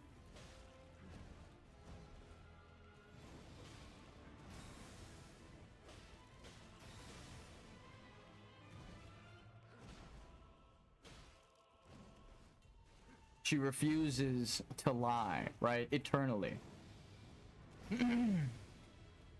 Do I need to say it again? That is not dead which can eternal lie, or in strange eons even death may die. It's the theme of today. We're gonna keep bumping into it because death is the main theme of the Souls series. So I'll just say, probably not the last time I'll reference it, but it will be the last tie there. It's because everything loops back on itself, so repeating things is important. It might be tedious, but if you take it slow like a turtle, you know, you're fine. Like, I need to take it slow and think about how I need to fucking change my goddamn element up because I can't kill this guy right now, right? That's my problem.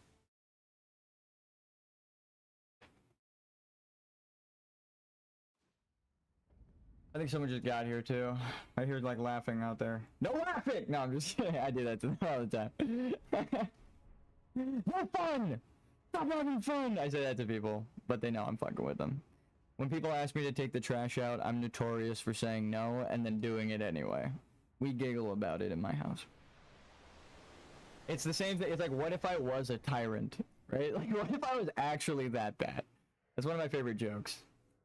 Helping people realize, like, what if I was a piece of shit like that? It just was like no fun at all. You can't have fun. People were like that one day. That's crazy to think about. Asceticism is a word we have as humans. That shit. Only reason I know how to tie the theme into the shamans is because people actually live like that. Which is why. So I make it a joke. It is real. I do have dark ass humor though. I think that is also playing into it. The fact that I could just laugh about all this cosmic horror stuff. I'm like, yeah, whatever. I'm already crazy. What about the world ending and the universe going on forever and matter can't be destroyed? So, you know, our souls, the chemical composition of what our human bodies exist as, is just going to be perpetuated into a void that we can't sense, right? Who cares? I love that shit. It's not upsetting to me. You just got to accept that. Prepare to die, motherfucker. I'm going to kill this god now. Just laugh about it, you fucking coward. Don't you prefer being silly anyway?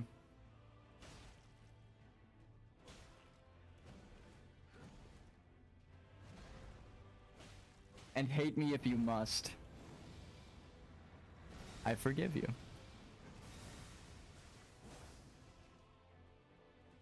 They knew not what they did. Though the road to hell is paved with good intentions, right? Is not knowing what they did always an excuse? Or is there a chance that the negligence of intelligence is the problem? Right? The choosing to not seek understanding is the problem America has, and not understanding death and fearing it, right? Is that the problem? Is that what makes her bad? Not sharing truth with people? Another hint at that secret ending.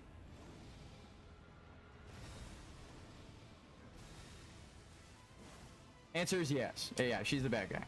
For those wondering about my tone. I care not if they don't like me. I don't even like me.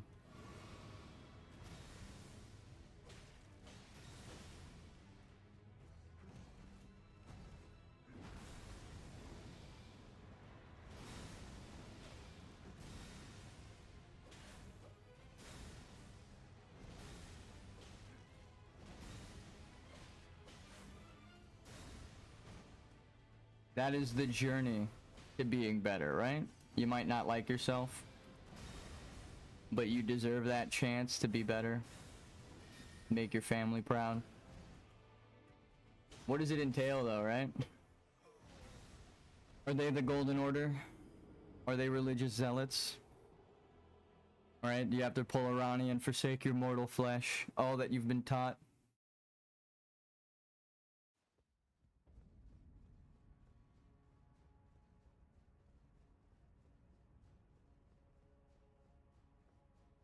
That's the difference between Mikola and Ronnie.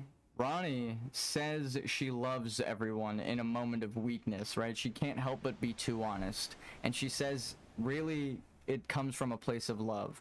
All of the wanting of despair, right, for the universe, comes from a place of love. Mikola abandons his love in a pit at the bottom of the Shadow Realm where no one's supposed to find it.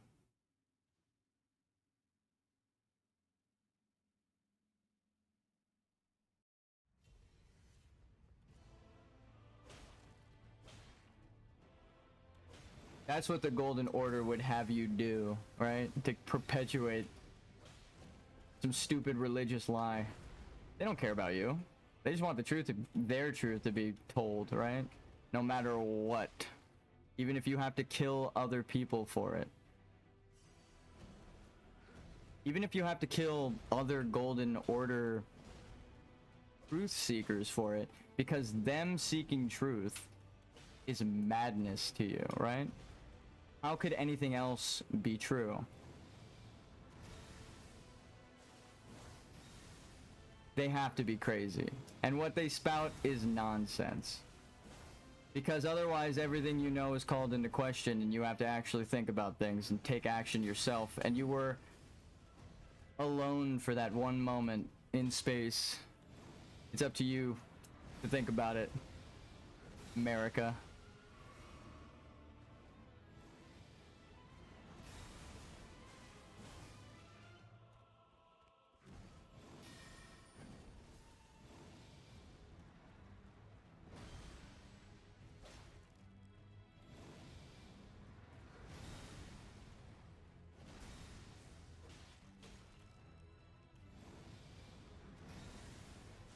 Oh, to blur the lines.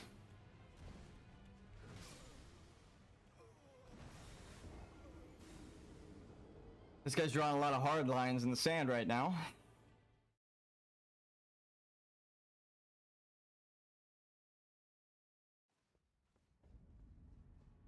Hard light lines in the sand. I guess that is the point of America. Is your religious zealotry worth your children's lives, right? Riker ends up killing himself because of blasphemy. Melina is burned by America. She killed her own child. Mesmer is sealed in the flame, right? Or sealed because of the flame, sorry, in the Shadow Realm by America. When you kill him and he finally takes the grace out, he curses America. The most loyal one to the end says, actually, now that I see the truth, America, you're evil. I curse you, mother. That's what Mesmer says in the end. Because in the truth of death, he can't deny it any longer. He said, could you really give... He says, I can't suffer a lord devoid of light. Right? He doesn't want you to become the Lord because he fears the darkness as America did. Right? The abyssal serpent inside of him. That's just the natural cycle of things.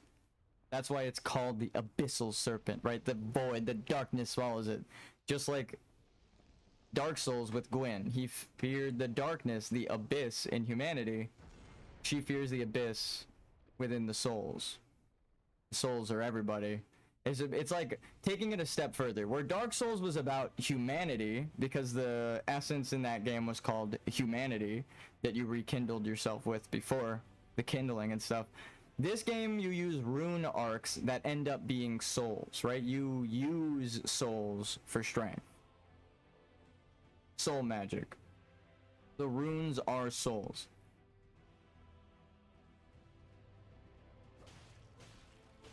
So she is perpetuating her age off of the dead. Souls of the damned. Stuck within there. Like Saint Trina, right? That's a rune with a name that we knew, right? And then it became an actual entity.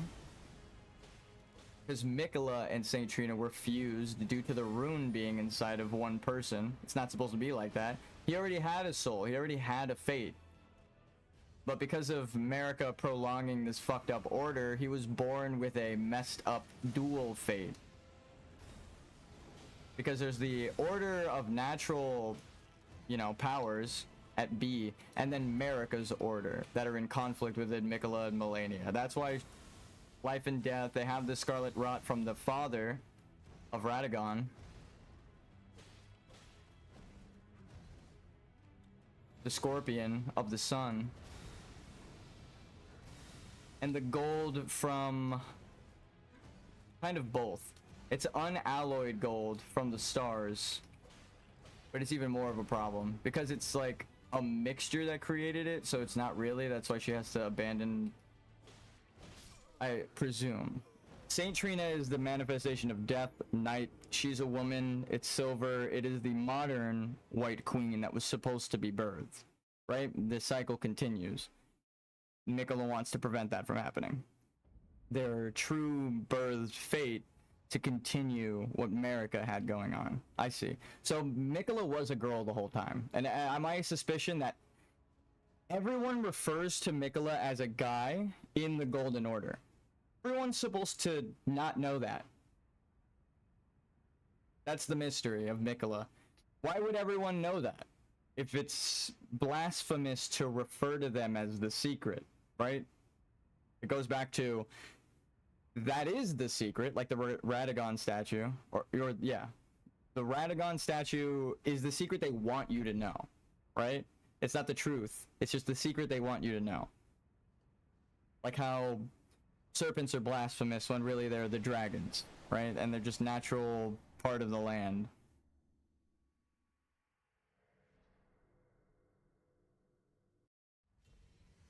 Actually, it's their brutal, fucked up bestial tendencies, which end up being man's as well, that reset the world, right? Because the dragons are the only thing that live between souls-like resets of the world. Every time the universe resets, the only thing at the very beginning of time, dragons. That's literally it. There's fog, there's nothing, there's a gray, colorless void, and then there are also stones and dragons. That's about it. And then after a while, humans emerge from underground.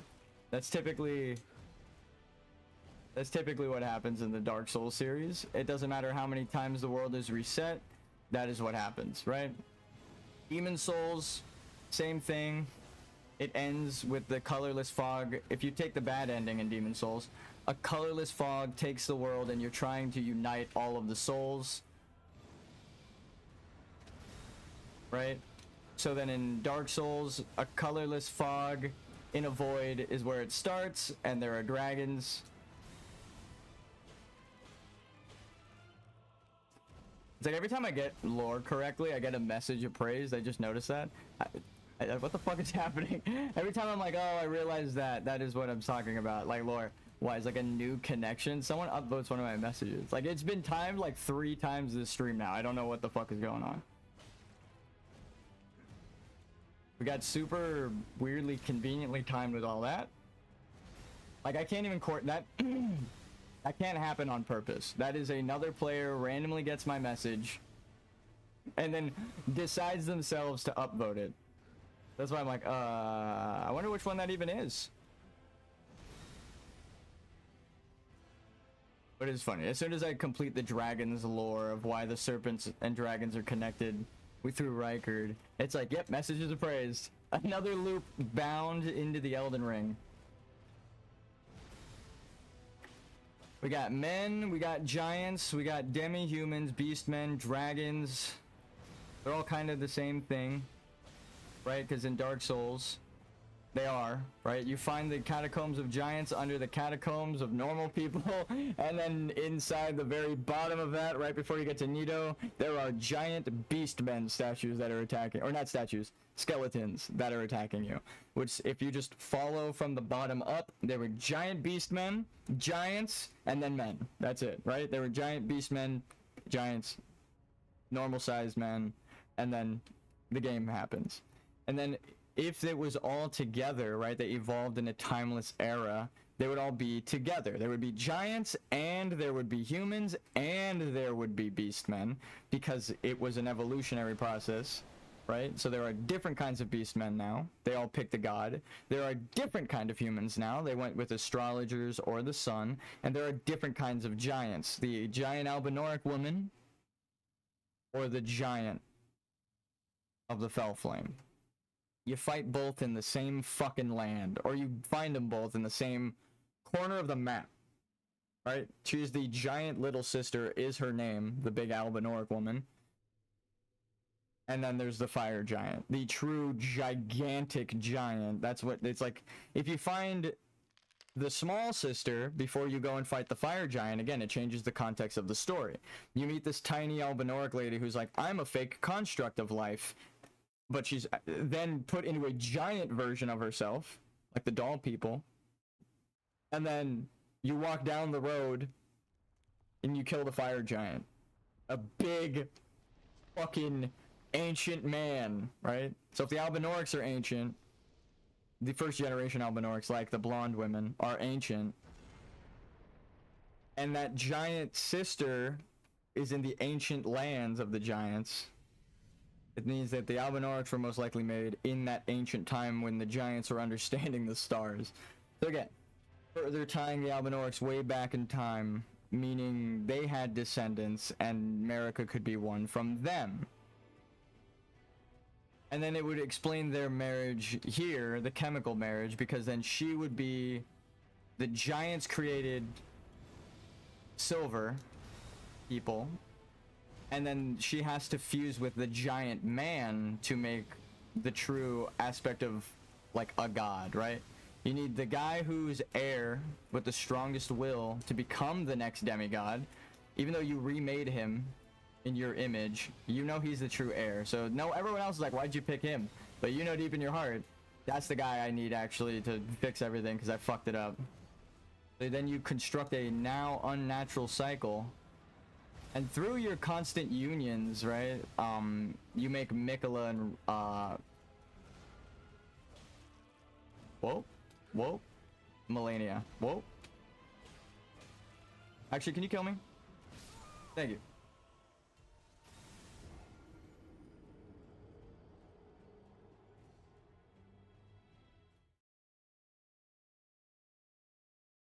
So it's again, there are two hidden meanings to the name, Radagon, of the Golden Order. One, it's not actually Radagon, but it is. It's his corpse possessed by a spirit, just like Hayata possessed by, or Irina possessed by Hayata, Shabriri possessed by Yura, and you possessed by the larval tier when you rebirth. It is a new life from beyond the stars with different knowledge, right, from a land that ended. So it's just arcane knowledge. It could be whatever the fuck. That's why you can build your character however, right? It doesn't matter when you're reborn, because the spirit that's now possessing the corpse knows and is a different spirit. It's a different thing entirely. And that is the larval tears premise, right? You put the larval tears in a construct, and the glint stone that it's supposed to be is now charging like a Grievous, or what is it, the Graven Mages, the primal glintstone, but the natural one, instead of taken out of a person, the natural one that just shined down on the lands, repurposed within you a partial Albinoric. right? So because you're part Albinoric and part mortal, you have the capacity to be a god, which then fulfills that prophecy, right? Okay, so you need a rebirth. It fulfills the prophecy of the Nox, right? They're looking for a lord. They're trying to make the mimic into a lord, right? That's their whole thing. If you are part Albinoric from her and you become that perfect lord, you fulfill everyone's prophecy. You fulfill the Nox's prophecy because, right, you helped Selen, the Nox person, find the truth, and she's attracted to you, proving you are an Albinoric, right? Because the Albinorics are like instinctively attractive to humans, right? That's why Horolu fell in love with America. And that's why the alluring beast pots or whatever work on demi-humans and beastmen and humanoids only. Because it only works on intelligent people who want to mate. You're creating a new soul of intelligence, so it would only attract intelligence, right? So that's why the demi-humans with their partial intelligence are attracted, and then the normal humans it works a little bit less on, because you have more intelligence and more willpower than a demi-human. That's why Bach is like the weak one, right? That's sad, but you give him the inspiration within himself by teaching him to follow his dream, right? You show that it's not just an inherent bloodline thing, but without leveling up, you do the same thing. I don't need the power Marika borrowed.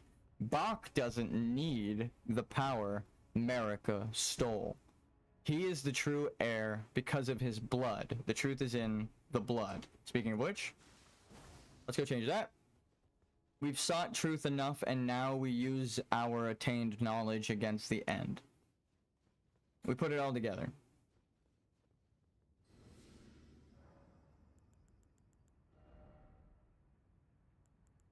You use Frost on Horolu because he's the Deathrite Bird, Ice Death Man. On the side with the Noxtellan Society on the left, western part of the map. And then you have Radagon, Solar, Kalid, up to the Fire Giants. And that's why the Fire Giants area is all cold now, because they removed the flame. So it probably looked at one point like the rest of the world. And then also supporting that theory are the briars that are piercing the giants are the same as the Sunflower Seed boss attacks you with, right? There's only one boss that uses briars, and it's the local tree for the Fire Giants, if my map layout is correct. So they use their own powers against them, and that's what Mesmer is, right? They use their own powers against them. Mesmer is a fire giant. He's got red hair, and he's the heir, and they made him attack his homeland. And then what happens? He finds out, and he says, "Oh, mother, I can't believe you made me do this."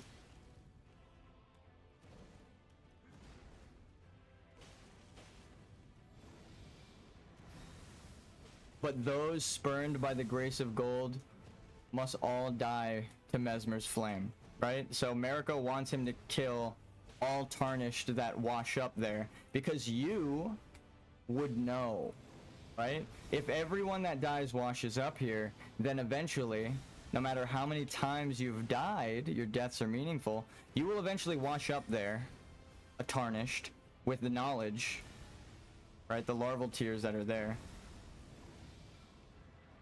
Do I have to rebirth like 20 times or something? Do I have to like... No, I think you only would need it once, but it does feel like you need to use all 12 larval tears as well. Because then the game would know that you used the DLC larval tears. Right? Because you only get so many, and if you use the ones in the DLC, you are using natural... Pretty much you can be one of the tarnished that I talk about, and it explains why Mesmer has to kill the tarnished, his relatives, right? He's killing Hornsent, his relatives. His goal was never an honorable one. He was always there to punish people because his mother sent him to hide the truth. Fuck. She just grabbed me by the dome.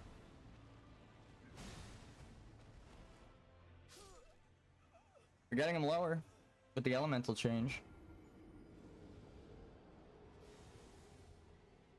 So I'm guessing Smash or Bash or whatever. What is the Elden Beast weak to? What is the Elden Beast weak too, because it's like a glass monster. Physical and fire. He did not.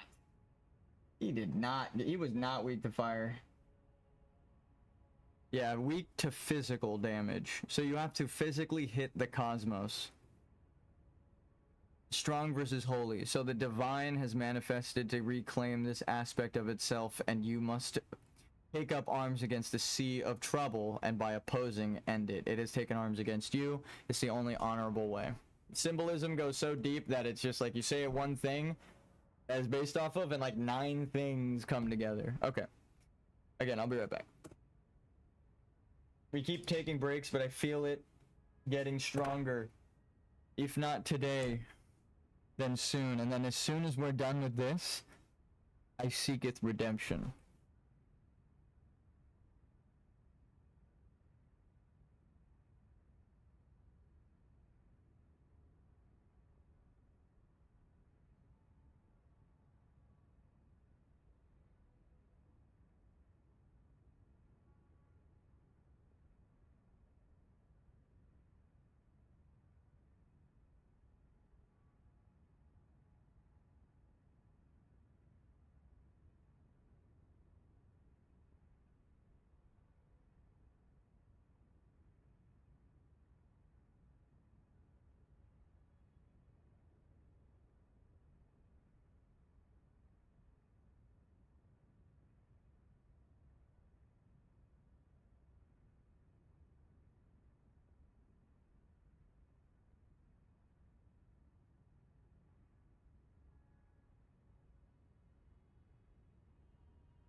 And we're back. Sorry to keep you waiting. I was making an order, hanging out with some family.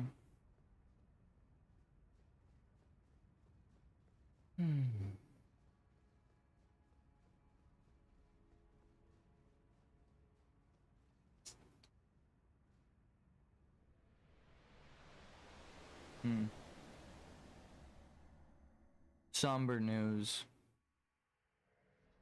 Family members in the hospital.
And she's sleeping. And dead. Trying to prevent her death, actually. By eternally sleeping. That is dead. Which can eternal lie. And in strange eons, even death may die.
Strange eons have arrived.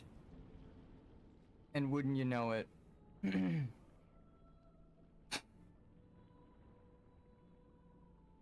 there goes the goddess of death with it. More like with its arrival.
Wait, what? What hit me? He missed and was dragging his weapon away and nothing was even near me. Normally I'm like, oh, I got hit by that weapon. Or, oh, that particle effect was near me, so I'm very forgiving. That wait, what was so genuine? Wait, what? He missed his attack and I was like getting up from my roll and then just was like, "Hugga!" And he was like already by me. Like, what the fuck?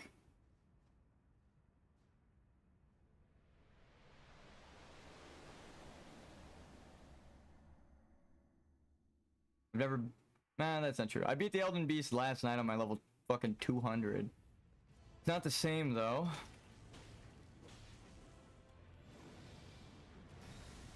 Good practice.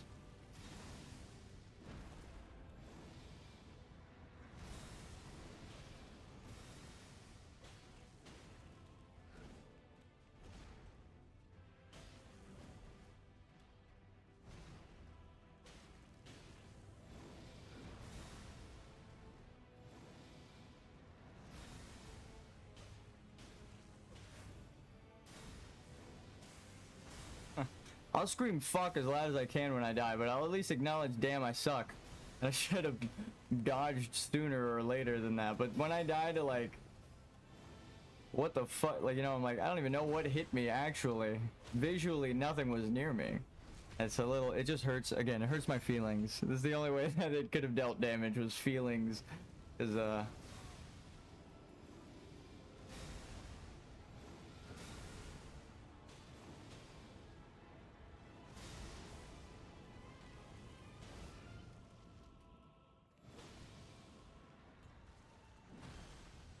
that's the wrong one.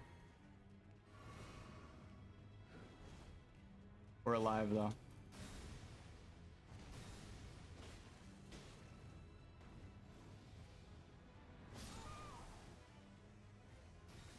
I'm bad. One of your messages is right here. Oh my god.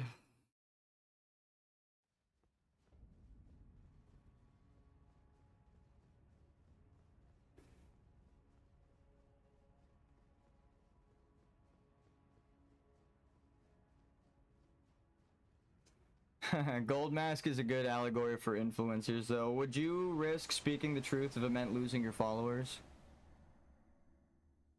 Right? Or does being followed matter more than the reason you're being followed? Are you being followed because you just want to feel like you're good? Or are you being followed because you're good? 'Cause you can get people to follow you all day. But are you being truthful about it, right? Despite their beliefs, which is the whole Corrin thing. Gold Mask doesn't care that Corrin is following him and being loyal, right? Because Gold Mask is just looking for the truth. He doesn't care that he scares Corrin off, like his most loyal companion, with the truth. That means Corrin couldn't stand it, so he couldn't stand the journey, right? And Gold Mask finds the perfect rune, but Corrin doesn't take it. You know, it's like, this is the thing that could perfect the order. This is literally like the prophetic golden energy that you guys have been waiting for and wishing to fix the world. And Corrin, the man who's read everything, does nothing with it. He runs away from it. He's scared. Right? So the truth scares off the follower, right, of Gold Mask, but he doesn't care. He pursues his truth despite losing followers, despite people disagreeing with him who are the most loyal. He still continues to search for truth, not because he doesn't love them, right? Not because he doesn't value them. It's because he values the truth more and sharing that. The truth is more important and the journey than any one person, right? That's the point. You shouldn't sacrifice the truth for any one person, whether it be yourself, like Mikola, or all of your children, like Marika, right? Like, even if she did it for selfless reasons and they all wound up cursed, she did it and then saw what the repercussions were and kept doing it and thinking, I could do it better next time. I could do it better next time. I'm gonna fix things, right? And even though she's breaking them to fix them, right? She's killing things thinking that it's bringing life, when actually she's putting a stop to life and killing everything eternally. Her religious zealotry and misunderstanding of that original religion ends up punishing everybody who doesn't actually deserve it. And then she winds up as the punished one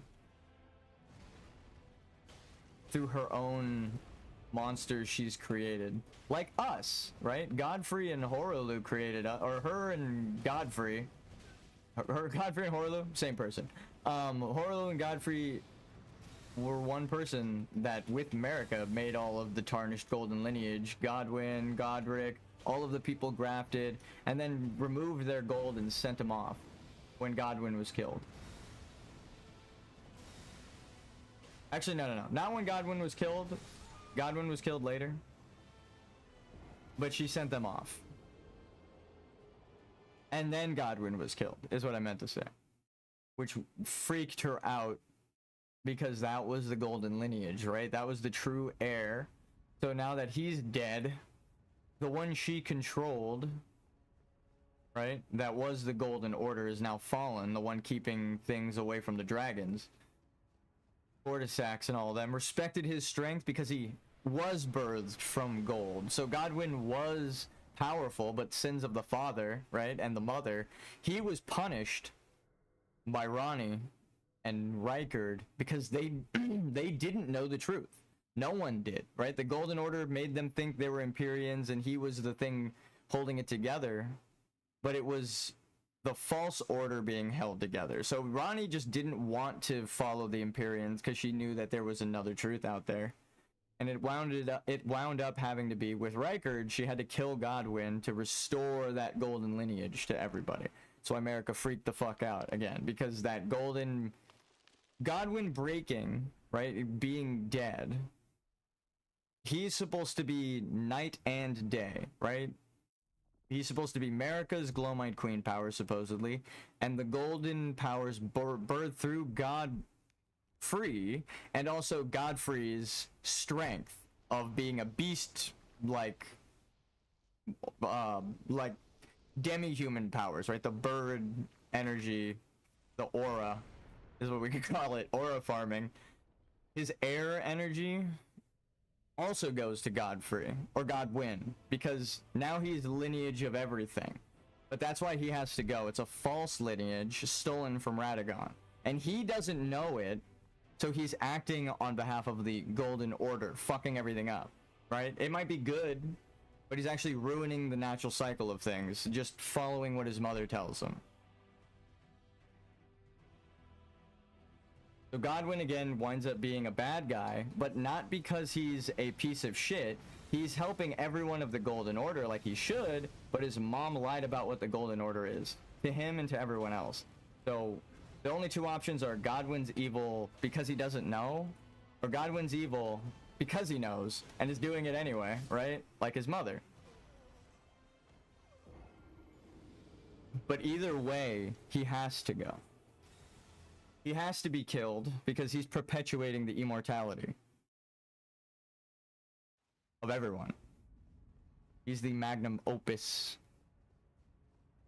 of America's eyes, right? But the process wasn't complete yet. There wasn't a chemical marriage. It was just a baby, right? Horlu was a doll diddler. That's why that is why it's a insult for Godric, or that is why Gideon the All-Knowing uses it as an insult, right? The Golden Order does not like doll diddlers because you can create a lineage of your own, like the Tarnished, with your own bloodline and one that comes from beyond the stars, right? It has nothing to do with the golden lineage now. You can, using that power, be imbued with a larval tier, make another construct, and you have a new lineage completely clean of the Golden Order. That's why I think you have to rebirth. It's because America scares you from rebirthing. The Golden Order scares you away from all of these things.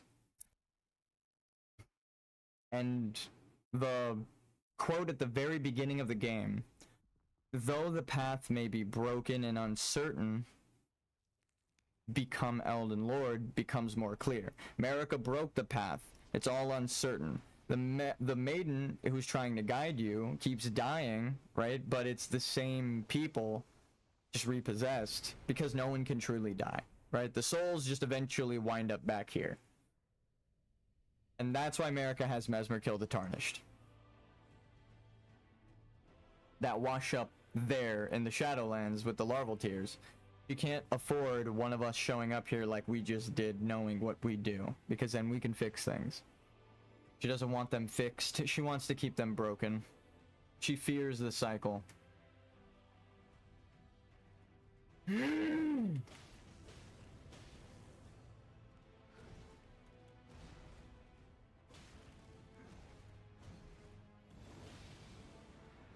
And a double meaning, again, with the weakness. Because it's not Radagon, it's a Shadow Woman. Fire would be her weakness, right?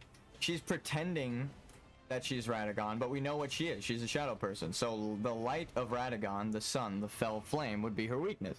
So she's trying to pretend to be Radagon using his energy, but when we fight them, when you fight the physical form, the fire is what does damage, because it would awaken Radagon inside, right? Like I was saying with the runes eventually repairing, it would awaken Radagon to have the will to fix things like he's fighting now, but just enough more so than she wants, right? She wants him under her control perpetually, but if we kick his ass with fire, we wake him up, right?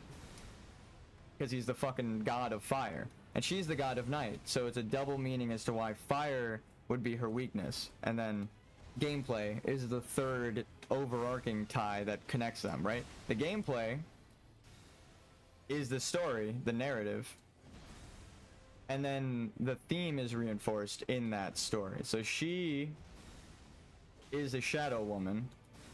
It's just cut and dry. She is a shadow woman. You're looking at a fucking shadow woman inside of Radagon, okay? If you tell me she's not a shadow woman, I'm slapping you, okay? if you try to argue America is not part of the shadows, I'm just gonna pull up a picture of Radagon and stare at you until you say something. I'm just gonna be pointing at it, and then anything you say, I'm gonna re-point at it, because you just use your eyes, and that's the theme of the game. So, she's a shadow woman. She's a bad one. But again, it's like trying to teach you that it's not inherently bad, right? You have to forgive them. It's not that she's a shadow woman, right, that makes her bad. It's a shadow woman that made her who she is, and then who she is wound up bad. That's the best way to say it. Because the shadow people like Selin and all these people want to give people the truth of death, right? They want them to see the truth no matter how scary it is. No matter how crazy the monsters from beyond the stars wind up, if you hold back the natural cycle of things, right? The centipede mark is a true mark of death. Doesn't matter if it has like a million limbs, a million eyes, or whatever the fuck she's trying to hold back, right? A demigod of, or not even, again, you're all demigods, that's the secret. It's all spiraling to converge in one thing. You're all from the stars, just one is naturally heir to this land, Radagon's lineage of fire giants, made up of the land. And then you have the furtive pygmy, so easily forgotten.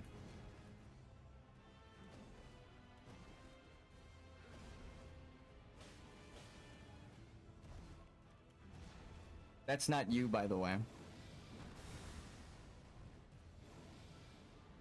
I've always used the furtive pygmy joke as that's your character. No. The furtive pygmy are the humans. Just like in Dark Souls, you may descend from them.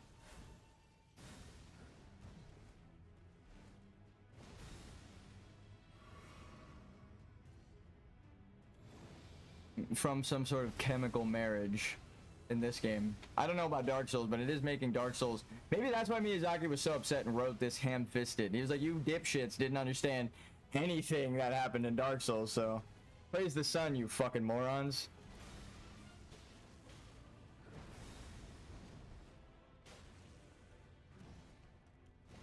Dung Eater with the sun medallion. Yeah, praise the sun. Praise it as much as you want. Where is the sun? Is what Miyazaki's asking. What's the sun? Praise the sun. It's the bad guy. If people, though, again, Elden Ring is one of their best-selling games, so people who have played Elden Ring have no point of reference for the Souls series. No, they don't know what the fuck I'm talking about. You need to go beat all of the other 8 games in the series to be able to deduce the lore for this game. That's why I'm like, yeah, I already know what I'm talking about, because I beat fucking Dark Souls 1, 2, and 3 without leveling. And now the themes are reinforced very clear. If you want to doubt me, go play. That's what I'll say. I won't gatekeep. If you want to play Dark Souls, play it however you want. If you want to enjoy Elden Ring, I want to see your build. I want to know how you played it. I love that shit. I won't judge you. If you want to argue lore, you have to go play Demon Souls, Dark Souls 1, Dark Souls 2, Dark Souls 3, Bloodborne, Sekiro, Elden Ring, in that order. It all starts at Demon Souls, the first game I played. So if you didn't play Demon Souls, the original, you can't talk about the lore. You've never played the first game that it's all based on. the Nexus, right? If you don't even know what the fuck the Nexus is, how the fuck am I gonna talk to you about the lore, right? That's where all the souls go, by the way. The monumentals, if you don't know what a monumental is, the reveal at the end of the DLC goes right over your head. I literally can't even fucking talk to you about it because you have no point of reference for what the fuck I'm talking about. I'll just show a picture for those wondering. I'm just gonna look up Demon Souls Monumental. Look at this person and then look for their equivalent in Elden Ring. A bunch of young women sacrificed to hold back the old god that was sent to punish humanity for fucking with souls. That's her story, period. Because Demon Souls tells you explicitly, right? So that is the basis of my lore knowledge. Miyazaki told me explicitly about 16 years ago. That's how I know I'm not guessing. People are like, are you sure about that? I'm like, you never played Demon Souls. It's sad, but it's true. If you're asking me if I'm sure, you don't even know what the fuck I'm talking about. So I can't even clarify for you. But when I say that, right, the one character that teaches you about the monumentals, where does she exist in this realm, right? Where does she exist in Elden Ring? Where do any characters that look like her show up? And then anything that mirrors her story, what is it? Right?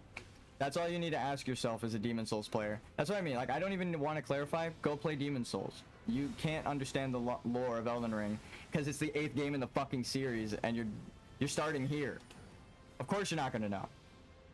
You're starting at a math problem halfway through, and the earlier parts are erased because you can't read them. It's like, yeah, you're not gonna know the fucking answer to the math problem.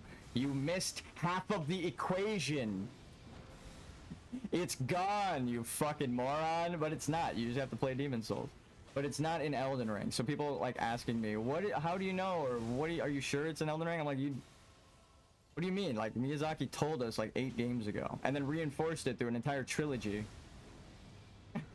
And now he's ham-fistedly telling us, hey, you remember Praise the Sun? You guys are fucking dumb as shit. You had it backwards the whole time.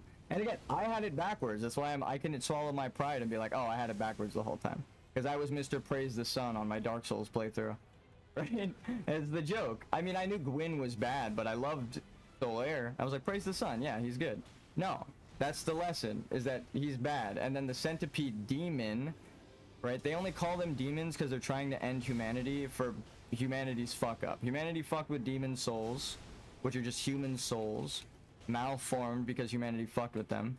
Again, in that game, same with Radagon, incantations and faith spells are the same fucking thing because it's soul magic, but they tell you that in Demon Souls. The scholar goes, oh, again with Selen, just tells you explicitly, oh, soul magic is what we studied. And I worked as a person in the church. It's also the same thing as incantations. That's why I now study magic, right? He was like, the faith that I had in the church was misplaced and misguided, but even the astrologers had it wrong, so I was locked up, right? That's what his whole story is. So him just telling you that, right, and being a trustworthy NPC in Demon Souls, it reinforces the whole theme. God damn it, he keeps fucking hitting over me and killing me.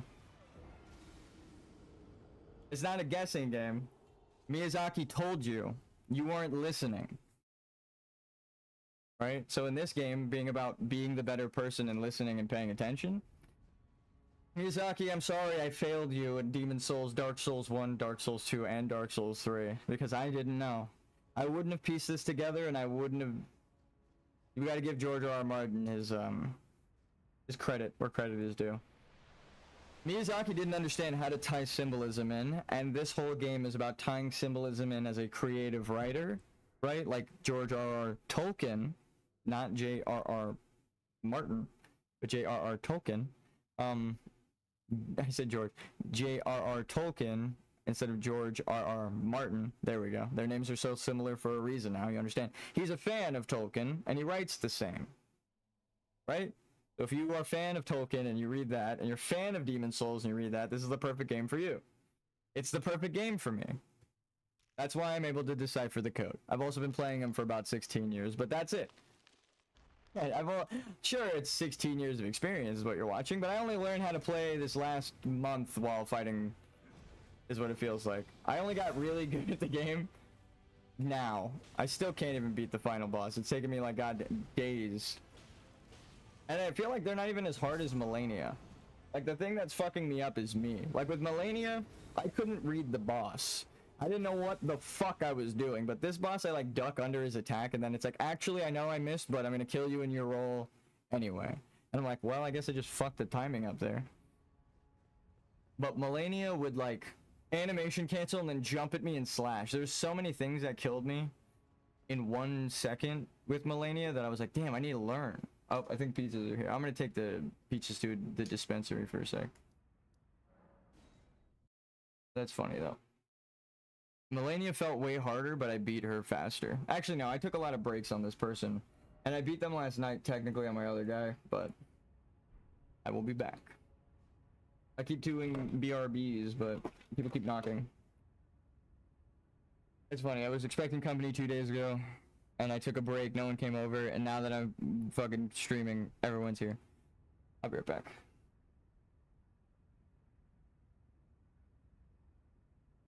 Actually, this one's gonna be a while.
I've returned. The prophetic lord. And pathetic. I'm gonna keep the camera off because we already we've shown our strength. We got the Elden beast down about halfway. And if you followed my series, you know if you can get it halfway down, you can kill it. So the fact that I did that with the camera on like 2 days ago or 3 days ago, I feel confident that we can beat this fucking boss. It's just that I have to sit comfortably and cock cam, right? Like if I sit comfortably, it's just my entire crotch in the camera. I would have to cut a hole in my desk. Not for my cock, but for the camera. And then you'd be able to see the controller. But I guess a square hole, because the camera is kind of like a square. Rectangle? There we go. I would need a mirror to show you guys. How many people do that? How many people show you the webcam? Because then you get to see what you look like to me, right? Most people don't show you the webcam because it's really hard. You would need a mirror. So.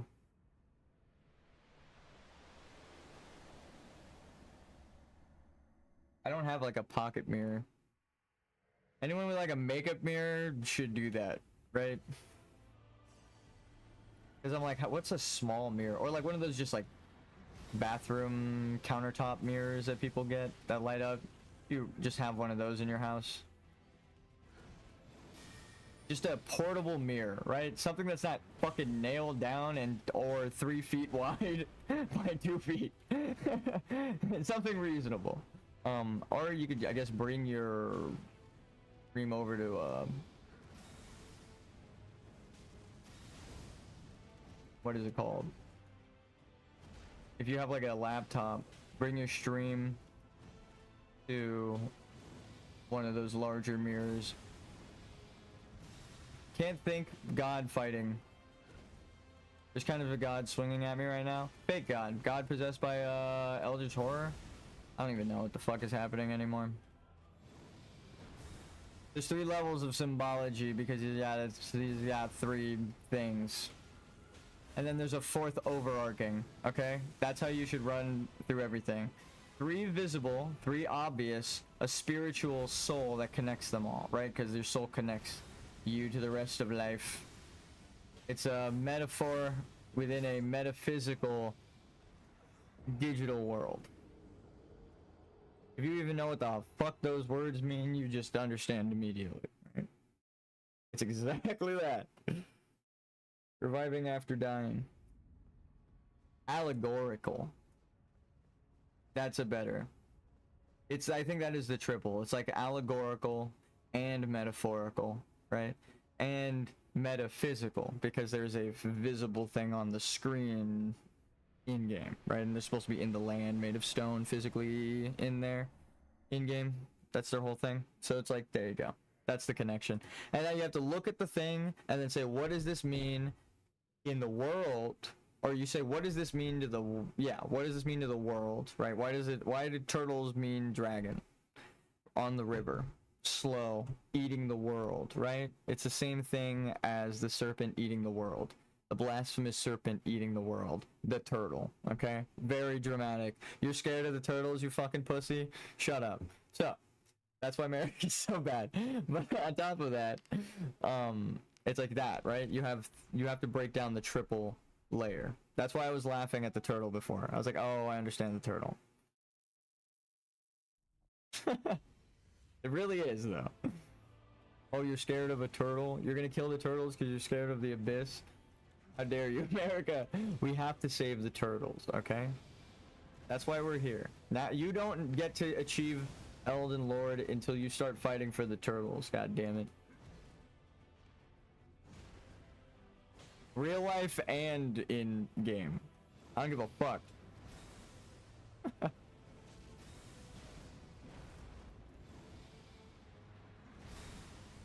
Or be like, have you donated to anything though? I have, but why disclose the amount? I'm not a prick. Right? Know that I have. And if you do want receipts, I could show you. I mean, who didn't donate to the Team Trees, Team Seas things at the time. But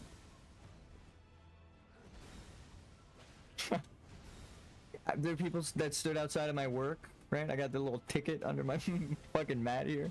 And maybe I'm not telling you the amount because I forgot. It's not as glorious, right? It's not like a high amount. It's like $5, and I forgot how much it was. It's probably not even $5. But did you? Did you take action? Did you try to save the turtles? God damn it! But no, seriously, I wasn't joking. Even the turtles are significant. You have to find how everything is connected. The turtles are herbivores. They eat the earth, right? Even the crucible turtles, right? That's why the horn scent turtles likely dragon. Damn, I thought he'd overshoot or undershoot.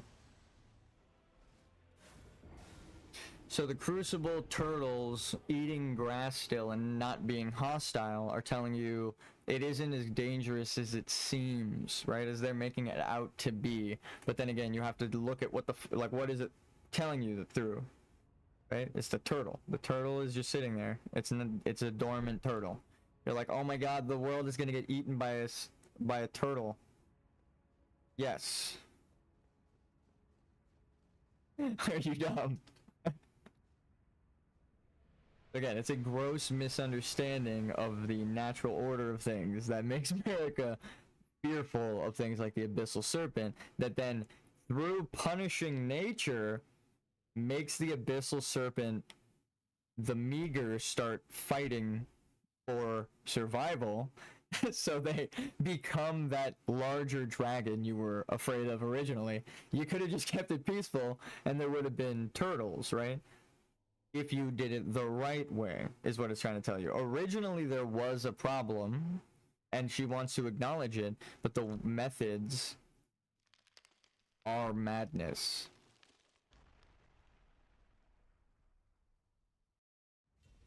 That's why the world is madness right now. The amber of the world, madness. Remember that. You'll never unsee it. I'm sorry. That's an Eldritch Horror. Good luck unseeing what I just said. Look at his wrist. Look at his wrist. Look at America's wrist. This is the arm that they're possessing, right? Look at the color of his hair. Now take it. With you into the future. Elden Lord to be.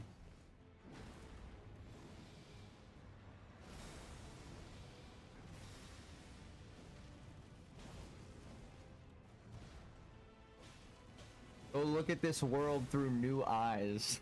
I've granted you the mark of slime. You're welcome. My own eldritch rune. Etched upon thee.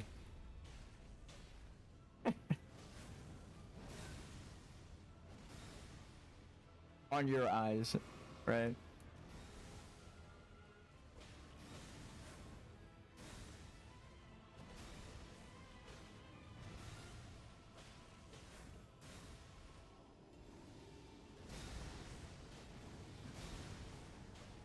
Who has that timing?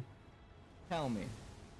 Link them in the description. I will fucking watch them to learn something.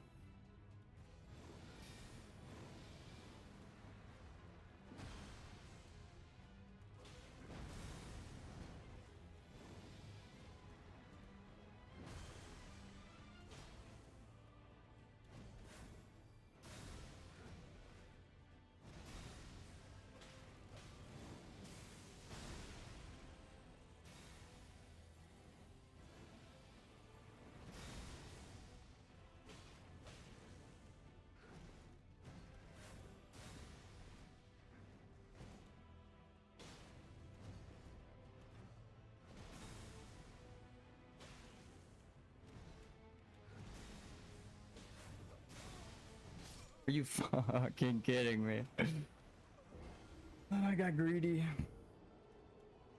But I learned something just then.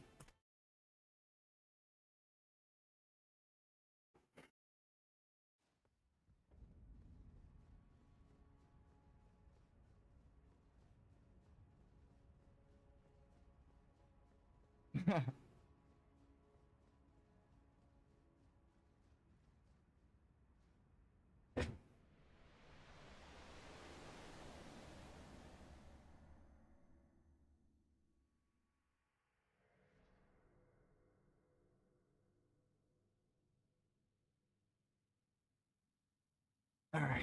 I was just fixing my phone.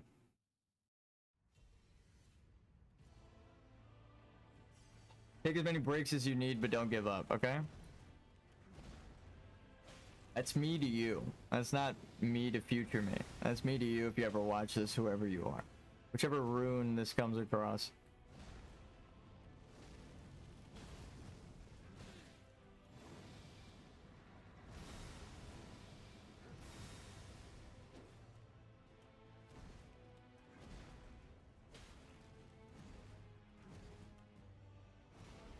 Rest easy, right? The easy part means make it as easy as possible for yourself to rest. Rest easy, my friend. Doesn't just mean be comfortable. God damn it. Fuck. It kind of does. Get comfortable. Earn your comfort. Ah, that's a better way to phrase it. Fight for it if you need to.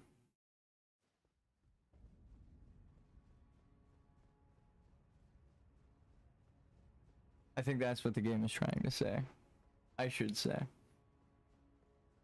I cannot be held legally obligated. No. Just be careful. Hold yourself most dear, but also care for others, alright? What is the Hippocratic Oath? Put others before yourself. I was just talking to my mom about that. She's trying to be a nurse.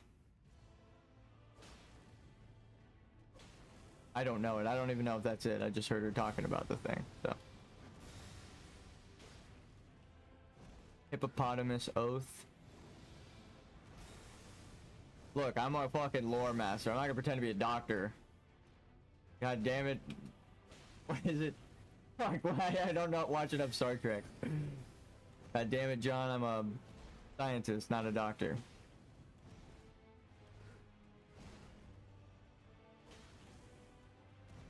I don't know if it's John. What the fuck is the captain's name? John Picard is it John Picard? It's just Picard, right? That's all I've heard people reference him. Who the fuck is Shatner? Why can't I think of it? I just remember that stupid thing where they like named him after the place in America originally or whatever. In the Star Trek movie, the one time I watched it years ago. What the fuck is his character's name? Look, I'm a Star Wars fan. I'm not gonna knock Star Trek, but I'm not gonna sit here and pretend to know anything. I have no fucking clue. Does it start with a C?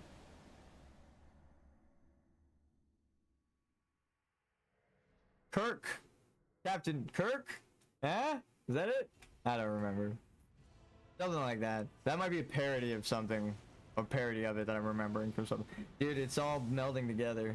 The loop has looped back too many times. The barrier melted with the frenzied flame. I genuinely have no fucking clue. In the crucible of my mind. Yeah, I don't think I ever watched Star Trek like the original, so I don't know. My friend liked The Next Generation. Oh.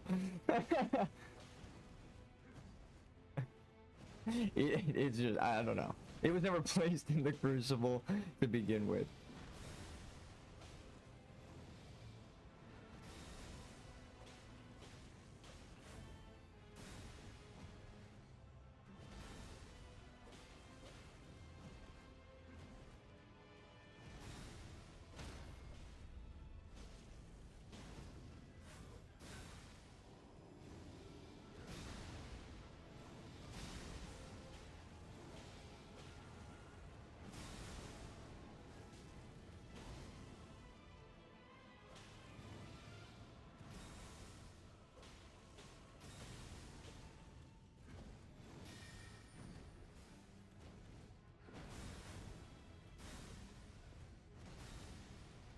Oh.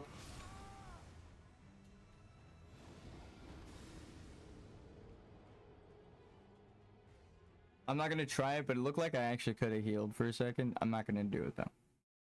Hold on one second. I think someone was calling my name from the other room. It's not gonna be fucking important, but I still should go check. Yeah.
Fight for what you believe in. I'm gonna take a bite of pizza. I just need a second, you guys.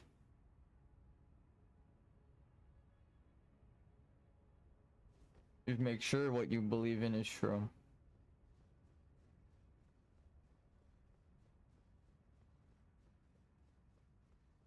You don't want to be like the dung eater, right?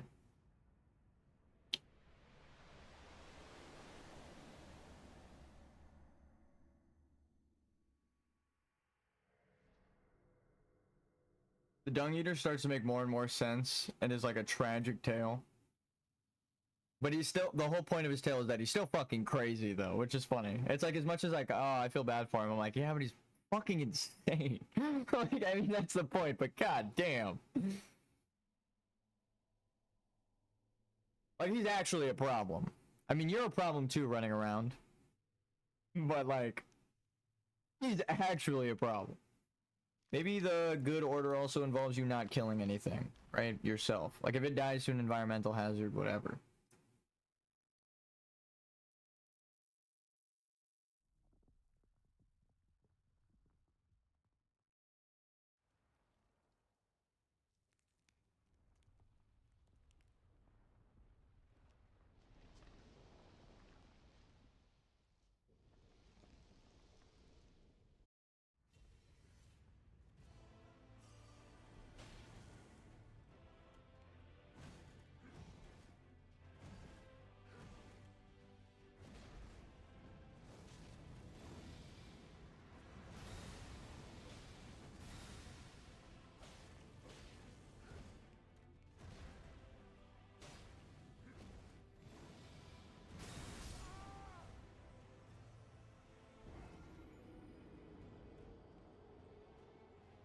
Oh, it wasn't important, by the way.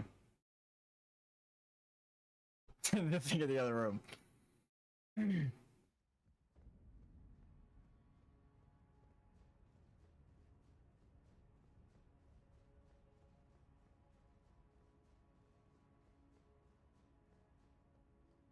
I want to start the path already. But I know I shouldn't until I conclude this because I've been taught to finish what I start. And it also thematically makes more sense to do this, but it also kind of doesn't. The whole point is that you don't know, and I've discovered, but I can't quite shake the feeling that there's like one more lesson just beyond the Elden Beast in the credit sequence, and I need to stand there as a level 1 and really take it the fuck in, the feeling of victory at the end of the game. Fuck me.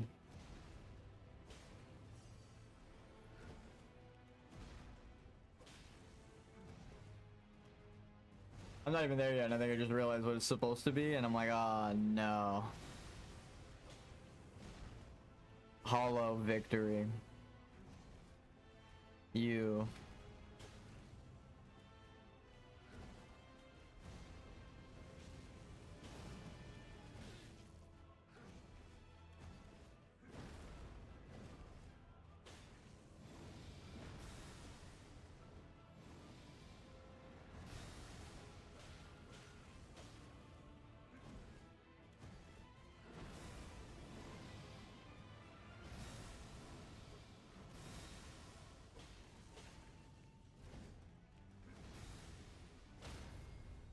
I guess take the swing even if you miss. Holy shit. Fuck me, dude. Like a fraction of a second off. I rolled through it and then died to the explosion afterwards. I'm noticing a running trend.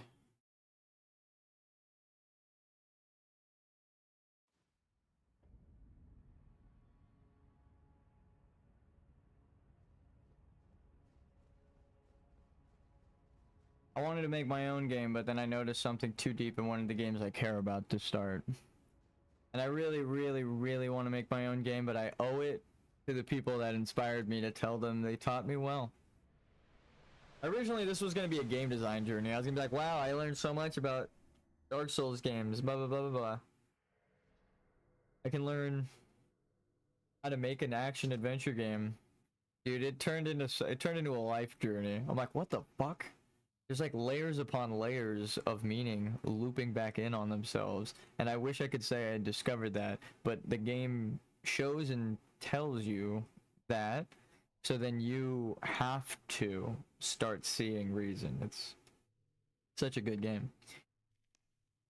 And then it's either you deny it and quit the game because you can't face the truth of the bosses by beating them, right? The truth is you can't learn how to defeat them, or the truth is some emotional religious reason that you can't accept that the guy in Temple Manus is correct, that the new order was overriding the old order that opposed its ideology and actions entirely, while too being criticized and cast in a negative light, like Wiccans and pentagrams or something, right? God forbid you draw a circle with a star in it. God forbid it. You're drawing stars? What is wrong with you? You're looking at the stars? What are you thinking? That makes me feel lonely, so I don't want you looking at the stars. Why don't you look back down here? That's essentially what they're doing. She wants it to be her order no matter what. She's at the core of it, even casting her children who would usurp her, right, and replace her. Saint Trina, the goddess of death, has to be taught to be Mikola for America's order to stay, or for him to even think about making the same thing as America, right? It had to have been taught to him as a daughter who is denied their identity of death, right? And then same with Melina, who inherited the Glomite Queen's powers and must be burned for it, right? As a child. Because no one can have any form of death magic in America's order. Gotta be ridiculed and forced underground and hidden away. No looking at the stars. Noxtella.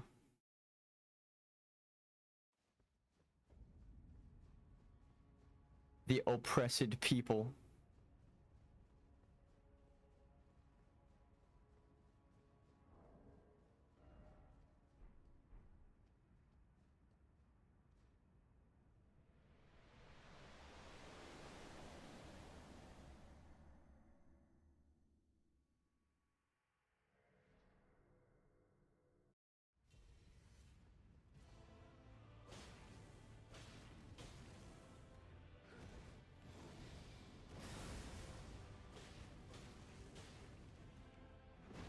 Dude, even the color of the bears tells the story, right? They were red in the land of giants. Their homeland, Roar of Regalia.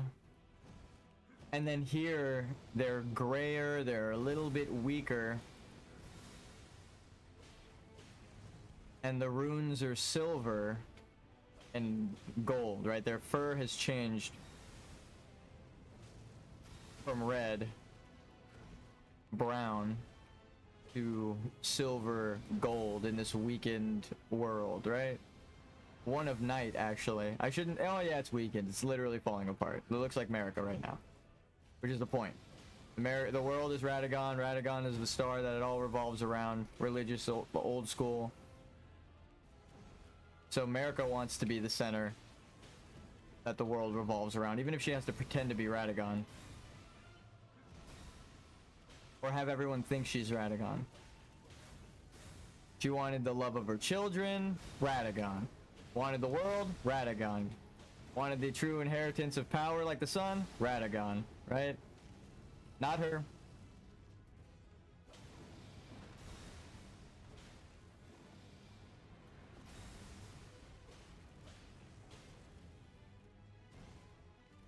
Even Mikola, who's supposed to be America's pretty much clone,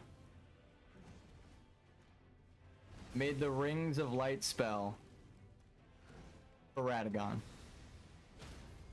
Not America.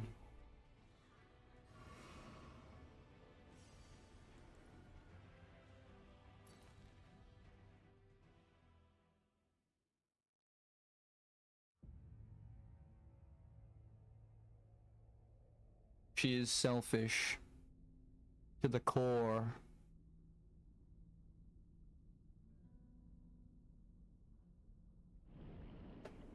I guess those are the people most likely to be gripped by the cold reality of the loneliness of dark space, right? The ones who really feel lonely can't admit it to themselves. People like fucking Andrew Tate. Even with a twin brother, dude. I wouldn't want to be you. That sucks. Anyone that sides with them, what is it? Fuck being rational. Give them what they asked for. Right? What the fuck just happened? Did I just instant transmission Goku style? He thinks he's Goku, dude. What the fuck was that? Bro thinks he's Goku, but bro is me? What the actual fuck just happened?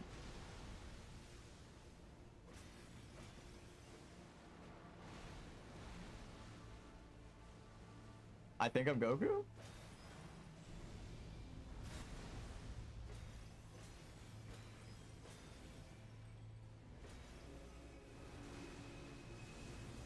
What the fuck?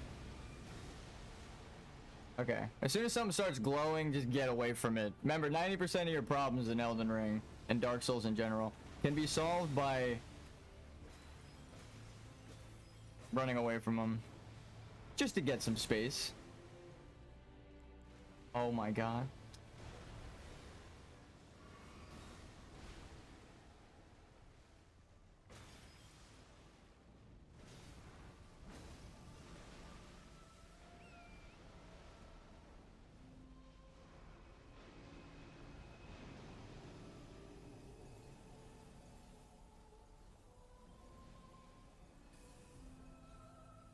I feel bad for that guy who clearly just got hit by the move that killed the dodge.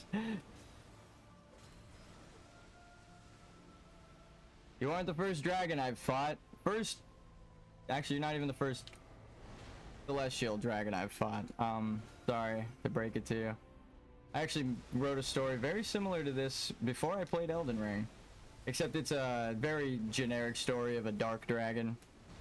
Right? Though now I might reconsider writing it.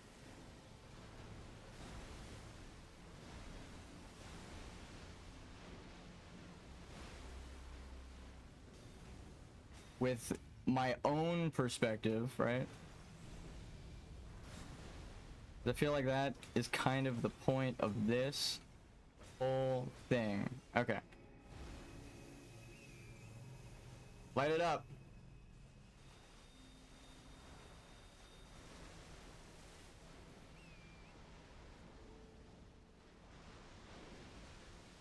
Hold on, Torrent. Thank you. Didn't want my horsey getting hurt.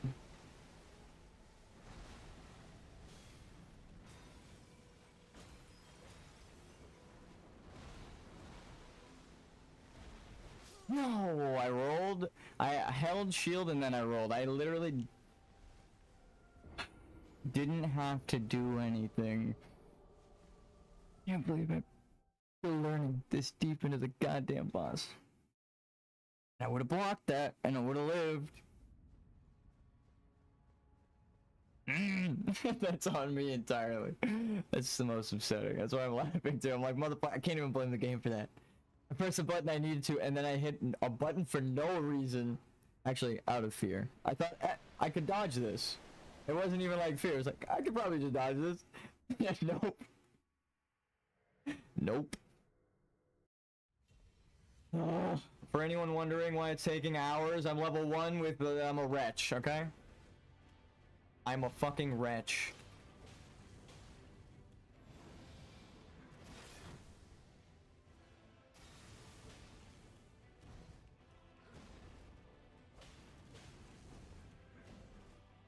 The lowest of the low.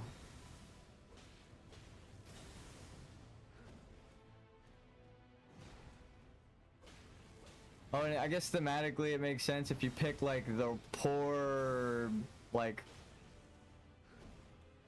person that doesn't have anything, right? Like you're picking a wrench, the guy who starts with nothing but a stick that he picked up.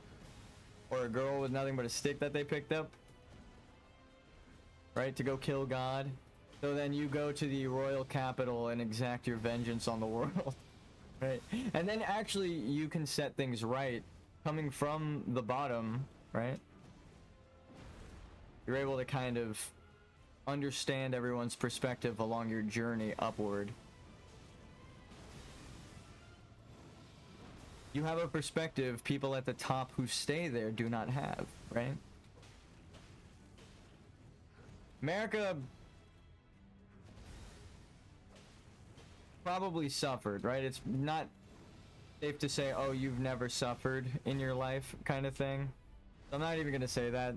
They seem driven by the suffering of their people, so I don't think that's the theme here. So I'm not even gonna reinforce that. It does feel like a theme for certain characters, just not this one.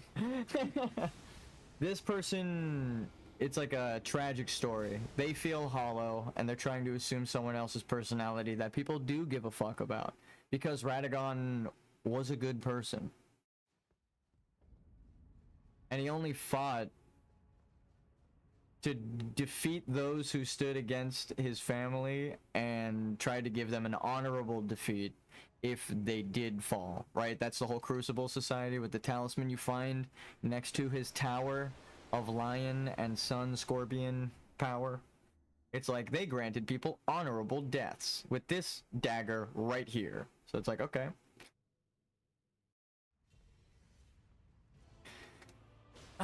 I think the reason is people gave a fuck about him is because he was willing to grant people honorable deaths. It's not that he killed people, America. It's a gross misunderstanding of why anyone gave a fuck about Radagon. It wasn't the power, it was how he used it, right?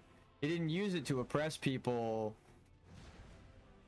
now that he's Radagon. As a fire giant, definitely. And again, the horn scent, yes. But the only thing we know about Radagon is that everyone loved him when he was remade perfect. Of course they would. Right? And his children loved him the most, and that everywhere he went, people, women wanted him. And like, it's like everything, the most fucking Mary Sue story you can imagine. Everyone wanted him, and he was the shit. He was perfect, and he fought all the time, and he was so strong, no one could defeat him. It's like, okay, dude. But actually, that's the point of his tragic story, is that isn't what he is when you find him, right? He's taken over by this darkness and suppressed and all this stuff. But the story of Radagon before, or like, you don't know the giant king that he was taken from. You know that he probably granted honorable deaths to people, but he still caused things like the horn scent through the honorable deaths. So I mean, of course, if people are stuffed in jars, you would view the truth as like, this is tragic, right? That's why they cover the eyes of those maidens, right? So they don't see the truth. And the people cover their eyes who do it, so they're blinded to the truth. They don't see what they're doing, so they don't feel bad. It's literally what the mask tells you. All of these sins. It like lists it and says they don't want to see all of this shit, so they don't feel bad, right? They list like 3 different terrible sins. And then so you can expect how America did suffer at the hands of those people, but that wasn't, again, you're generalizing. These are all of the shaman that she's punishing, the horn scent, when some of them were fighting honorably, right? And it's not everyone that should have been punished. That's why you have to realize that when you go to the madness place and he's like, you don't realize how fucking stupid you are, right? That's like what he tells you. If you just go walk around the madness place after he tells you that, it's kind of evident of like, oh shit. You feel bad, right? It's like these people, everyone has animals, right? Scorpions, lions, right? Wolves and rats and like these things. These motherfuckers got the sheep and were told to be calm, right? They're like, just relax as we torture you, is what happened. It's fucked up what happened to the madness people. So now you understand how they were driven mad. They were tortured at the hands of the previous, actually it's probably America's order right before, you know, she shattered the land and sent them away. Because Mesmer had to have been attacking.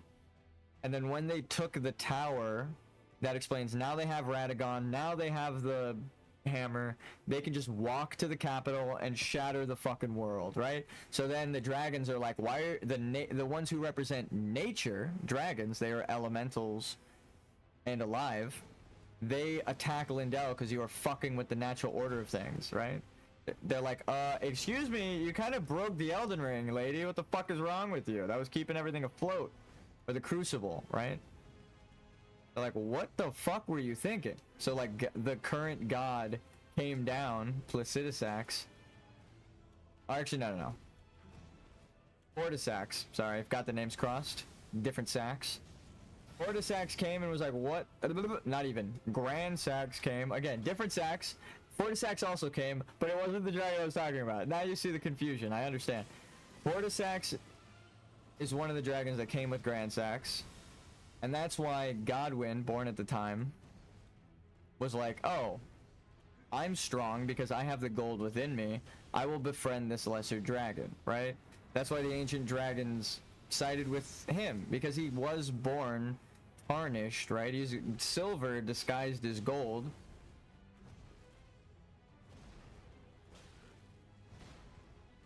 An heir to a different empire. So it's like, you're still an heir. You're just not an heir to the one we want. But they just want, I guess that's the same thing with like America, right?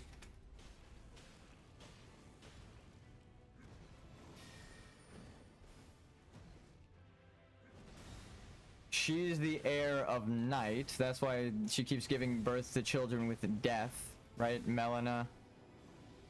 All these people.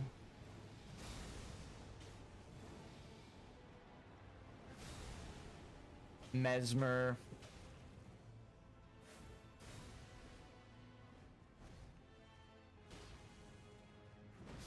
Fuck.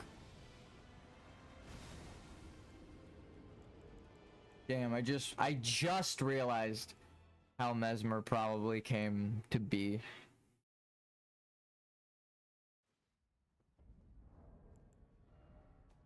The timeline didn't make sense unless something happened, is how I'll phrase it.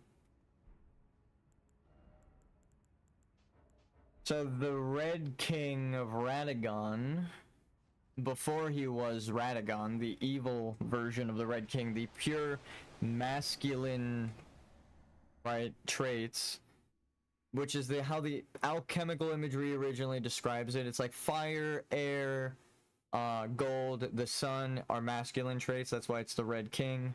And then White Queen is silver, earth, water, death. Right? Very obvious sexism. Women are death, but no, anyway. That's the joke. I mean, I think that's what they're trying to joke at with this. But not even joke, just point out the obvious sexism, the self-hatred she ended up teaching to the Omen. She probably experiences it was a sexism at the time of that ancient society of strength matters and oppressing women and literally oppressing them and stuffing them into jars, right? Like literally pressing them down into jars, oppressing them. So if one of the problems with that practice in the horn scent mask that I just pointed out, I realized was sexual desires coming to, you know, fruition, and you have to wear the mask to stop yourself from those desires, I think the giant Red King was evil. And also, I should point out, what guides me down this path is in the imagery of the White King, or the Red King and the White Queen, he's saying, submit to me, in Latin, and she's saying, like, oh, please let me be your husband, or let me be your wife, right? So by George R.R. Martin's usual standards of writing, which I did not like too much in Game of Thrones, I think I know how Mesmer came to be and why they're called Lionel Misbegotten now. That was Radagon. But actually, again, it wasn't Radagon, and it explains why she would remake him with order, right? He was a terrible... You have to understand all of these, like, different layers. She was tortured by that society, right? We all know that the shaman were tortured.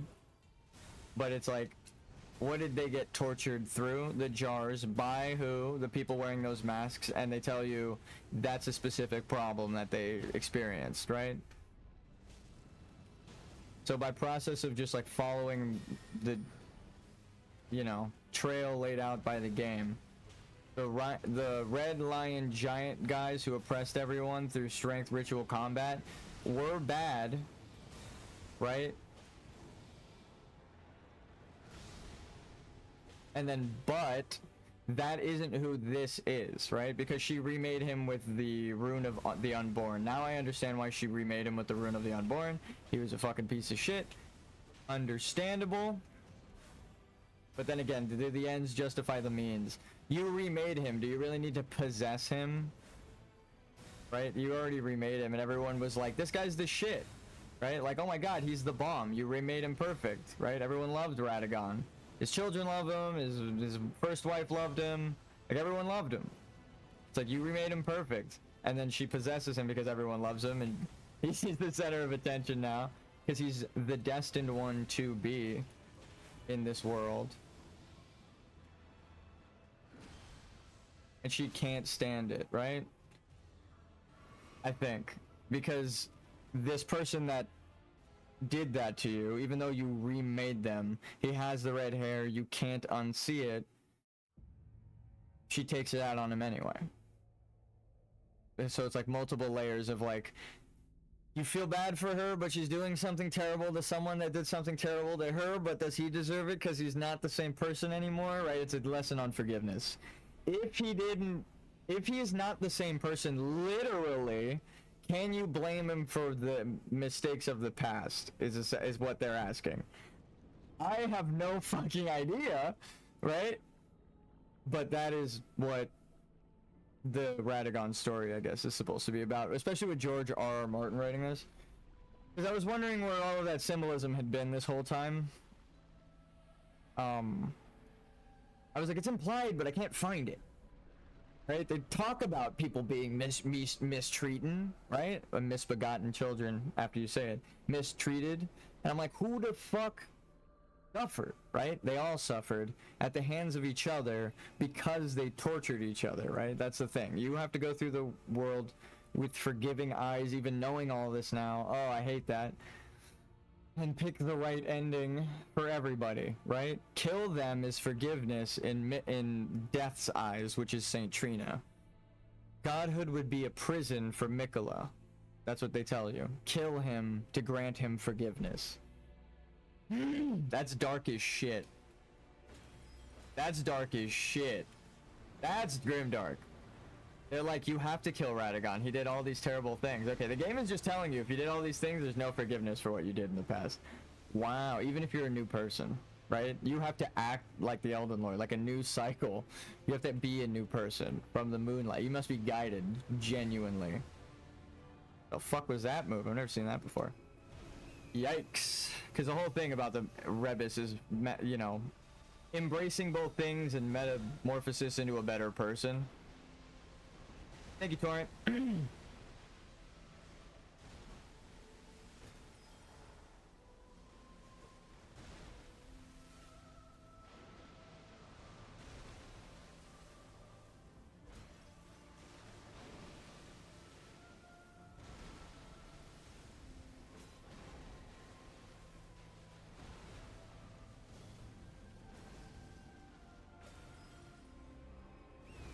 I recognize that move. That shit's killed me 100 times now. Whoa, it didn't log on.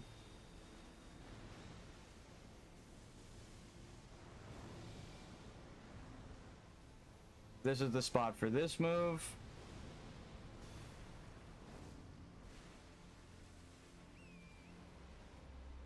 So much easier when you're locked onto this boss. It moves. Oh, I actually killed myself with that. The timing isn't good enough. If I got off sooner, I could have actually, but I didn't know it would have prevented my roll into the next move. actually better to just not be on your horse until they do that spear move and then just immediately get off when the light spears end. I'm learning, I'm analyzing, I'm becoming a better person through metamorphosis, and that's why I feel like I understand. Now I'm depressed. That's true, Grimdark. How dare you make me think of all these fucked up topics. But you have to face the dark truth is the point of the game, right? That's the whole fucking thing. So. Ah, shit.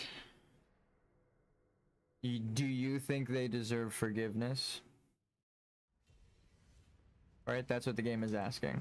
Who did it? Who did it? And when you find out who they are, you go, oh fuck, did they deserve this? Radagon, I was wondering who the fuck this guy was the whole time. Now that I know, I want to unknow, and I feel like that's the problem. That's the most Dark Souls thing that you could possibly do, right? He is the giant. He is the problem, right? The pagan, ritualistic, fucked up society. I was like, I know that they're kind of right with the natural cycle, but the game is implying like there should be order. But was there order before? It's like, no, the problem is that they were suppressing order, or the order that they were following ended up dying with death. It's very sad. Holy fuck. So it's like death literally showed up, the god killer, Glowmite Queen. Now I know America's the Glowmite Queen.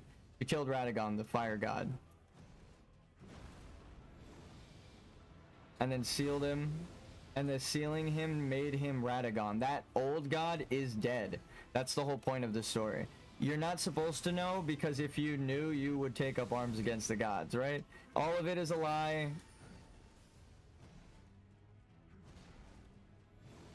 But you couldn't have known until Mikola accidentally brought you to find the truth. And I say accidentally because it's very clear with Ansbach quest that he didn't share any of this information with you, or you wouldn't have gone through the quest at all, right? The secret rite, ritual scroll, and Ansbach wondering after he's been freed by Mikola.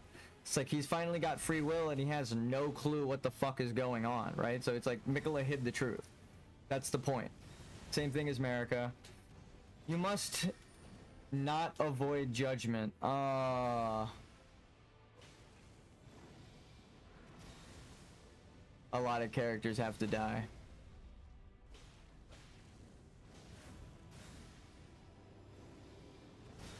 By hiding the truth. Only by knowing the truth can someone cast true judgment, right?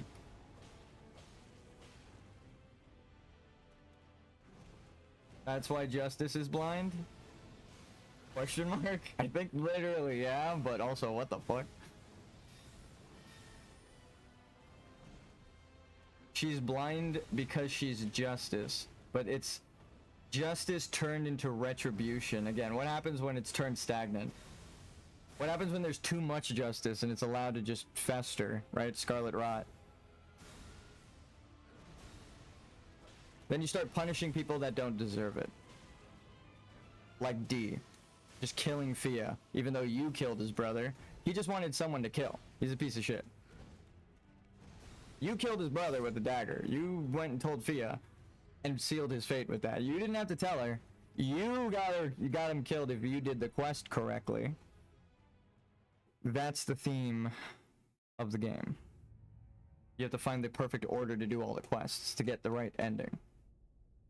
So the only way I could have found the right ending is acknowledging that Radagon was a piece of shit and deserved defeat, and Marika was trying to hide it because she thought she could play God and fate and didn't want to kill him, probably because he was the father of Mesmer. So even though he deserved it, she would rather remake him. Forcibly. On both their parts. Sadly, and as tragic as that is.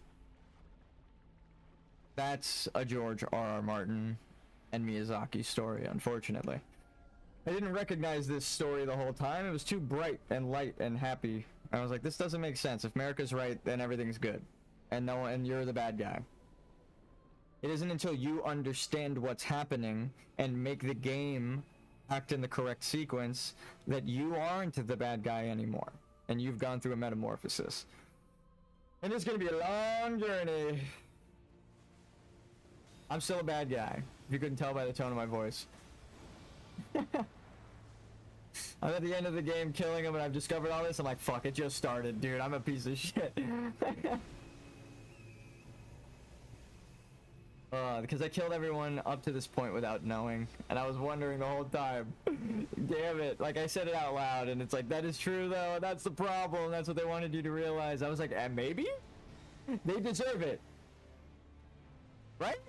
That's like the most D thing, right? And then I started realizing, yeah, they deserve it. And then it was like, but what do they deserve? Is now the question. What do they deserve? Forgiveness. And then the DLC says, you know what forgiveness is in this world, right?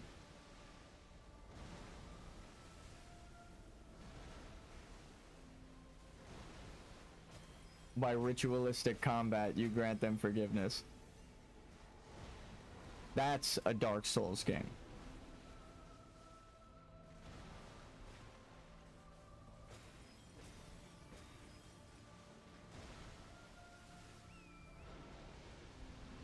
Thank you, Torrent.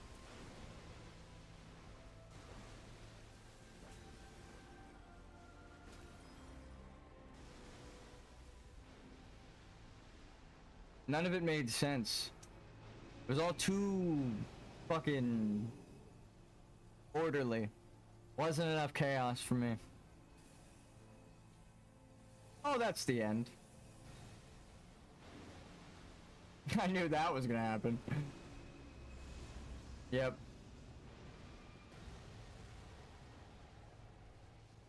Thank God I dodged that, but we have to take him more towards the center of the map now. I didn't know we got that far. What the fuck? You could do that? That's learning. Uh-oh. I've never dodged the fire from up front.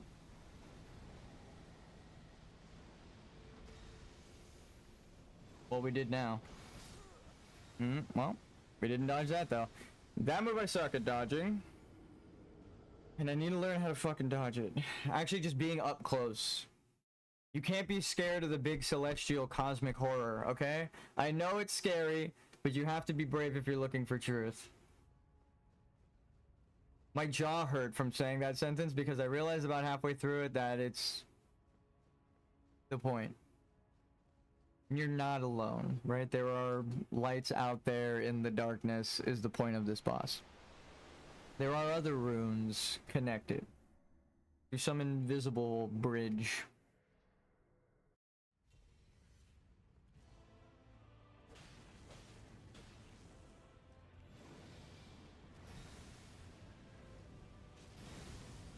Thank you for stepping back into that, Radagon.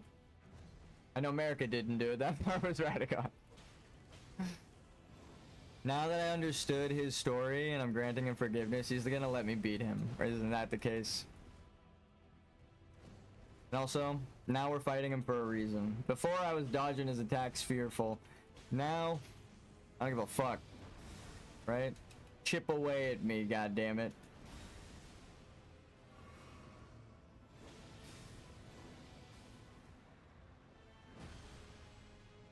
There's something scarier beyond you.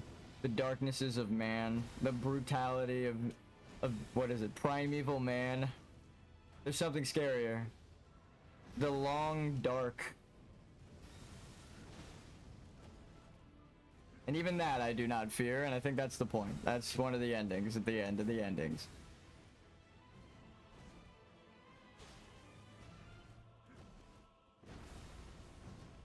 Ugh.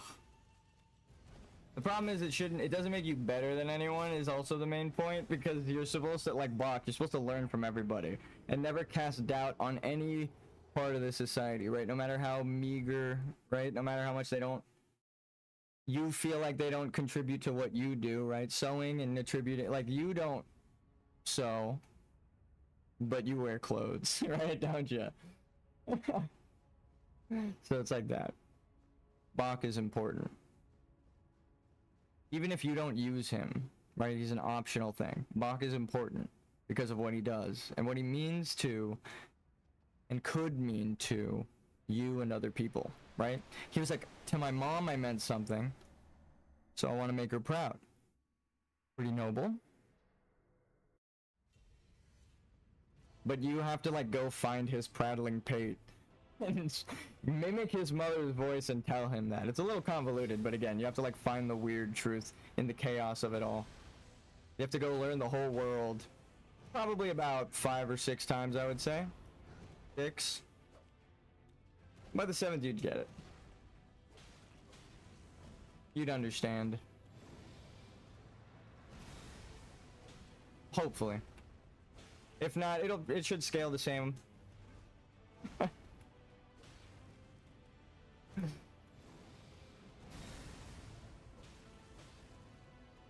And you get as many tries as you need to be a better person. Or learn the tougher lessons for you. And that's why they're so tough, because they scale up as you get through them. So they're the harder lessons for you to admit gameplay wise. Oh, that's so fucking beautiful. Holy shit. That's Miyazaki right there, right? Like the part of it where it's like Radagon's got the rings in him and he's the sun and it's light and it's the rings of light, all that. That is probably George R.R. Martin. But then you go into why the gameplay matters. That's Miyazaki, right? He knew the Dark Souls story that he wanted George R.R. Martin to write. And it's like these themes are pushed all the way back to Dark Souls before George R.R. Martin even knew what the fuck Dark Soul meant, right? You thought it was like a reference to fucking Lord of the Rings, probably. So it's like that. There's no way he wrote that part into all the past games retroactively. So it's like that. The game design part of it is Miyazaki. That I've been playing for 16 years. I don't know George R.R. Martin's writing. I've been playing Miyazaki's fucking games for about 16 years. So comparing this to Demon Souls, again, it's like now the lessons aren't just ham-fisted like Demon Souls. They have purpose and symbols behind them. Not just a knight. It's a knight of rot, right? Why is he rotting? Because life is stagnant. He should be a knight of life and light, but there is none. Life is currently rotting right now because of the stagnance.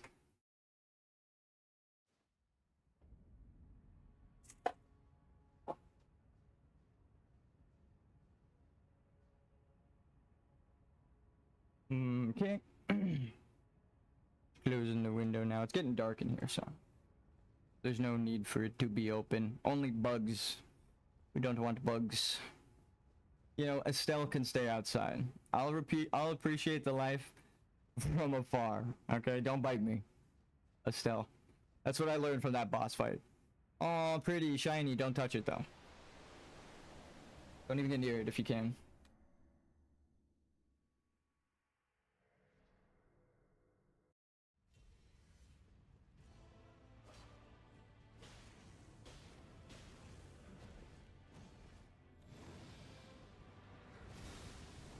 Alright, Radagon. I was wondering if you were alive in there the whole time, but now I know America's trying to do the thing, so I get to say it.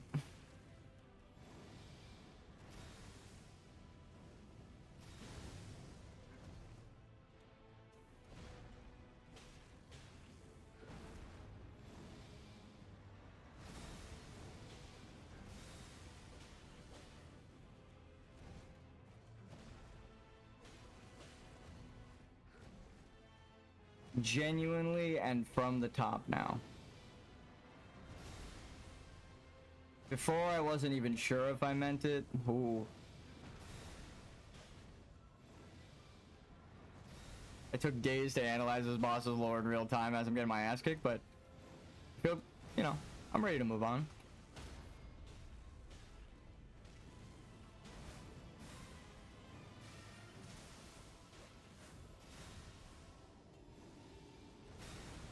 Put it all together, baby. One beautiful dance.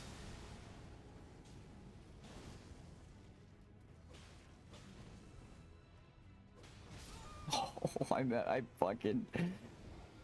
It's not even my finger slipped. It was like a half second of hesitation. I was pressing the button, but like, I was going from like the top button to the bottom button, and that millisecond of hesitation you could see was so beautiful. That fight was going so good. Human limitations. If I was actually fighting him, I wouldn't have slowed down there. No. Ugh. I wouldn't imagine ever stepping into the ring with anything, motherfuckers. Even as an immortal. But I guess that's the point. Oh, you gotta face the bravery, you alone, or whatever. Fucking, you gotta do it. Alright. Die.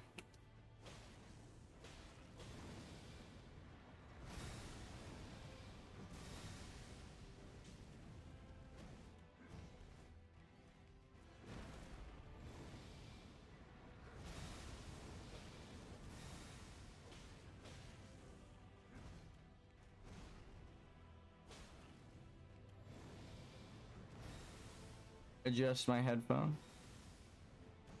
Oh, fuck.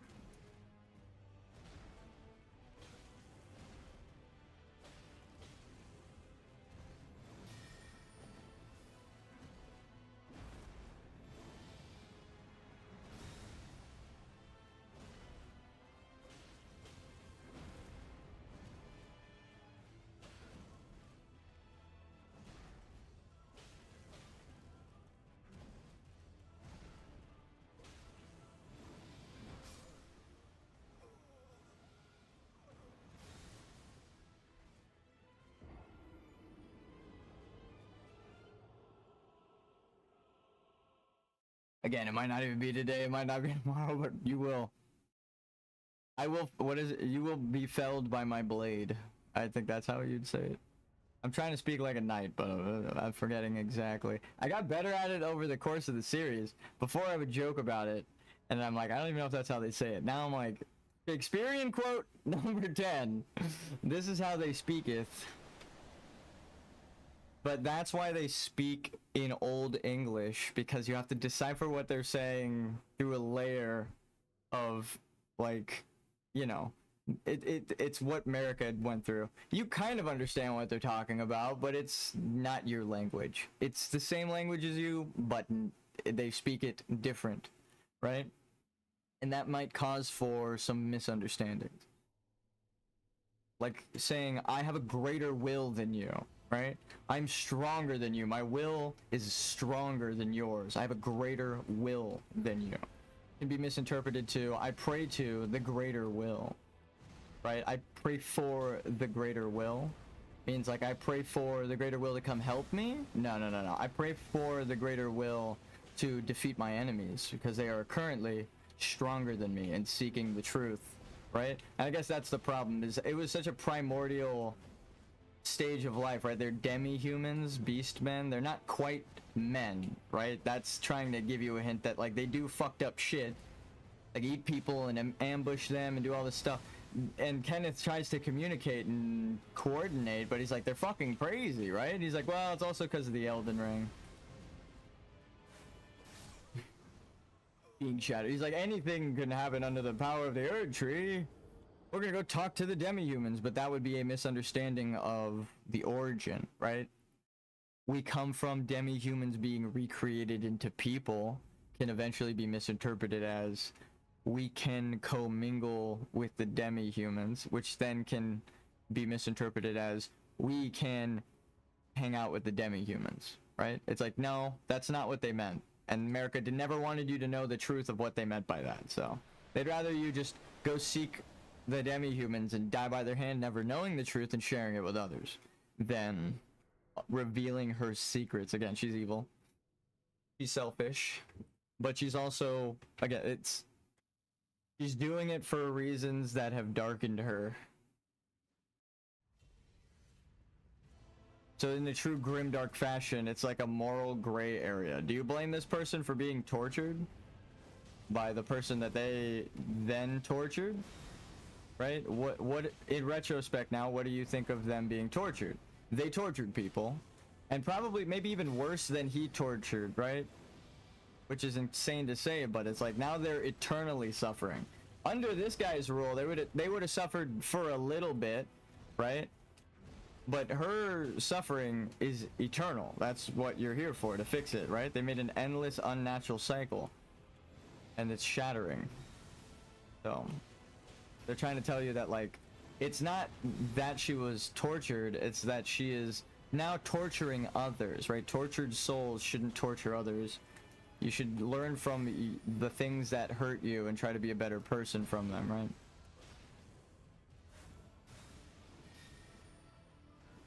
Even if it was just dying to a boss and it emotionally hurt you.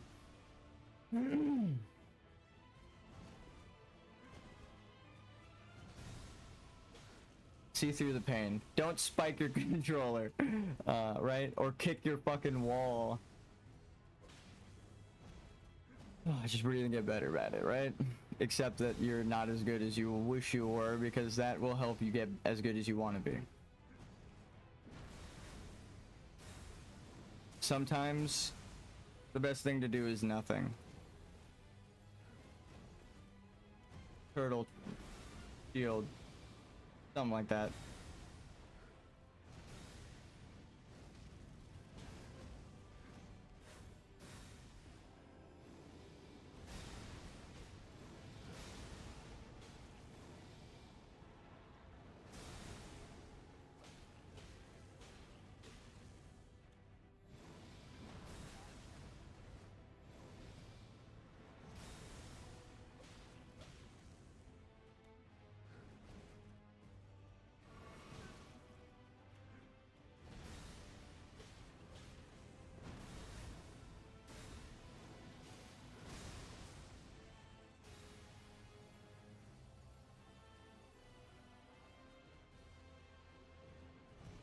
I guess, yeah, I don't know. The game literally tells you. You have to go off of what the game literally tells you to get it, I think. But I would say part of it is creating your own order in life, right? You want to spare people because you feel like they deserve a life, like Raya and Bach. You just gotta find the right, you know, your order, the right people who are truly deserving. And it's like, who are you to say, right? It's not until you've done all these crazy trials and prepared to die yourself.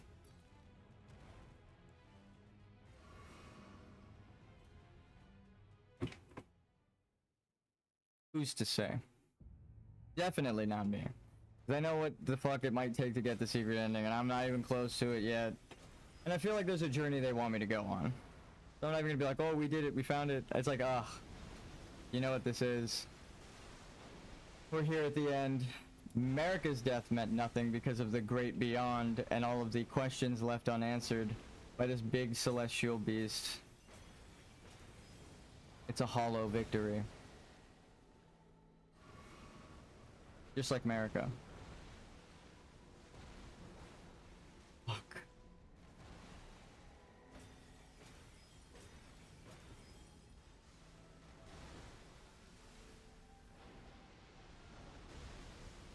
But in mathematic equation, then normal science and stuff, nothing is something, right? Zero is part of the numbers. You don't start from 1, you start from 0, right? And then you go 1, 2. When someone asks, hey, can you count? You don't just start going 2, 3, 4, 5, like when they actually need you to do a 1, 2, 3 count, right? Because you need to start from 0. Go 1, 2, 3. So it's like in those terms. Fuck, I actually should have ran. I didn't even realize. I thought I rolled through it and there's 3 explosions there. The void, right? Is almost like infinite. Like accounting by infinite. You don't know. So you can't divide by 0. You'll be sitting there forever. Trying to math that out. Divide something into zeros.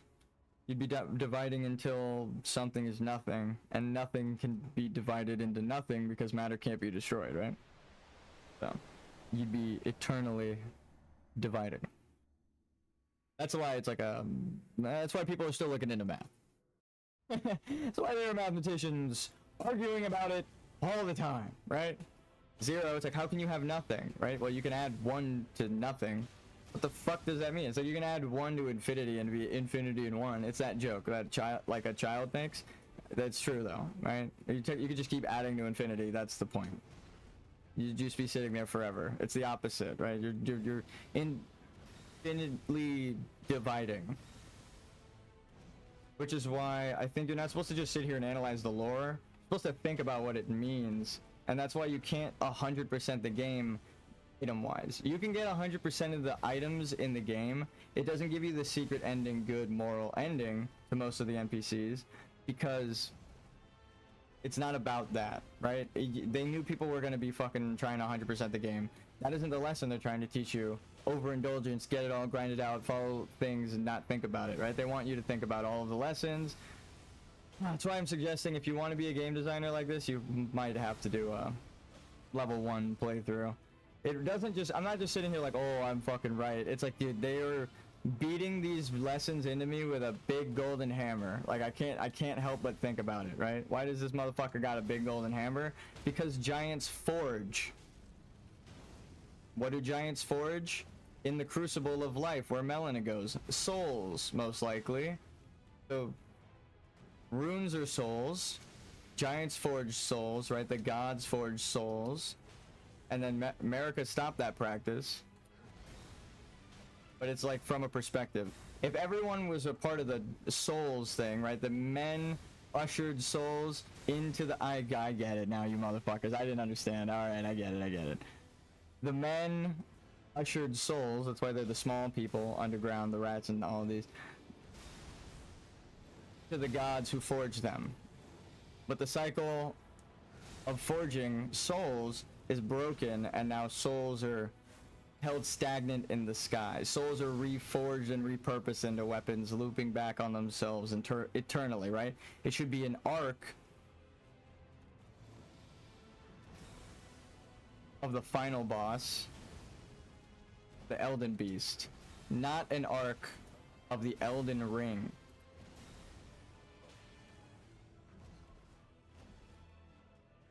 And the beast also symbolizes your understanding, the primordial, right? That's a beast. It's not an Elden man.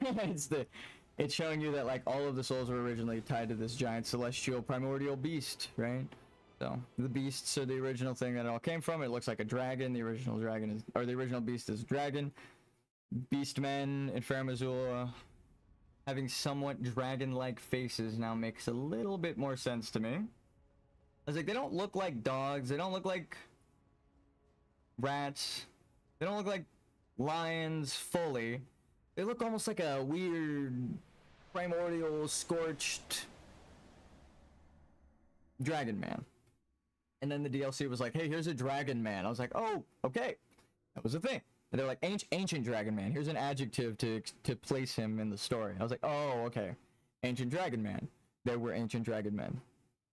The theory again ties back together. I was like, oh, I didn't know that in the base game. DLC confirmed it. Which is why you would need the DLC to do the proper order, because it was taken out, the land, literally. That is why everyone was thinking that the secret ending required the DLC, and I know now the true ending. I believe. I should say. We're not going to stop until we get it. We're not good. We need to get good. I thought I was good. I am not good. I am not good. Them motherfuckers doing no hit, new game plus 7, new game plus 100 or whatever, 99, whatever it scales up to. What? That kind of shit is what made me think I can go for it, right? And now that I've tried, I'm like, it's way easier than I thought. Which is insane, because I know people give up on the game normally. So I'm just glad that I grew up with this. I grew up in the Crucible, right? You adopted the Elden Ring. I was forged by fire. Actually, before that, I knew it all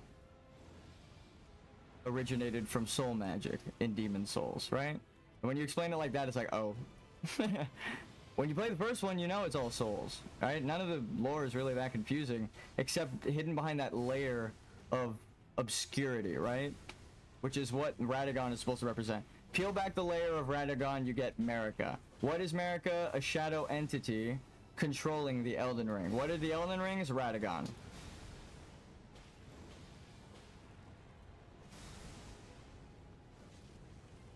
The visuals of the last boss support the theory, but tell you the story, right? You just look at the fucking boss. Where's Marika? Point to Marika part. Point to the part of Marika that's Marika. Oh, wait.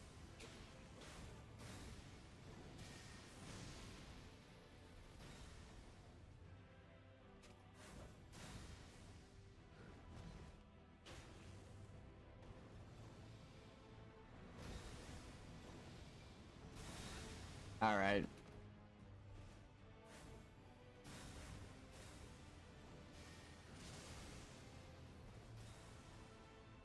Beam of light. Oh no.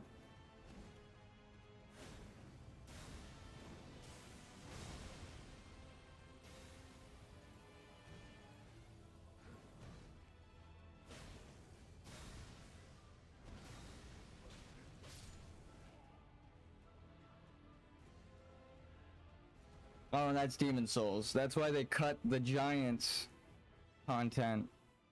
They probably explained the story and made it, and it solved the mystery within the game. Holy fuck, I can't believe I'm about to say this, but I'm okay with them cutting that content if it spoiled the story, because it just made Elden Ring so much more enjoyable as an adult. I wasn't ready for it as a kid. Right? I wasn't ready to face the long, dark, and lonely space, except I knew there was light beyond now.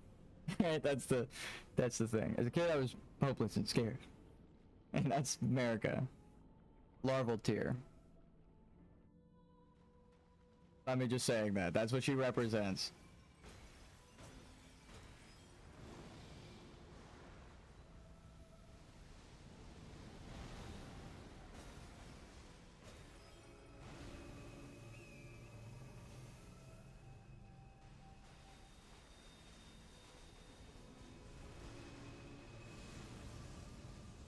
Did it just pull me in? The fuck?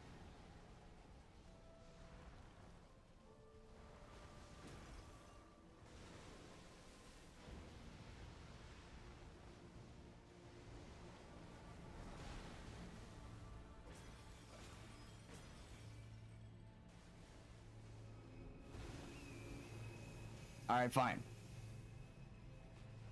He really does not want me near him. She? They don't want me near them. It's well, I mean, it is plural. It is an entire cosmos of entities, so I guess this is the most they-them boss you can imagine. What's more they-them than everybody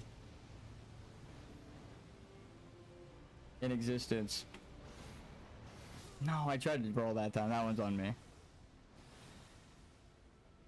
That one, again, it's just best to keep close to them. Fuck me, dude. I'm just scared of the boss.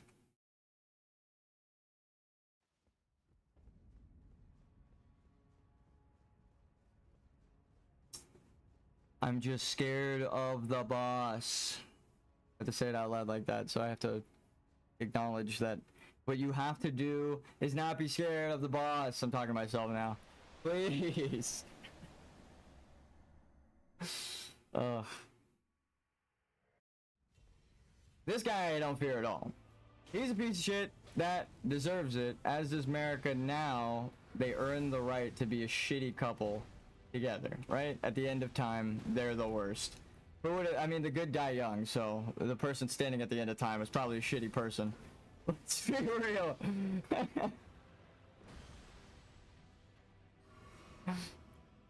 I don't mean to create my own cosmic horror there for a second, but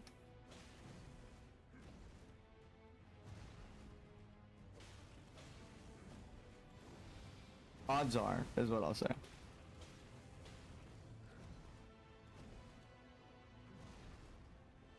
Maybe that's the whole point. The whole point of reality is to help that person realize that they shouldn't be a shitty person. The end of time. You should live your life accordingly. No, I'm just kidding. That is what the theme really feels like. You're here at the end of time fighting a piece of shit, stuffed into a piece of shit. I mean, like...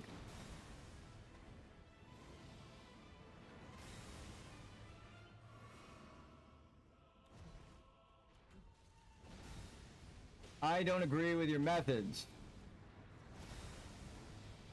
But when in Rome, right? These are your methods, and I will show you the error of your ways with truth. What if you're not the strongest, huh? I guess that's the point. But the problem is they made the monster, because as many times as they can defeat me thematically and story-wise, if you get back up and keep fighting, right, they've made you a problem. So, when you eventually claim their life, They made their own monster, right? The thing that eventually defeats them is their lineage turned against them seeking truth, and their whole thing was about hiding the truth, right? They just shared the truth with everybody. Who knows? Maybe everything would have been good. Actually, you do know, because I think that's the 7th secret ending. And the point of this, you have to accept the errors, or you have to judge them for the errors of the past, and you can only do that by knowing the truth of what they did, right? That's Radagon's story. So she's hiding Radagon's original story because it's Mesmer, the child who is banished to the Shadow Realm, but kept alive and given grace because they were a misbegotten child, right? That's the whole thing. They were devoid of grace, truly. They had the serpent, but it was Marika's half, not Radagon's. And it's because, again, it's not that the dragon's bad, it's part of the natural cycle and a misunderstanding. Radagon's the bad one. Or no, I should not even say Radagon's the bad one. The Red King is what we'll call him now. The Red King is the bad one because they were trying to fix the order after Placidus, Sax, and Bale died, I'm sure, and then the problems started happening, right? I mean, Placidus Sax was the bestial society and it has its own, like animals, right? When you're watching animals live a life and play and live in the field, you're like, okay, yeah, that's cool. That's beautiful. That's cute. But you don't want to live out there, right? That's the thing. They're living like animals is the symbolism. They're beastmen. So him being a giant animal man and just the sun, he's just mindlessly part of the solar system fueling the cycle, right? He's not orderly. He's got the chaos flame, right? The way that the fires burn and the visage, just in any direction. It's chaotic, it's bestial, still kind of man, but still bestial. So it's a man that does terribly bestial things, right? To the point where his lineage of red-haired lion men would be misbegotten in the next society, punishing his lineage, right? But then, again, with Marika being a hypocrite, those were probably all other people's children, and then when she had a kid that's Mesmer, because we don't learn of any of those other ones, they seem related to Radagon, but no connection to Marika or Night or anything, and then you find them in St. Trina's grave, so it's like, what's the connection to Radagon there? It's like, that is probably it, unfortunately. They're misbegotten children, it's in the name. That's a George R.R. Martin story. I'm gonna keep differentiating.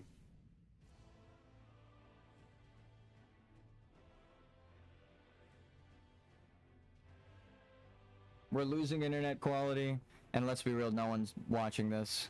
Radagon's a rapist, right? He's the Red King. That's the problem with Mesmer in the timeline. She was with Horalu at the time, right? It doesn't make sense. Their first children were Godwyn and Margit, right? She loved Horalu. Where did Margit come from before them to be sealed away in this timeline? It doesn't make sense. Unless, not infidelity, right? Not cheating, but the most George R.R. Martin thing that he could have, not incest, another George R.R. Martin thing.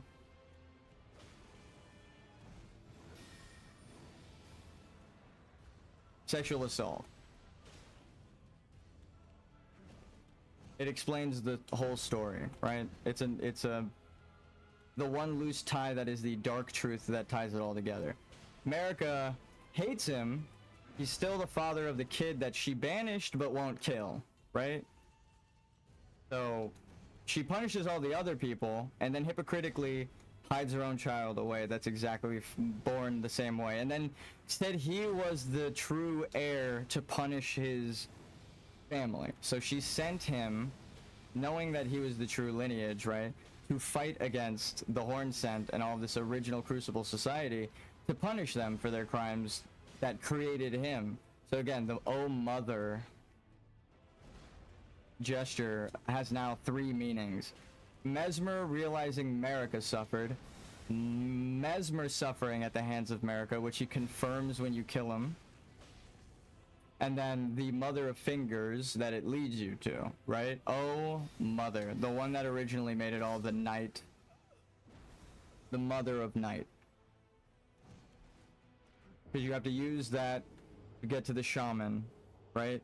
Village, which is all about connecting the horn scent with the shaman in America. So it's like, oh my god. But then it also takes you down the secondary path right there, which is the second horn of the fingers.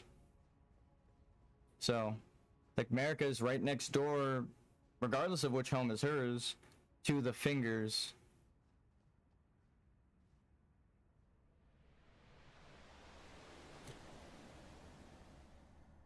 It's getting darker and darker the more I analyze it. Now I understand why all of these the madness ending is that you gotta burn this fucked up world, right? But it's not the good ending because you have to seek forgiveness for the 7th secret ending. It would all drive you to madness. Of course you were naturally going to be angry for all of these characters. They fucking suffered. And if you knew anyone that went through this, you should feel bad about it, right? That's the thing. You should reach out and talk to them if they want to talk about it, right? Or just be there as a shoulder to lean on. But that's the point, right? She feels alone in the void. That's her whole thing. She's here isolated inside a husk of a guy that she created. She is the most alone, right, in this universe. All of her kids hate her or are trying to attack her, the Erd Tree, because she lied, right? Rykard sought the truth. So she's like an accidental evil, a monster of her own making. A tragic story, and that is Miyazaki and George R.R. Martin's whole thing, right? They're trying to teach you these fucked up moral lessons and make you appreciate your loved ones in life and stuff. I hate these stories. I like Star Wars, obviously.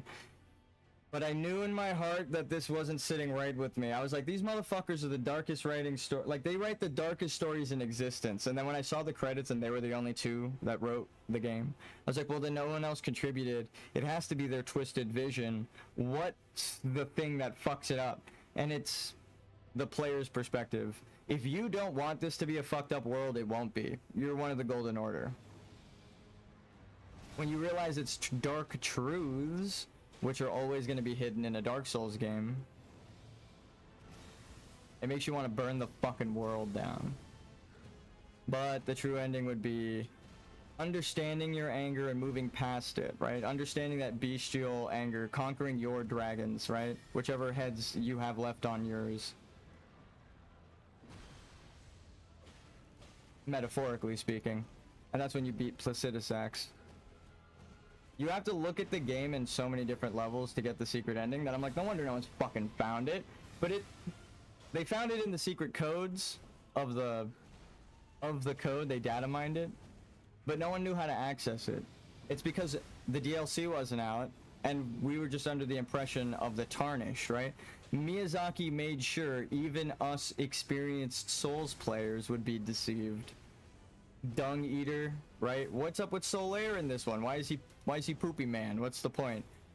Again, it's not Solaire, it's a different guy, and he's doing things for different reasons. Solaire attacks a fire centipede that we then find out later is a man, right?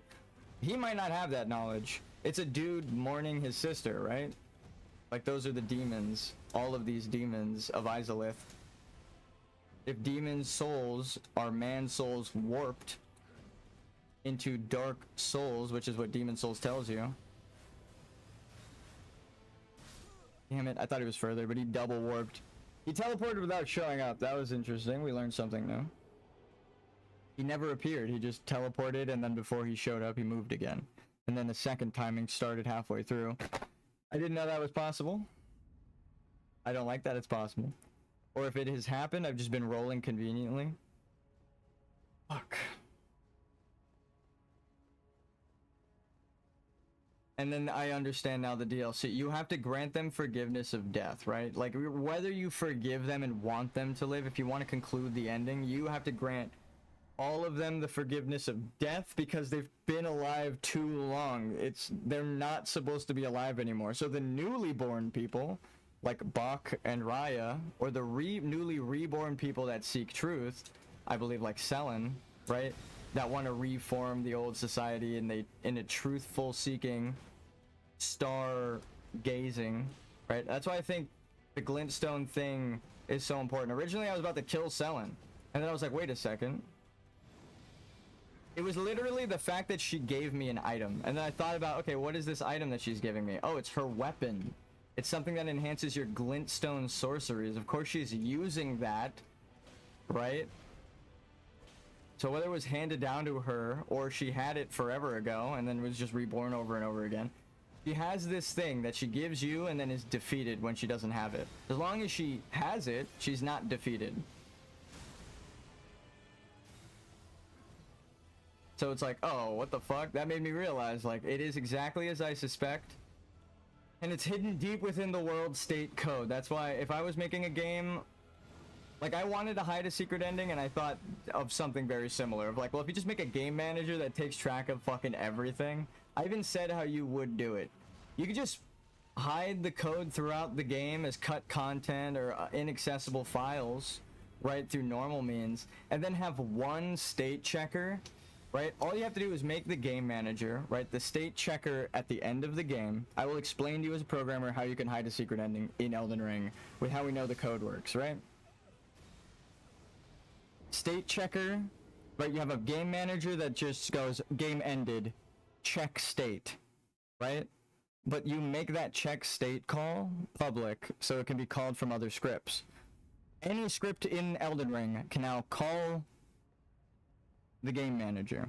So there can be a secret call hidden in any fucking script in the game that when you beat it is just like, oh, check the game manager for the secret ending, right? All this cut quote-unquote content that's hidden throughout the game in other files, right? You can put a sword file in the 3D model, like an FBX or an exported OBJ, and you can also just put something else, like more data in that file. That's how people hide images and sound fonts and stuff. Like, you can just hide shit in hide data and other things.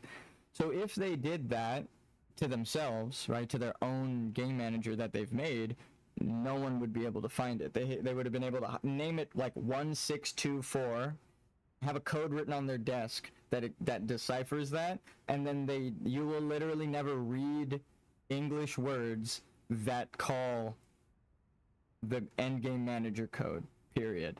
You wouldn't know about the secret code. It would be indecipherable, which is also very on theme, but also it would just look like a random string of numbers that calls the manager, like check game state, and then that also can hide the location of all of the secret data hidden throughout the game. So it checks it, and also checks it against itself and goes, oh, did they beat the game like this, like I'm requiring? And then it says, actually, yes. And then it gives you the secret ending, which we know the content is in there because they found traces of it. So now I'm explaining as a programmer how it's possible.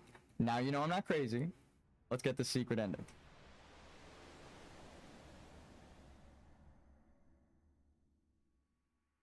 And if you're working from software and I hit the nail on the head, fear not. It still was the moral victory and all of the shit that I saw in the game that led me there. My arcane knowledge as a game developer only helped me. It helped guide me on the right path. It was in my blood, right? I learned that before. I knew game design is in my blood. One of the first things I remember is picking up a controller playing Mario Brothers and dying a million times. And then my older brother's laughing, right? It's like, that affects you as a child. But no, like, it was like a loving laugh. Like, it, you know, how I do it with my nephew, who still wants to fucking play games all the time, like, even stream with me. Like, you know, there's a way to do it. You teach him. A loving way, right? A forgiving way. You don't blame them for their mistakes. They don't know better. But then they could teach you something. I will say, my nephew teaches me shit all the time. I'm like, what the fuck?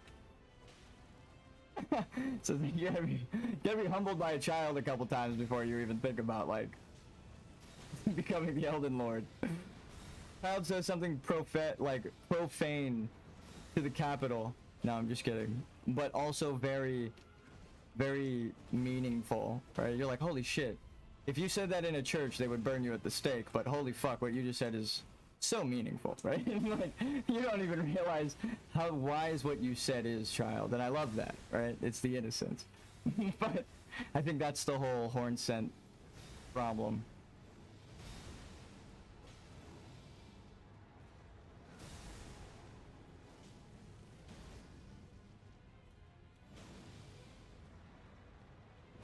Like the opposite of the Dorito thing. You feed a Dorito to like a old Victorian child and their head explodes. But if you say a Elden Ring concept in a ancient or foreign church, they're gonna stone you to death, right? They're gonna lock you in a cell somewhere. Never let anyone hear you speak again.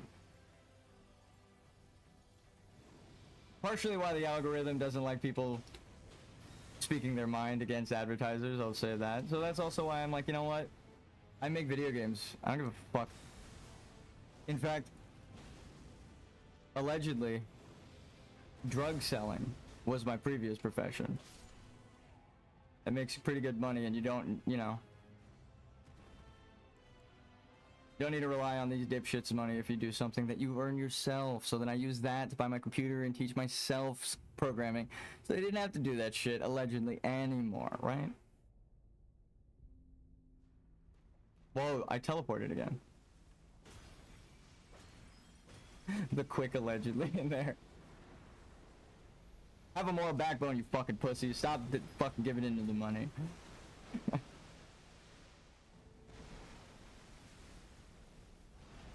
Lovingly. Actually, no. You're all pussies derogatory, but not sexist. Just in the way that you're a coward, which is even worse, I think. I'm not sexist. I don't care if you're a woman. I know a lot of strong women who could probably beat the fuck out of me. And probably a lot of women who could beat this fucking game way faster than I could. And that's not even, because again, it's no knock to me. It's just people have different skills. And I'm learning Elden Ring right now. And there are masters who I watch the YouTube tutorials, and I appreciate their knowledge, right? You gotta be, ooh, humble. I'm frustrated at this fucking boss that keeps killing me. How many times have we died now? No fear, just hold W and dodge. Ready, go. 1, 2, 3. Wait, dodge. Combo, no. Sprint, attack. Hit. He goes. Ready, dodge. We're gonna ride towards him on torrent and then jump off. Just for the distance. So 1 ring to rule them all.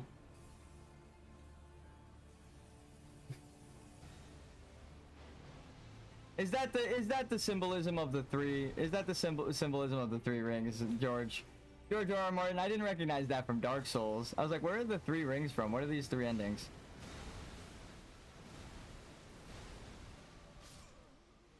I tried to roll, but I turned it into a sprint. 1 ring to rule them all, 1 ring to find them, 1 ring to bring them all, and in the darkness bind them. Is that based off the allegorical chemical wedding? Oh my god, did he just teach me something about Lord of the Rings? 1 ring to bring them all, 1 ring... Oh, 1 ring to rule them all. 1 ring to rule them all, 1 ring to find them, 1 ring to bring them all in the darkness, bind them. Symbolism, alchemical imagery?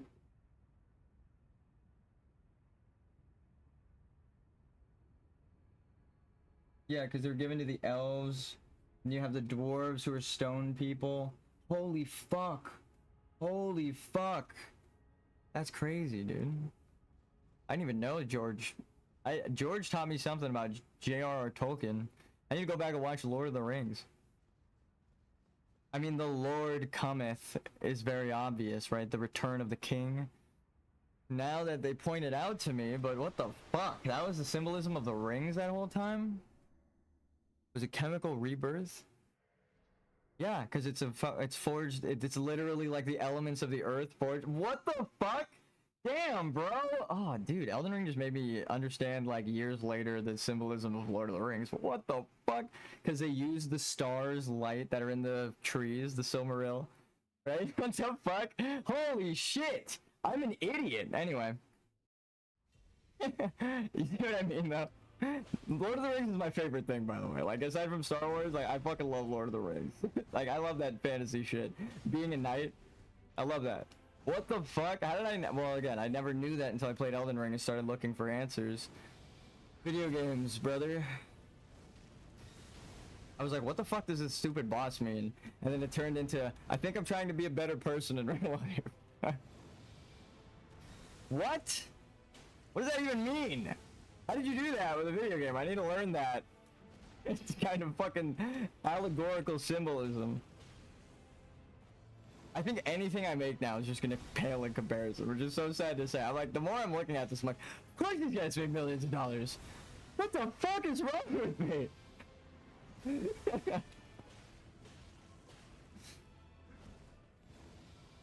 These guys are geniuses. Underestimated too. They think everyone's just like, ha ha ha. Knight shoot magic blue sword. Like, do you know why it's blue? It's fucking insane. You know what? Do you know why it's blue? Night sky, without the sun, the glintstone, different sorcery, different schools of magic, different stars, different colors, blue stars, red giants. They're different stars, different souls. Again, different gods. The blood star. Different souls, different runes. All the lore is answered. We found all of the outer gods, and you need to do that if you want to get the true ending. You need to go through the game, read all the items, baby. I can't explain it to you. It's gonna take hours. And you also need to read a book about alchemy, because I had to do that. But you know what? I'm learned. I might have had to read like a fucking 1980s book on alchemy based on like a religious old dipshit's text, and then I had to go through again and find the original symbolism through Asian textbooks and monks from China. Like, I'm not even joking about this. We did part of it on stream, and I showed the fucking images. That all came from like old shit, right? Like, that's all like real world stuff. Ancient Mesopotamia alchemy. Read a book. I can't explain that to you though, you know? It's like when I explain the... What is it? How do I... What is the phrasing? Negrido... Citrine... Oh my god. It's like citrine. Citriana? And then... No, it's Negrito Albedo Citriana. And then Rubido. Right? Those are the 4. And that's why it's confusing that there are 6 endings. And also... It's complicated, okay? It's convoluted, but it's about the order that you do it, right? That's the best thing to explain. That the game designer wants you to do it in. That's why it always feels like, why do I have to kill this character for this item? They lived, right? I did their quest. I did everything right, and they still died. Did you do everything right? Did you allow them strength, or did you take their strengths because you thought you could do it better?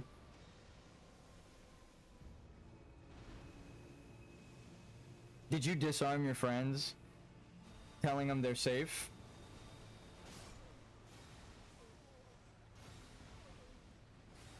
And then they let their guard down, and then died? Which is what happens to Selin. Or do you allow them to be strong in your new Crucible society on their own? Right? Stand on their own. Like Raya. Like I should say Zariah, because that's her real name, right? Or Zarias? She just has an S on there because she's a snake, I guess.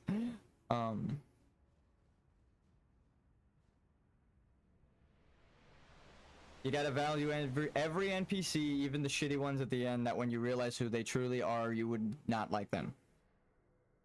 Right? Because they seek forgiveness. Even if their means are wrong, you being blind to who they want to be, right? And know their actions, can judge them. When you truly know who the fuck Radagon is, then you can judge him. That's what they're trying to say.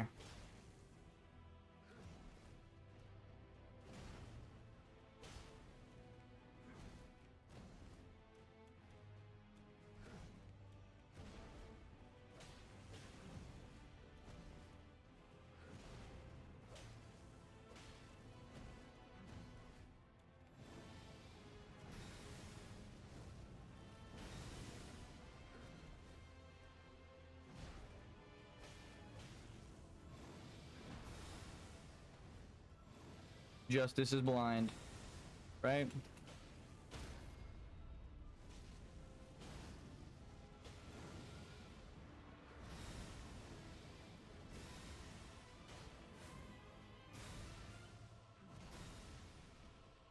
What is it? Justice is blind because they just see the truth or whatever. They're not like, they don't actually, they can't be fucking blinded by material, like, or influenced by like, it's the opposite of what you have to do, right? They don't just judge based on their eyes. So that's the symbolism of why justice is not blind in this world, right? That's what happens when justice isn't blind. Then you get America, right? She just fucking starts punishing everybody for reasons she sees it. The symbolism doesn't end, but it's again, oh. That's the point, right? People have described her like this. It's not just me like filling in the gaps.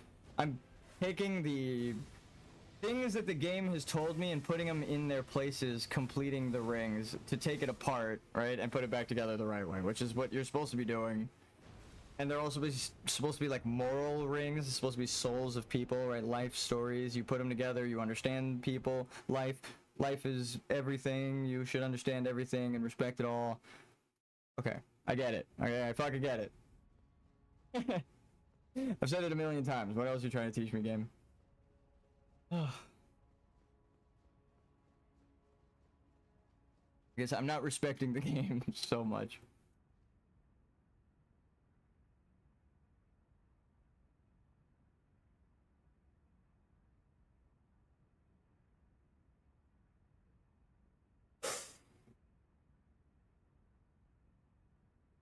Because I'm not locking the fuck in, right?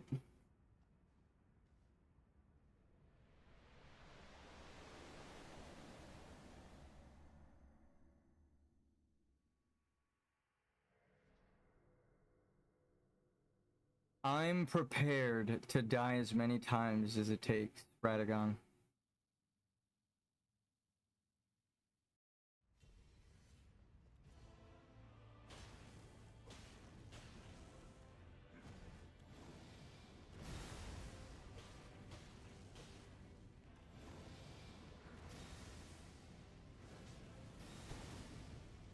Or should I say America?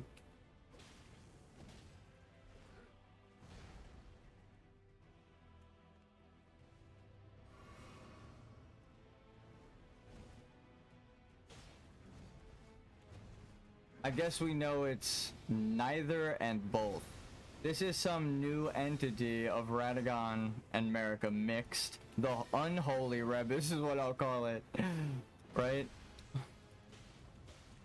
The false lord. Oh, she's definitely an Albinoric. I mean, there are so many reasons why, but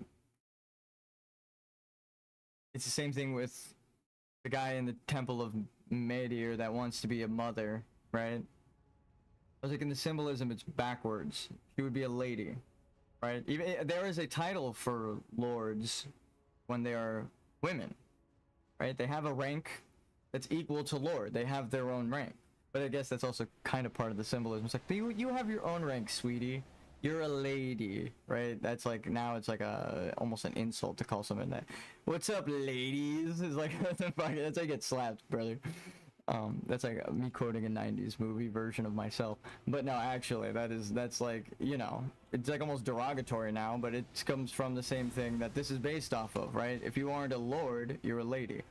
And this is Marika, the lady, right? She's a woman trying to be the Lord Radagon. Same as her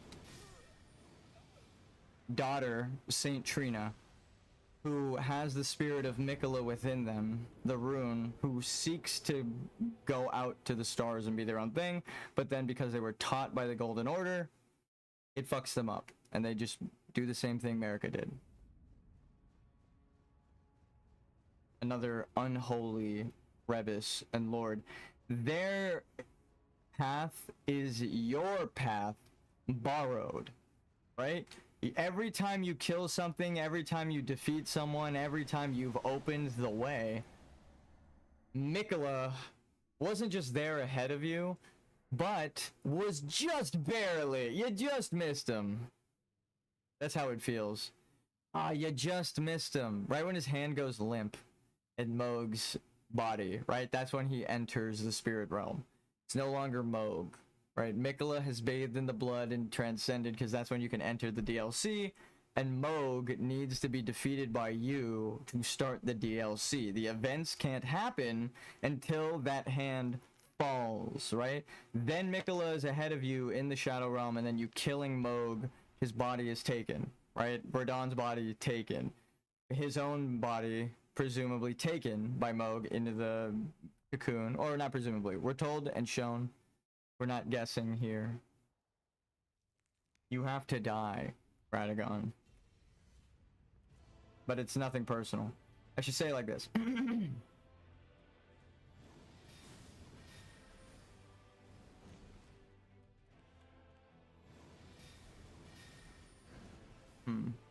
You have to die, right? It's not that I want to kill you.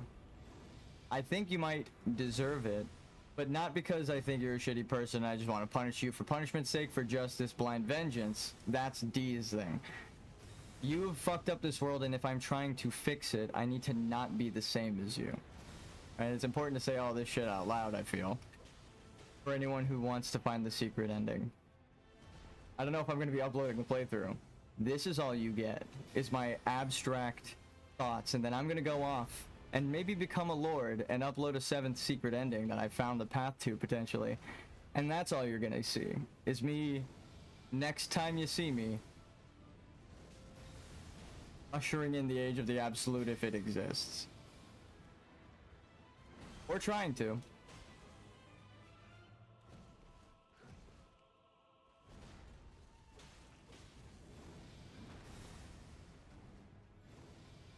I'm going to be doing that in my free time.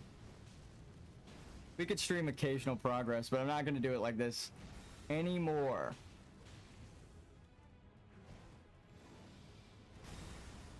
This is all you get of the truth, of my prophecy.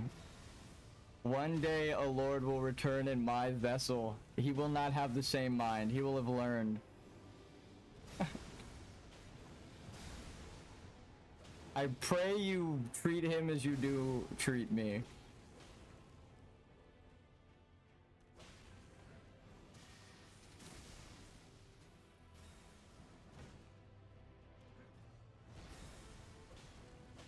I get it. For they will be newly born, right? The new lord, firstly born is like the whole thing.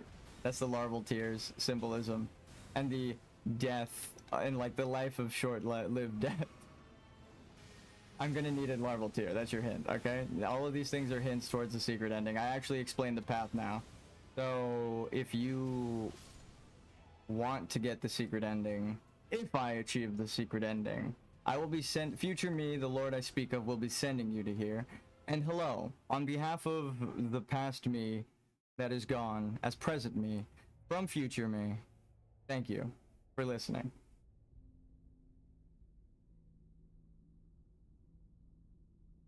Time's a little weird.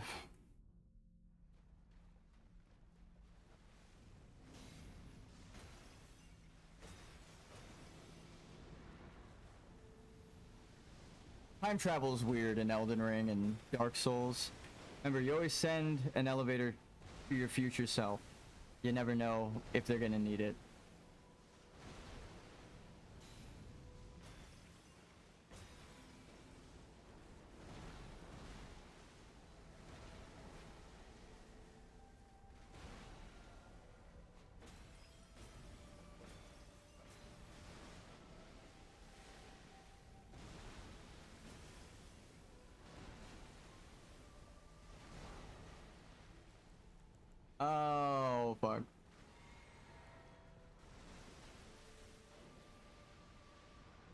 Alright, what are we doing? What are you throwing at me? Smoke hand? Go left. Spear sky? Spirits? Get on my spirit horse. Oh, come on. If you get close enough, I swear you can dodge. I need to take a closer angle, so I'm just riding towards him. That's what I'm learning there. We keep getting here. This is where I need to be. Defeating this boss. I don't need Radagon in my fucking way anymore. But you have to accept Radagon story-wise. Yeah, they're thematically tied. Narratively tied, gameplay ties, it's the same shit. It's all the same shit. But you gotta respect it, dung eater. You're eating it. The shit they feed you. That's probably what the Golden Order's whole like thing is, right? He is doing evil things based on the shit he's fed, right? He's eating shit because he is told a lie from the Golden Order. And if you know the truth and you respect the life, you would put him out of his misery, because he shouldn't be suffered to just eat shit for his whole existence just because he was born different.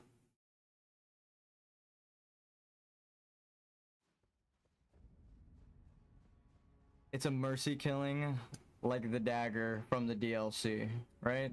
The Dung Eater is important because Hornsent employed this to honorably end the suffering of a compatriot. He's a tarnished, he's a compatriot, he's suffering, and it would be honorable when you learn the truth to kill him. Not because you think the Dung Eater's ending is nice. Because he deserves an honorable death. He's forced to eat shit by the religion, right?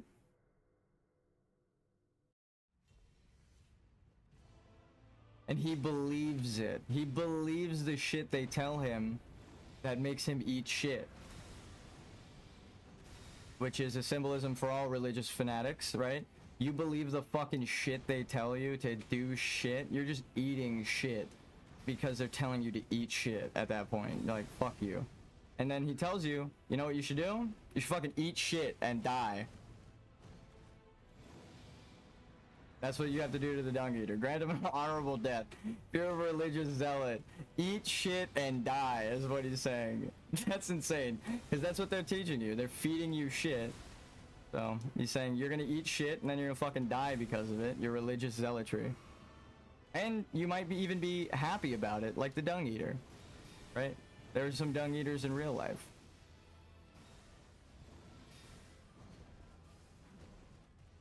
That's the symbolism.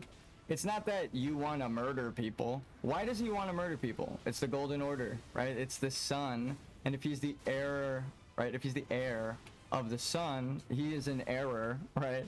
To the Golden Order. He shouldn't be around and should be punished like the rest of the Hornsent that punished the shamans. She thinks he should eat shit for the rest of his life because he's one of the sun descendants. So America again. Showing your true colors in the actions of your followers. You don't even care that they're eating shit and fucking murdering each other for it, right? What kind of God is that? You're gonna tell me that's a good God?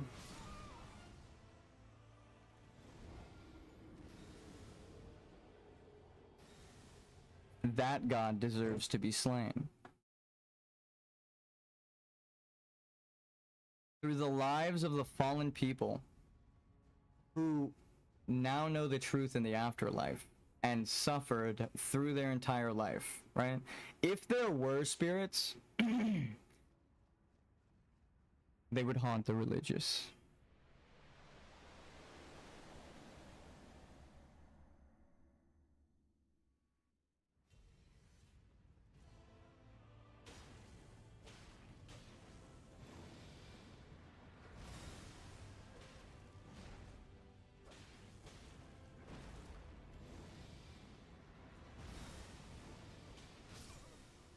Oh my god. It is getting late. That's how you could tell. I want to say I pressed it, but I was like, eh. It's not even worth it. I know the game does this when it's hours late into this stream, so it's the game. But it's also me. Like, I know that I need to give the game a break. It's not even me, which is insane. I am tired too, but I'm like, wait, I did press. It's like, oh yeah, it's starting to eat inputs at the 8th hour, which is exact. Like, every time. If you go watch back all of my Dark Souls footage in the single player, in like the level 1 playthrough, it doesn't matter what time of day I start, 8 hours into the game, it starts to like lag and eat inputs. And I didn't even realize it for the first like 3 games, and now I'm like, oh, that's how the engine is coded. It starts to eat inputs after a while. It might even be a way to tell you to take a break, but which is fucked up and dark, right? It's tricking you and gaslighting you into thinking you're bad and that you need a break. But it's all, I'm not saying the game is gaslighting me.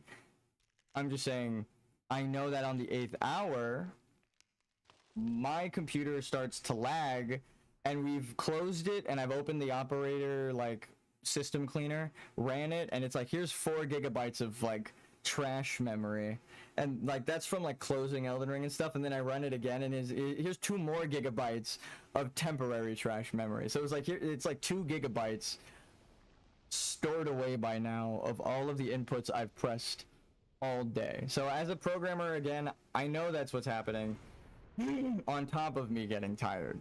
So it's like, I can't just blame the game. The combination of the two makes it so like I'm fucked. At the 8th hour, it's like, that's it. I'm gonna give it one shot, but I've already explained beforehand why it's the case, right? We've been fucking up all day, right? Like that right there, I was trying to cut it close.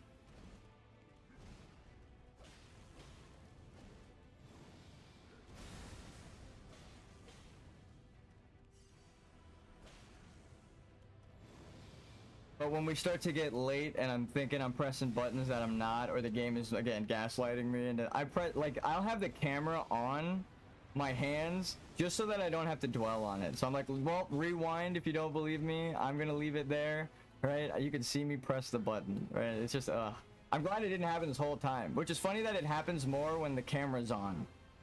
Like, what the fuck is happening? When the camera was off today, it like didn't eat inputs, and you would think it's the opposite. When it's like, oh my god, the camera's on my hands.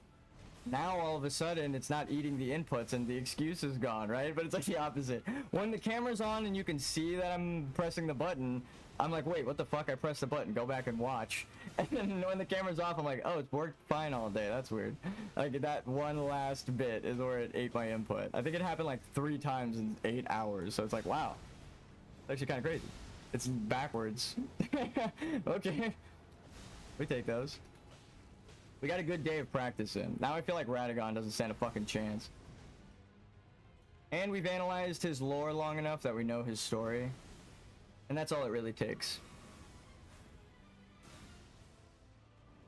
When you could beat him without healing much, then you can save your health for the Elden beasts, right? And you just heal through all their nonsense. Find a way to just survive, even if you get chipped, right? Get knocked down and iframe through it is like the safest thing most of the time. If you can survive. Level up your health. Don't do what I'm doing right now and stay a one-shot the whole game. I thought like 25 vigor was a lot because of my old Demon Souls playthrough. I never looked up guides or builds. I was just dumb. I was like, well, I'm not dying in one hit anymore. And I just kept upgrading my health until I wasn't dying in one hit. Like, that is not the way to play. That's how you accidentally train yourself to do a level 1 run, right? I was a teenager who didn't know. Oh yeah, take this with you. To the dark beyond. It's gonna be lonely. You're gonna need a little light.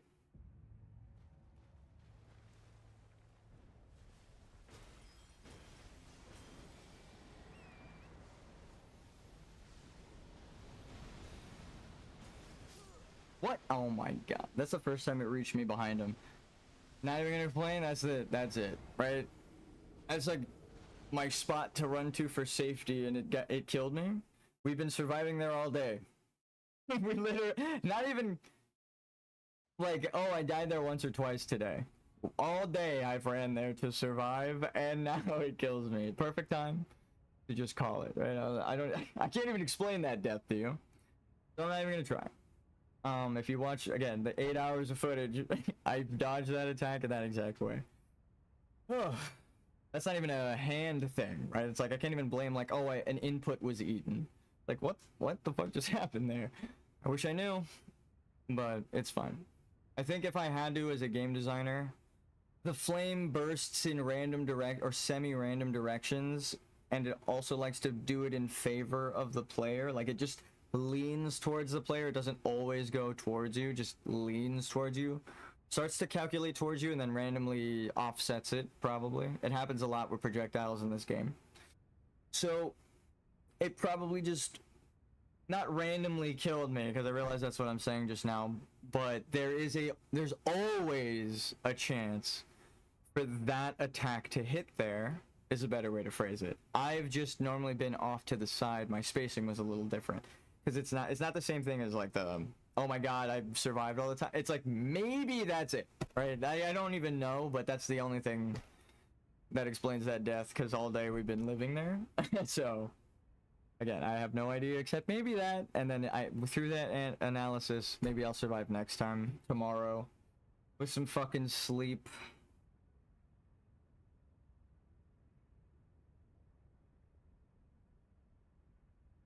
I want people to get the secret ending, and if I get it first, I don't know what that's gonna do to my mental. No one's gonna be able to tell me shit for the rest of my life, which is bad. I don't want to be America.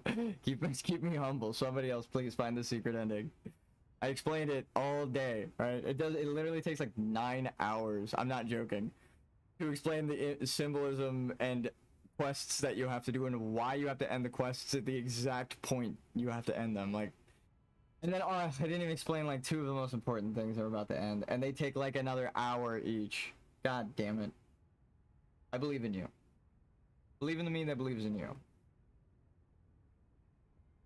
Even if you think I hate you. I might, but I believe in you becoming a better person. I hate myself. I'm still trying.